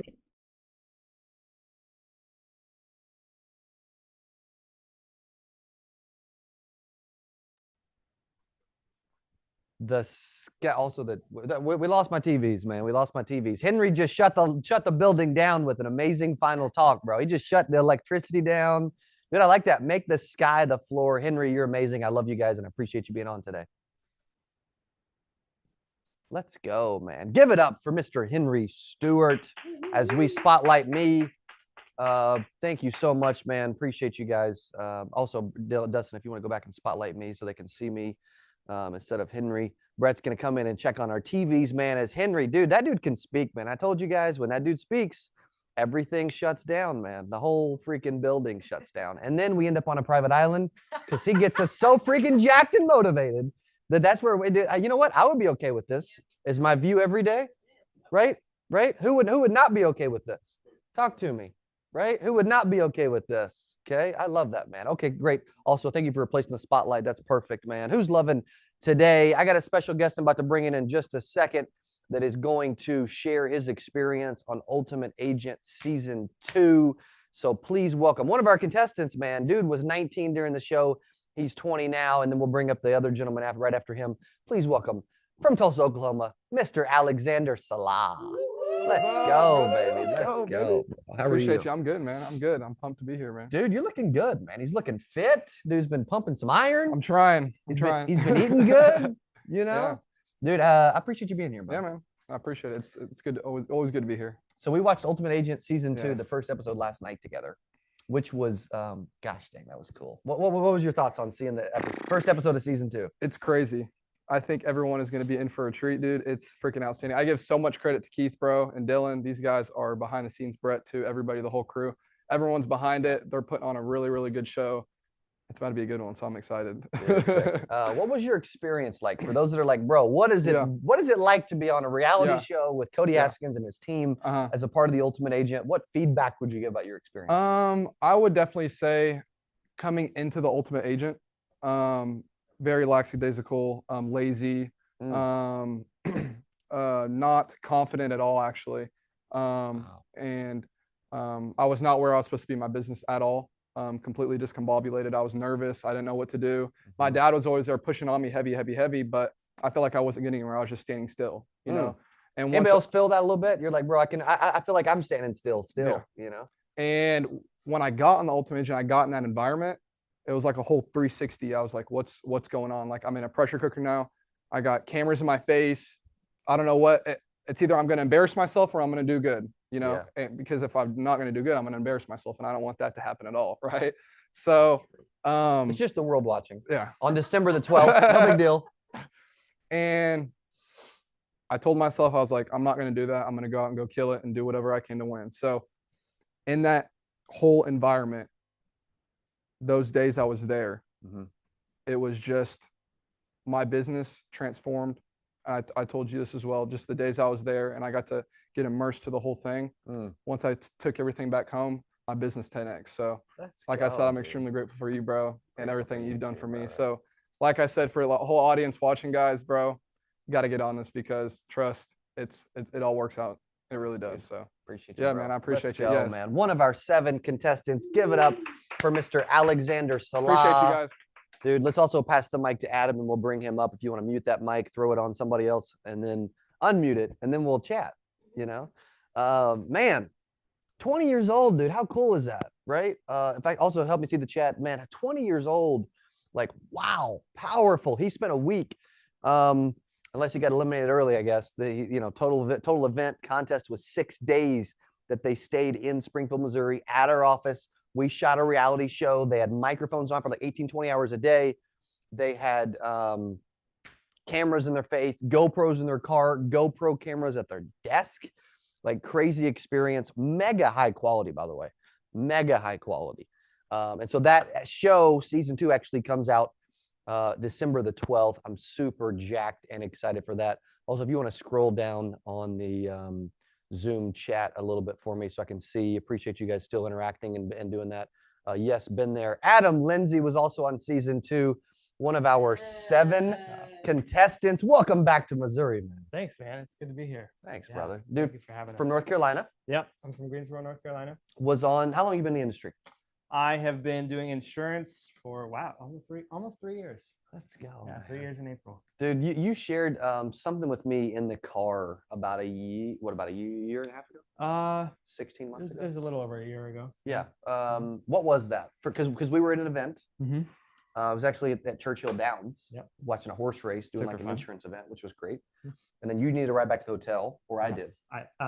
No, you did, because I was driving. Yes, you were driving. And so then you jumped in the car and we headed back, and then you started opening up. You're like, I don't know if you know this. Yeah.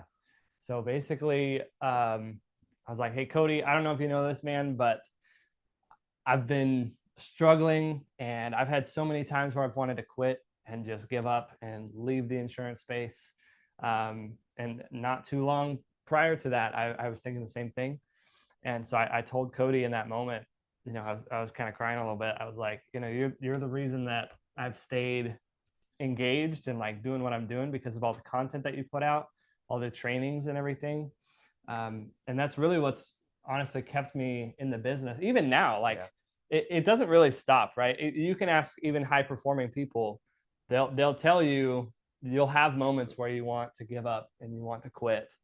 Always. But you always just have to have people in your corner who are supporting you and want the best for you. And Cody's been one of those people for me.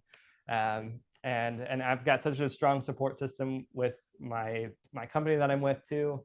And that it's just been great. So thank you for that. Dude, thank you, buddy. Here's one thing I was thinking about too. What was your experience like as a part of the show?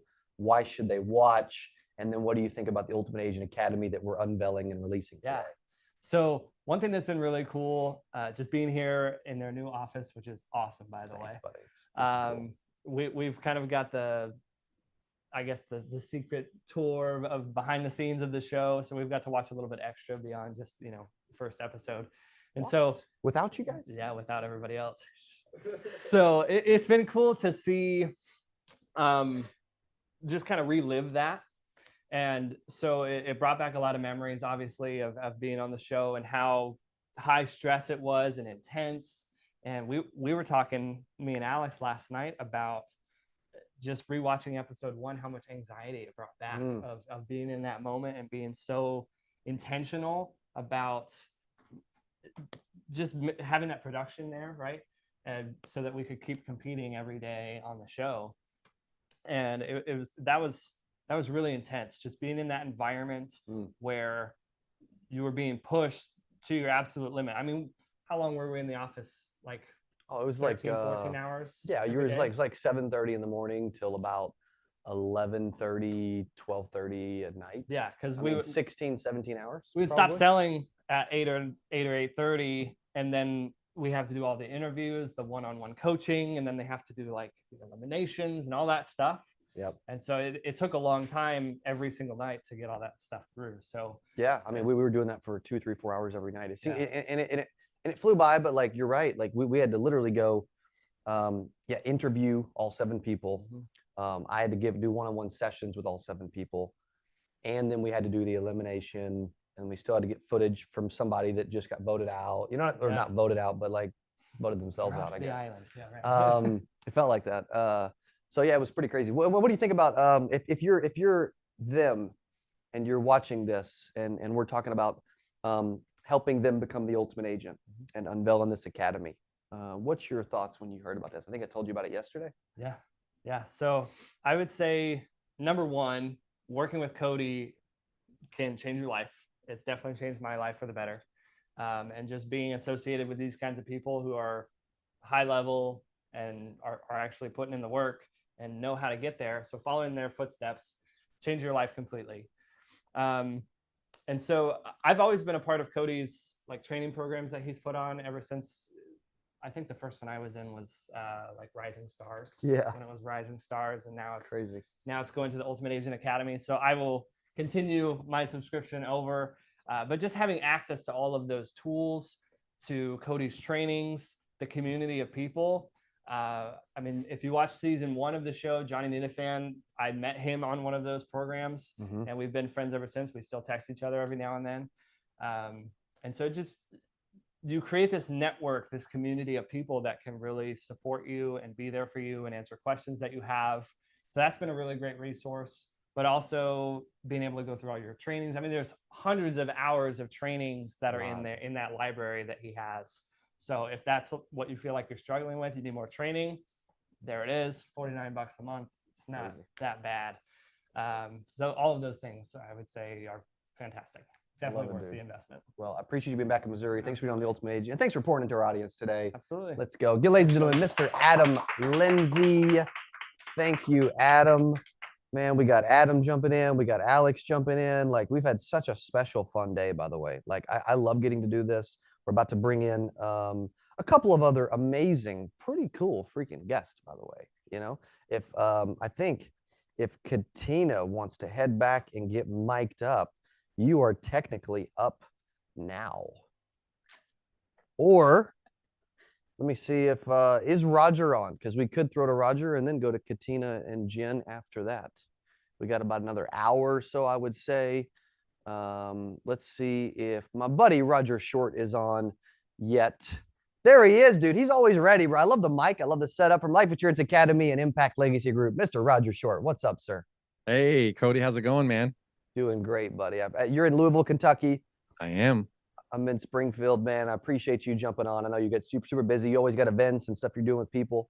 But you are one of the most popular trainers in the space. Your podcast, Life Insurance Academy podcast, is getting 60, 70, 80,000 downloads a month, which is amazing. You've been someone that when I'm struggling or I need to talk, I can go to, and you've poured into me like I know you're going to pour into so many. So thank you for all you do and for being here. Ladies and gentlemen, Mr. Roger Short.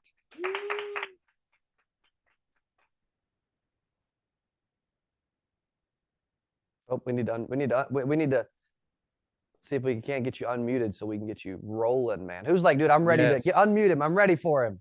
I was muted out there. Well, thank you, Cody, man, for having me on. I appreciate you bringing me on today to talk to people who want to learn how to level up and elevate in 2024. What a great time of the year. We're right at the beginning of December, rolling into the last month of the year. Some people are saying I got to finish strong. And other people are starting to say, how do I set myself up to win in 2024? So I'm going to go ahead and do we have cameras on, or is everybody not on camera? There we go. I'm looking for cameras on. Who's got cameras on, everybody? Let's go cameras on. I like the cameras on, people. There you go. There you go, Desmond. Let's go, man. Let's go, Teresa. I see you. Yes. Thanks for being on. Guys, I want to take a little time today. Cody, thank you for turning your camera on. I love it, my man. There you go. You're showing up. You're ready. I'd like to take some time. How many people are brand new by show of hands, or you can give me a thumbs up in the chat, are new to the insurance space less than 1 year? Less than 1 year. Give me hands up, or give me thumbs up in the chat. Less than 1 year. Less than 1 year. Yeah, if you're less than 1 year, throw a thumbs up in the chat. If you're here, I'm going to ask you another question. If you've been in the business and you've ever gotten somebody to say, I want to think about it, I want you to give me a 100 in the chat. 100 in the chat if you've ever had anybody say, I want to think about it. It should be everybody, by the way. And for the people who are not throwing comments in the chat, they've turned off their camera and they're gone to the refrigerator. There you go. Teresa's like, not me. That's not me. 100 in the chat if you've ever had anybody say, I want to think about it. I just got my license. Fantastic. Everybody should be saying this. That's right. Everybody should be saying this. So I'm going to give you Daniel Pink, who is a student of human behavior. He wrote a book called Persuasion.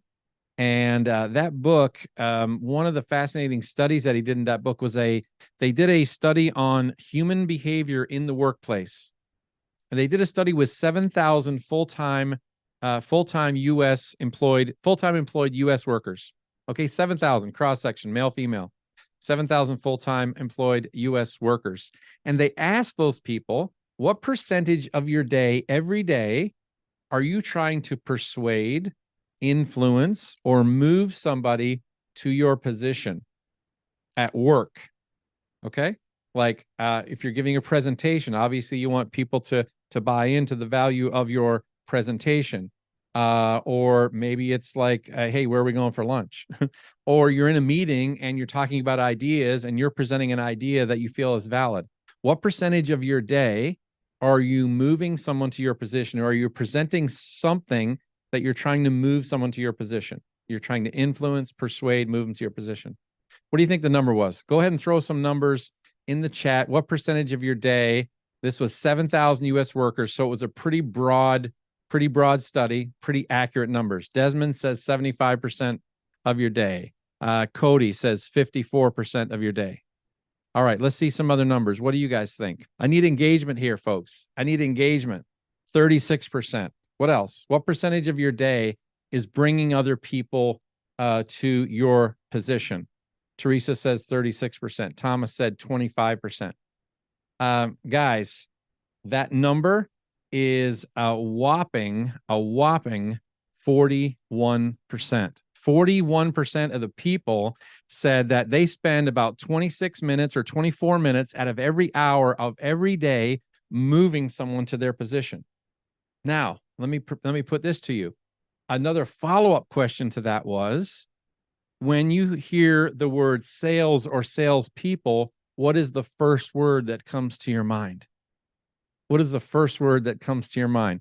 Throw some words in the chat that you feel like might have been some words that were given as responses to that second question. Desmond, what do you got?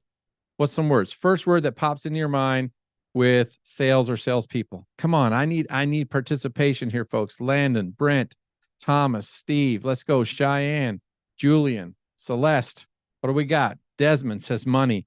Teresa says not interested. Cody, negative. Nope. What else? What else? What other things? Pushy. Thomas said pushy. Let's get some other words in here, guys. Curious. I like that. So the number one word, who said it? The number one word, Thomas got it correct, was the word pushy. The word pushy. Why do people think of sales or selling as a negative connotation, when in the previous question in that same study, they said that 41% of the time they were trying to persuade and move somebody to their place? I guess I want to ask the question this way. What is the difference between sales and persuasion? Or is there a difference? Fascinating question, isn't it? What's the difference between sales or persuasion? Is there a difference? Perception? Yeah. Perspective? Approach? Persuasion is moving someone to your position. And I believe in our profession, we're in one of the most honorable professions in the world, putting families in a better place. How many of you know that we're in an industry that improves people's lives? It puts families in a better place. It protects families financially. It protects families. It protects legacies. It protects history. It protects a lifelong work, putting something in place if something were to happen to me, whether a critical illness, a chronic illness, or an unforeseen death, a tragedy of that, or final expenses, or mortgage protection, or helping someone to eliminate their debt using cash value whole life, or helping someone plan for a tax-free retirement with IUL strategies. Like, this industry of life insurance sales, man, is one of the most incredible industries in the world, and we get to move people to a better place. Now, if we're doing that, what separates us from the pushy people? What separates you from the pushy people? And how do you become someone who's not pushy? Do you want to be a pushy person, Teresa? Do you want to be thought of as a pushy person, Desmond? No, I don't want to be thought of as a person. Like, we don't want to be that person. Nobody wants to be that person. We shouldn't want to be those people either. We should be people that want to move people to a better place. So if I were to ask you what the 5 real reasons are why people don't buy, what would you determine they are? Because we hear all kinds of reasons why people don't buy. They say things like, I want to think about it. I got to talk to my brother. I got to talk to my mother. I got to talk to my wife. I got to talk to my daughter. She helps me with all these decisions. I got to think about it. I got to look at my budget. We're going to get some quotes and I'll get back to you. How many people know that this is stuff that you hear all the time? We hear this all the time. And here's the challenge for a lot of new people. They think those are the real reasons why people don't buy. They think they're the real reasons. And I will tell you this, they're not the real reasons. They're not the real reasons why people don't buy. At the Life Insurance Academy, we do a coaching and courses program. And we just did a series not too long ago called The 5 Real Reasons Why People Don't Buy. And we broke down all 5 of the reasons in detail, and we laid out a framework for this.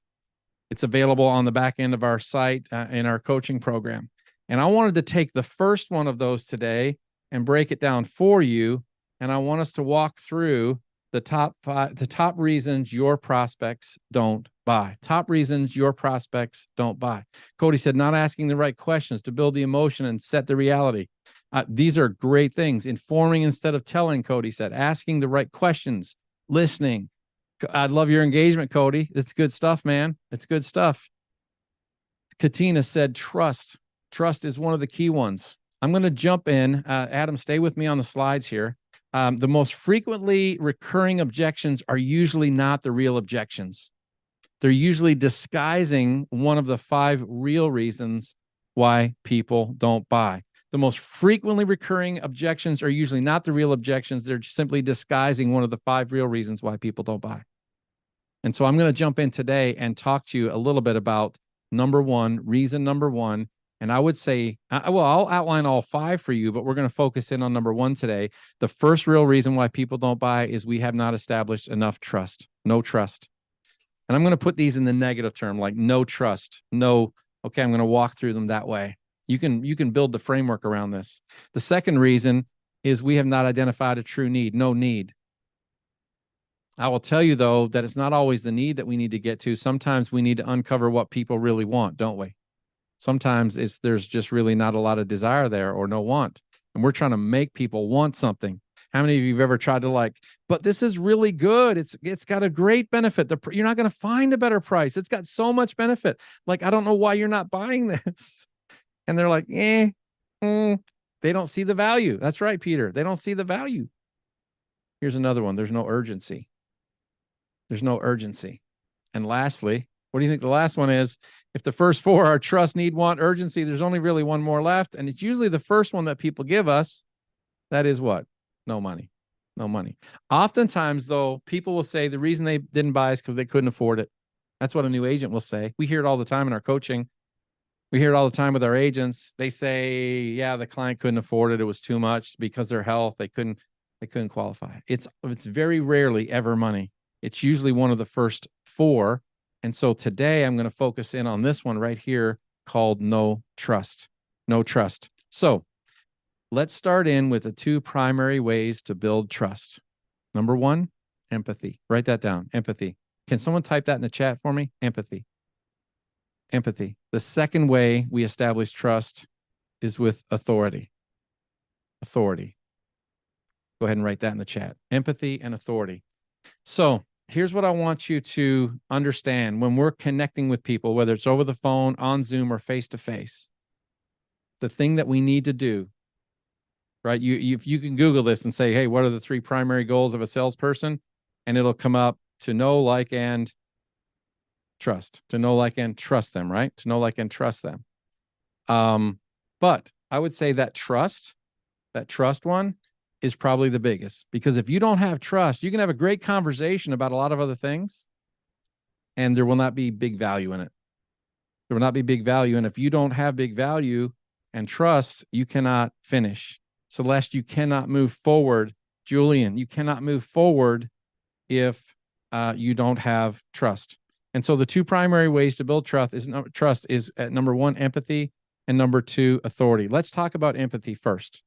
I'm going to go to empathy. What is empathy?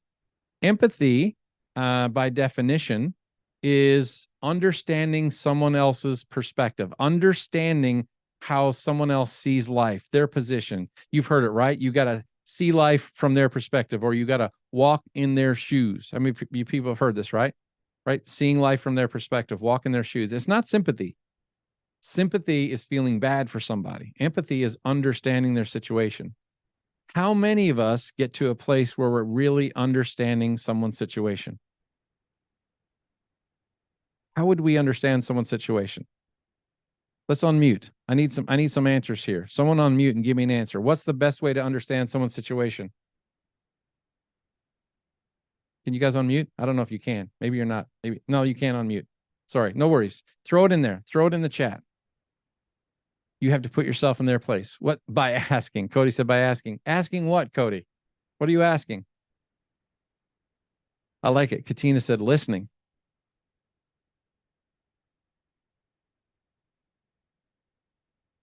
We need to know what their reason is for wanting the coverage. Relate from experience. Actively listen in a way that shows that you care. Before you can actively listen, what do we have to do? We have to ask good questions. We have to ask good questions. Ask good questions. There's this idea in sales called attunement. Let's throw that slide back up there again for him, Adam. Attunement. Attunement. Attunement means aligning yourself or becoming in align with or attuned with another person. If we think about it in forms of an instrument, how many of you have ever seen one of these before? Can you guys see what I have in my hand? It's called a tuning fork. Tuning fork.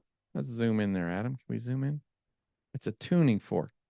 A tuning fork is an instrument they use to tune pianos, things like that. And when you get the tuning fork aligned with the right key and you hit that tuning fork, it's going to make a sound and it resonates. I don't know. I would have to hit this on something metal. I don't know if you guys can hear that. Maybe my microphone's not loud enough to pick that up, but it's going to make a sound. When you hit a key on a piano and it's not in tune, it makes a really bad sine wave and it makes this funny sound in your ears. It's not a pleasant sound. It's kind of like having one window rolled down in your car when the other ones are not rolled down. You know what that does to your ears? Anybody know what I'm talking about? It's got this baffling sound, right? Because the pressure is not in sync. It's out of tune. It's out of sync. The same thing happens with a tuning fork. Our goal as sales professionals, as advisors, is to say, how can I get myself in tune with my client? How can I attune myself with my client? And the way you do that, guys, is by asking good questions. Asking good questions. Let's jump back over. Asking good questions is really the key to that. And here's what I will say: the best questions are not the first questions. Someone write that down. The best questions are not your first questions. Someone throw that in the chat for me. The best questions are not your first questions. Who's throwing that in the chat? The best questions are not your first questions. I'll wait. The best questions are not your first questions. Someone else can write this. The best questions are the questions from the answers to your first questions. The best questions are the questions from the answers to your first questions. You see, there's this idea of emotional excavation that has to take place in a sale of life insurance typically, because what are they getting? They're getting a piece of paper sometimes. Now they're getting an email, a digital copy, and a promise. Piece of paper and a promise. They're not actually getting anything. It's not like they're buying a new car and they get to smell it. It's not like they're buying a new big screen TV. They're getting a piece of paper and a promise. So in order to get to the real value, you have to understand who they are.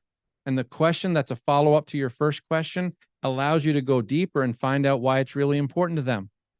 Here's what I will say. You got to listen well. Someone said that already. Listen well.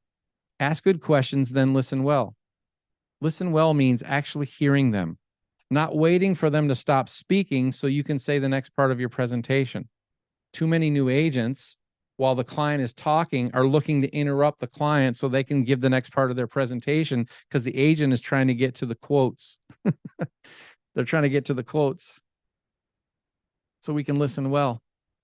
Here, I've got a great question for you. It's a magic question that I inserted into my sales repertoire back in my late 20s when I was doing business-to-business sales. This just doesn't apply, team, to life insurance sales. This is a magic question that has made me millions over the years. I want you to write it down.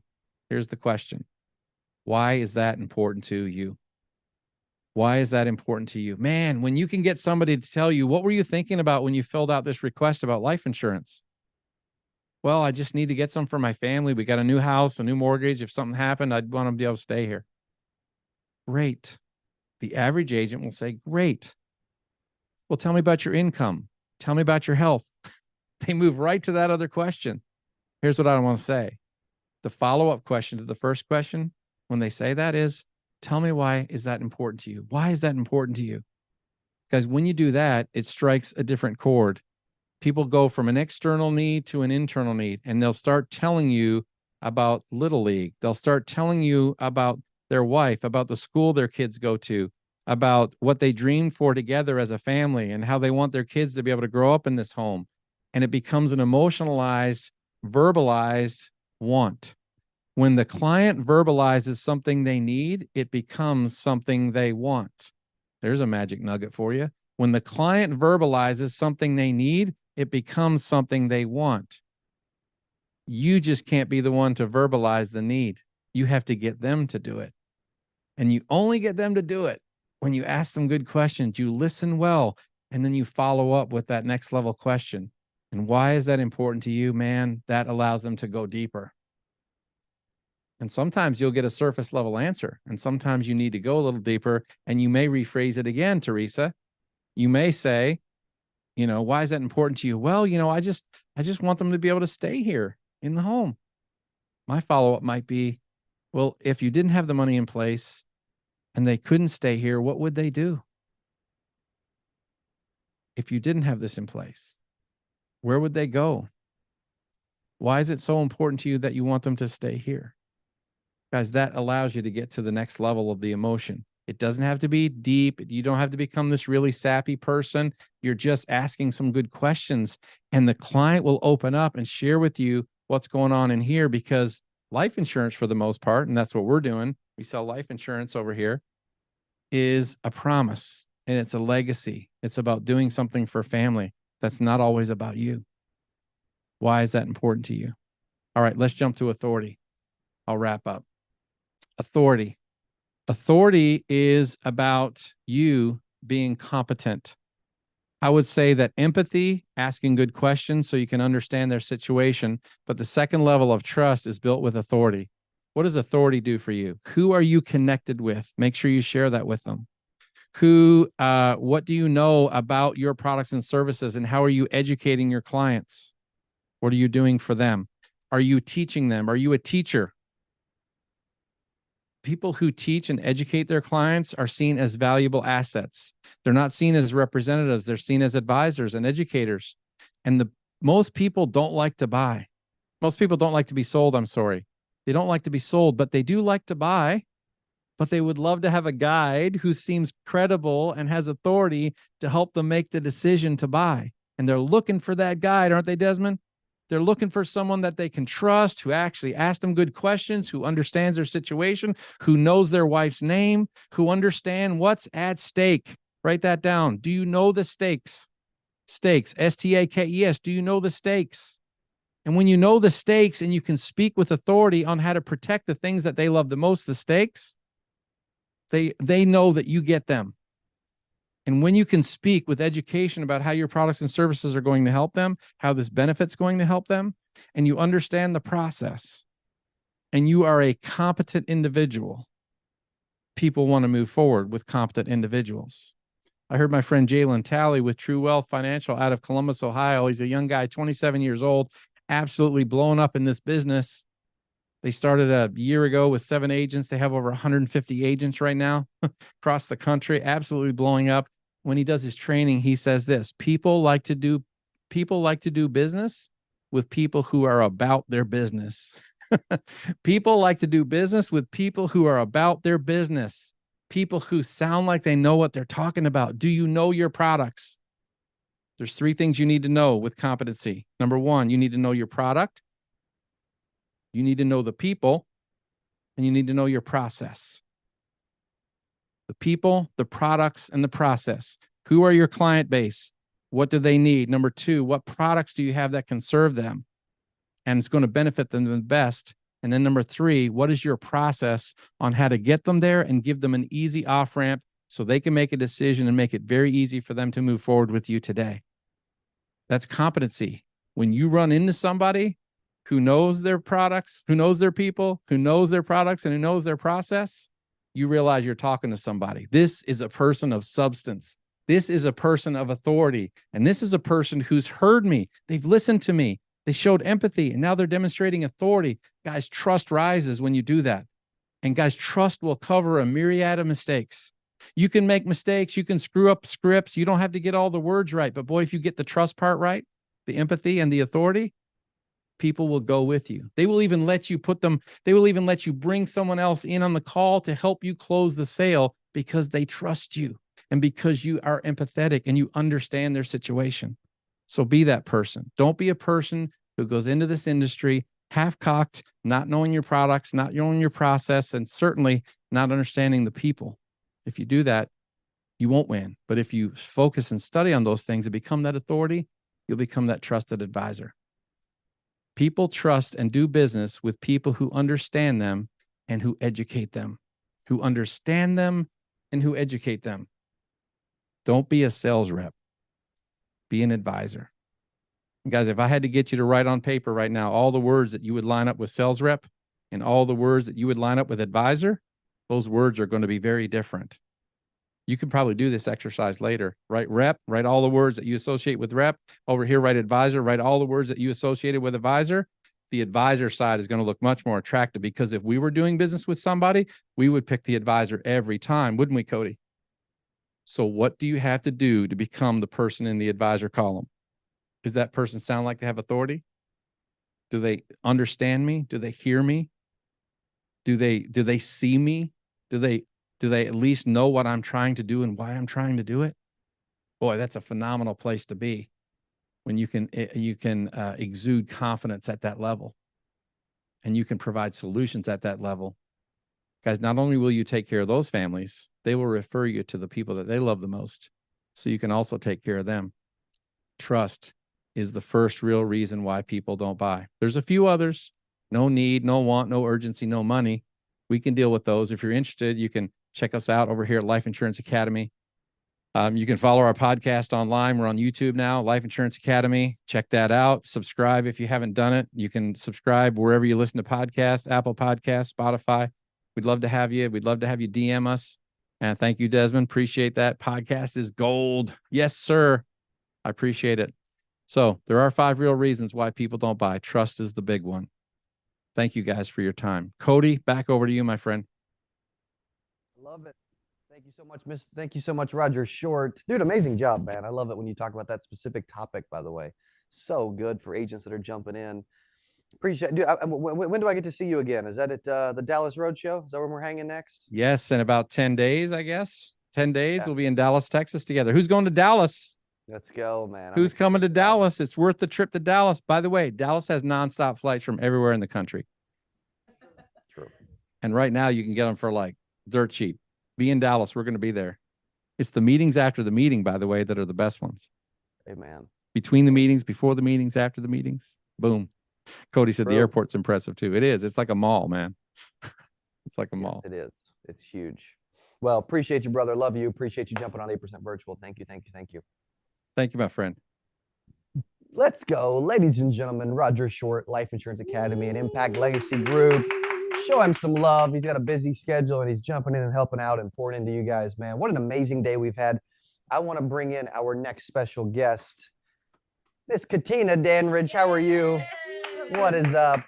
What is up? Do you want me to hang out here or do you want to do your thing without me? Oh, I got it, Cody. Let's go. I appreciate you, but I got it. Ladies and gentlemen, actually, he's going to check your mic really quick before we bring you in. Okay, I'm excited so Katina and Vernon, I've known them ever since SWAT in May. Super impressive couple. They've been at a bunch of our stuff. You have been here all week. Yes. I appreciate you being here, and I'm excited for you to share your story and what you've learned. All right. Thank you, Cody. So, ladies and gentlemen, Katina, give it up. All right, guys, really quickly, we've been hearing from 7, 8, 9, $10 million earners, 7 figures, 8 figures. But for my people who are like 5 figures and under and just starting in the grind, just put an 8 if you're one of those individuals. You're in the grind, you're learning the business, you just started out, you're at 5 figures or below. Thank you. Somebody got my name. I love it. Katina, thank you, Katina.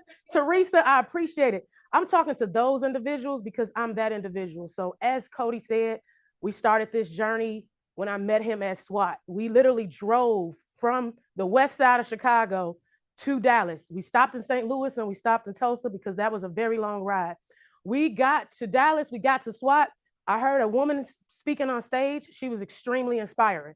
So I walked behind her because I wanted to tell her about who she was and how inspiring she was. She turns around and Sherry Summers, the woman that you guys just spoke to. And I was like, hey, me and my husband, we were listening to you. It was inspiring. And she was just like, girl, don't run up on me like that. But she told me, she's like, who are you guys? And I told her we're from Chicago. We've been in the business for about 3.5 years and we want to take it to the next level. And I was like, we seen Cody on YouTube and we would like to meet him. She literally yells Cody's name, calls him over. We have a conversation with him. We shake his hand. We take a picture. That was on June 1st, y'all. It is December 1st. And I'm actually still in the room with Sherry and Cody. One, because I left Chicago to get in the room. So if you're an individual like me who is really trying to do this business, get in the room. And once you get in that room, say something in that room. If I didn't say anything, Sherry wouldn't have called Cody over and Cody wouldn't have talked to us. From there, we traveled 10 cities from Dallas, y'all. We went from Denver. I done been to Kansas City. We drove to New Mexico, all in a vehicle, guys, to get mentorship, to get coaching, to get to alter our mindset, to improve our skills. We got out of our home just from being remote. We got out of there to actually talk to individuals, high earners, to see what they're doing, to rub shoulders, to rub elbows with them. Also with that, getting out of the room is actually believing in yourself. We went to boot camps. We went to Cody's boot camps. We went to his 8%. We still have some boot camps to go to because we need to come back to Springfield. But this is a true story. When we were at boot camps, Cody had dinner at his house one day. We were sitting in there. I didn't know anybody in the room. They didn't know me. But I walked in as if I knew everybody in the room, right? I said hi to everybody. I sat down. There was a lady sitting next to Ron Jones. This is a true story. And the lady was like, well, who are you? Did you speak at 8%? Did you have a breakout room? And with all the confidence, with Deion Sanders' confidence, I looked this lady in the eye and I said, no, but I will one day. And now I know I'm not in Dallas. I know we're not at the Statler. I know we're not at the huge 8% in person, but I am standing in front of you today. And what sign is behind me?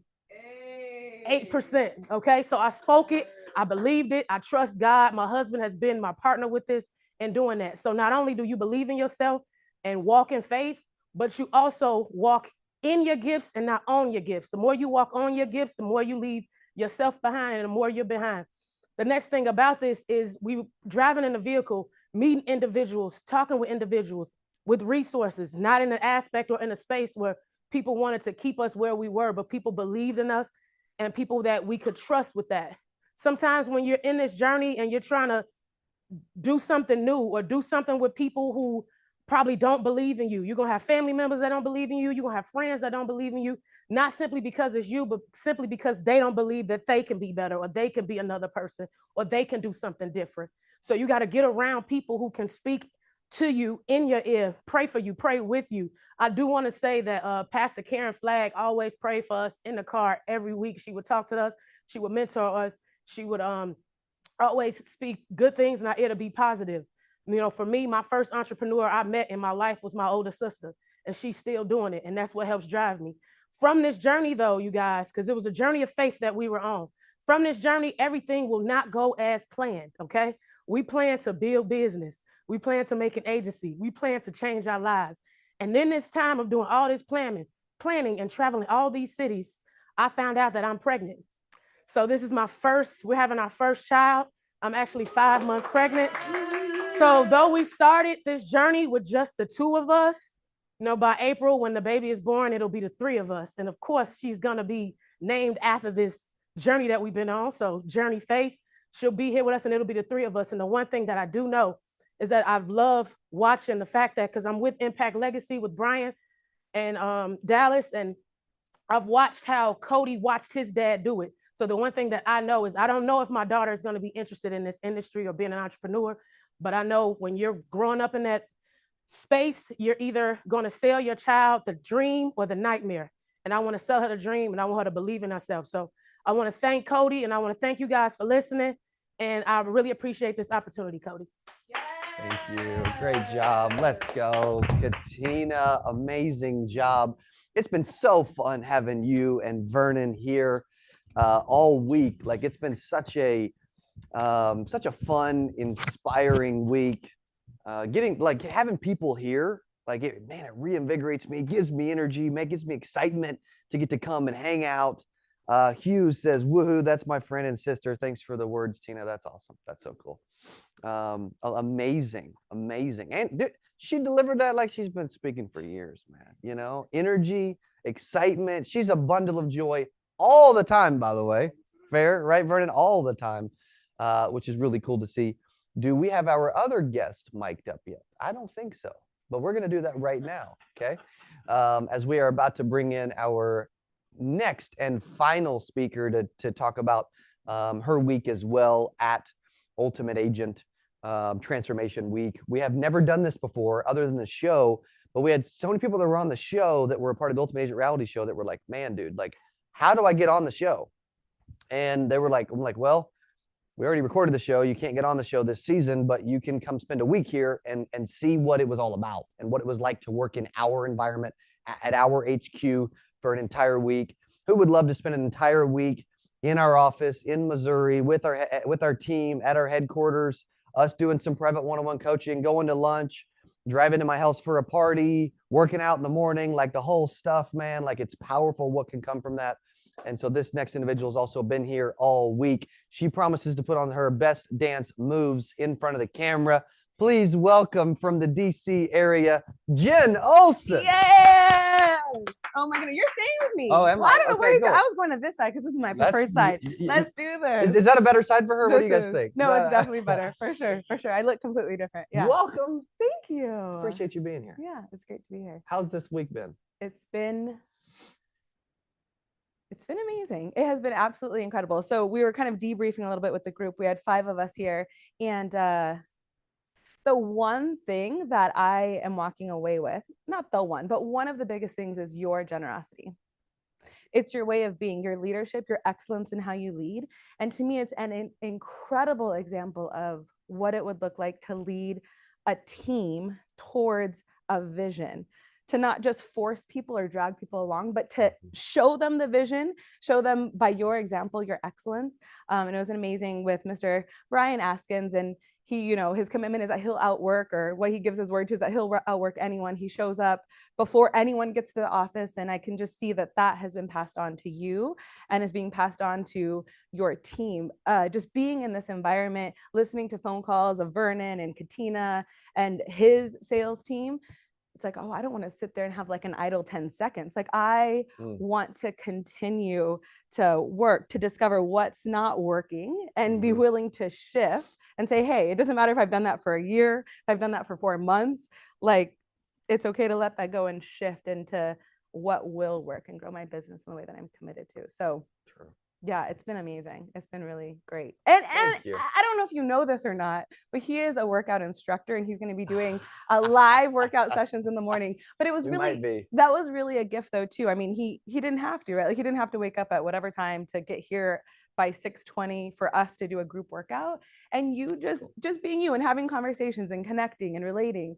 I mean, and being able to ask you questions, and it's been incredible. Like, how do you like share that over, I don't know, this 2D model, like really being in person? It's like, how do I express to someone the benefit that they'll get? Like, I don't know what someone will get, but I know that they'll get what they didn't expect, what they maybe cannot get from listening to you, just, you know, not being able to engage. And the one-on-one coaching has been incredible. I like, just thanks for standing here listening to me. But I know you acted like you needed me. You're doing great. It's fun to be together. But one thing that I did, I requested of him and he generously said yes to, was to hop on a call. So imagine yourself being on a Zoom call, talking with someone who could potentially get you in front of 200 to 300 clients that you would want to talk to. Like, just imagine being on a Zoom call, and then there in the chat comes in from Mr. Cody Askins himself, coaching, live coaching. Like, that was incredible. I guess I'm doing what you told me not to do, but it's kind of a different setting. He said at the end, he jumped in there too. And I was like, I'm not sure where to take it next, bro. I mean, Mr. Cody Askins, I'm not sure. Can you jump in? Can you jump in? And he did. I mean, I introduced him as my business partner. These people don't yet know who Mr. Cody Askins is. It was a different arena, different industry. And it was just amazing to see him interact as just skillful as you do, and just watch the conversation flourish and grow and whatnot. But the thing that he told me at the end was, well, your feedback? Yeah. Was it you talk too much? Yeah. I was looking for a polite lady. Probably didn't say it as politely then. No, it was perfect. It was perfect. Just, yeah, it was incredible. So stuff that I can tangibly, practically apply when I'm having conversations with people was awesome. And I wanted to discover what I don't know. There's a lot of stuff I know that I don't know. That was your goal for this week. Yeah. That was. And yeah. Do you feel like we've accomplished that? Yes, sir. Yeah. I do. Ladies and gentlemen, Jen Olson, you're incredible. Thank you. Thank you so much. You. Yeah. Awesome job. Give her some love in the chat. Erica and Lamont and Arlissa and Michael and Natasha are giving you some love on YouTube as you continuing the dance moves behind the screen in the studio, which I love. I love it. Was that Mike Hall or was that Jen? Or was that Carmen or was that Dustin? I don't know. So they're all back there. They're all dancing. Okay. Dude, yeah, it probably wasn't DT. I don't know, man. Cody Molman says, thank you for sharing. Amazing job, Jen. Appreciate you sharing. Also, man, my buddy Mike Hall and Senior, his dad being here, being a part of this was really, really cool. Some of our speakers better be in person. Some are going to be virtual. I'm gonna close over the next 5 minutes, but here's one of the things I want to leave you with. Okay. And I'm going to check the event calendar just to make sure I don't miss anything while I'm standing here too, for just full transparency. Yeah, we are done. Okay, cool. Here's one of the things I wanted to leave you with.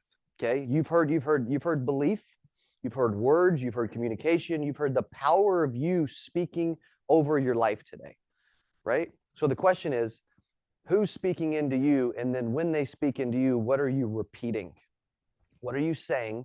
What is it? What thoughts is it causing? What belief is it causing? And then do you have the habits and the action to actually become the person that you want to become?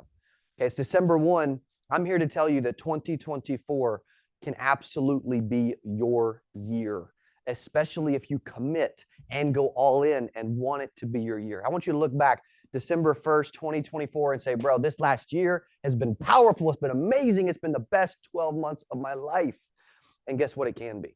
But if you don't believe it can be, and you don't set a target, and you don't remind yourself of the target every single day, and you don't go out to make it a reality, then guess what?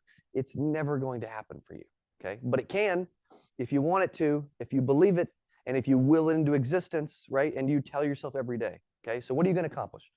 What are you going to do? What are you going to leave this with so that you can go out and do something big and start to really change your life and morph this whole thing over the next 30 days, 90 days, 6 months, 12 months, 12 years, 102 years, whatever it ends up being. Okay. And I want to motivate and inspire you.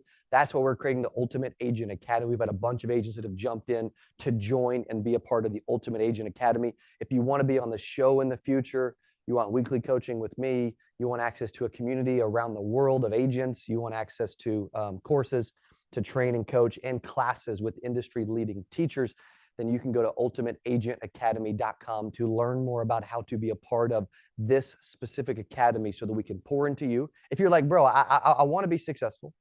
I'm not perfect.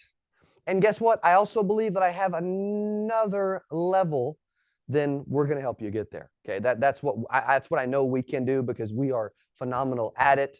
But you've got to want to get to the next level. You've got to believe you can, and you've got to take some sort of action to do that. And being a part of Ultimate Agent Academy is that action that you can take that will start to make sure that you trickle this whole thing into your entire life. Okay. So we've had amazing speakers, one after another after another.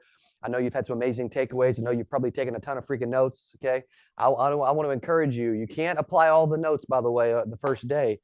Pick one and go accomplish it. Maybe it's the fact that you want to be a part of Ultimate Agent Academy. You can go do that. We have a few more spots for the first 50 to get something special.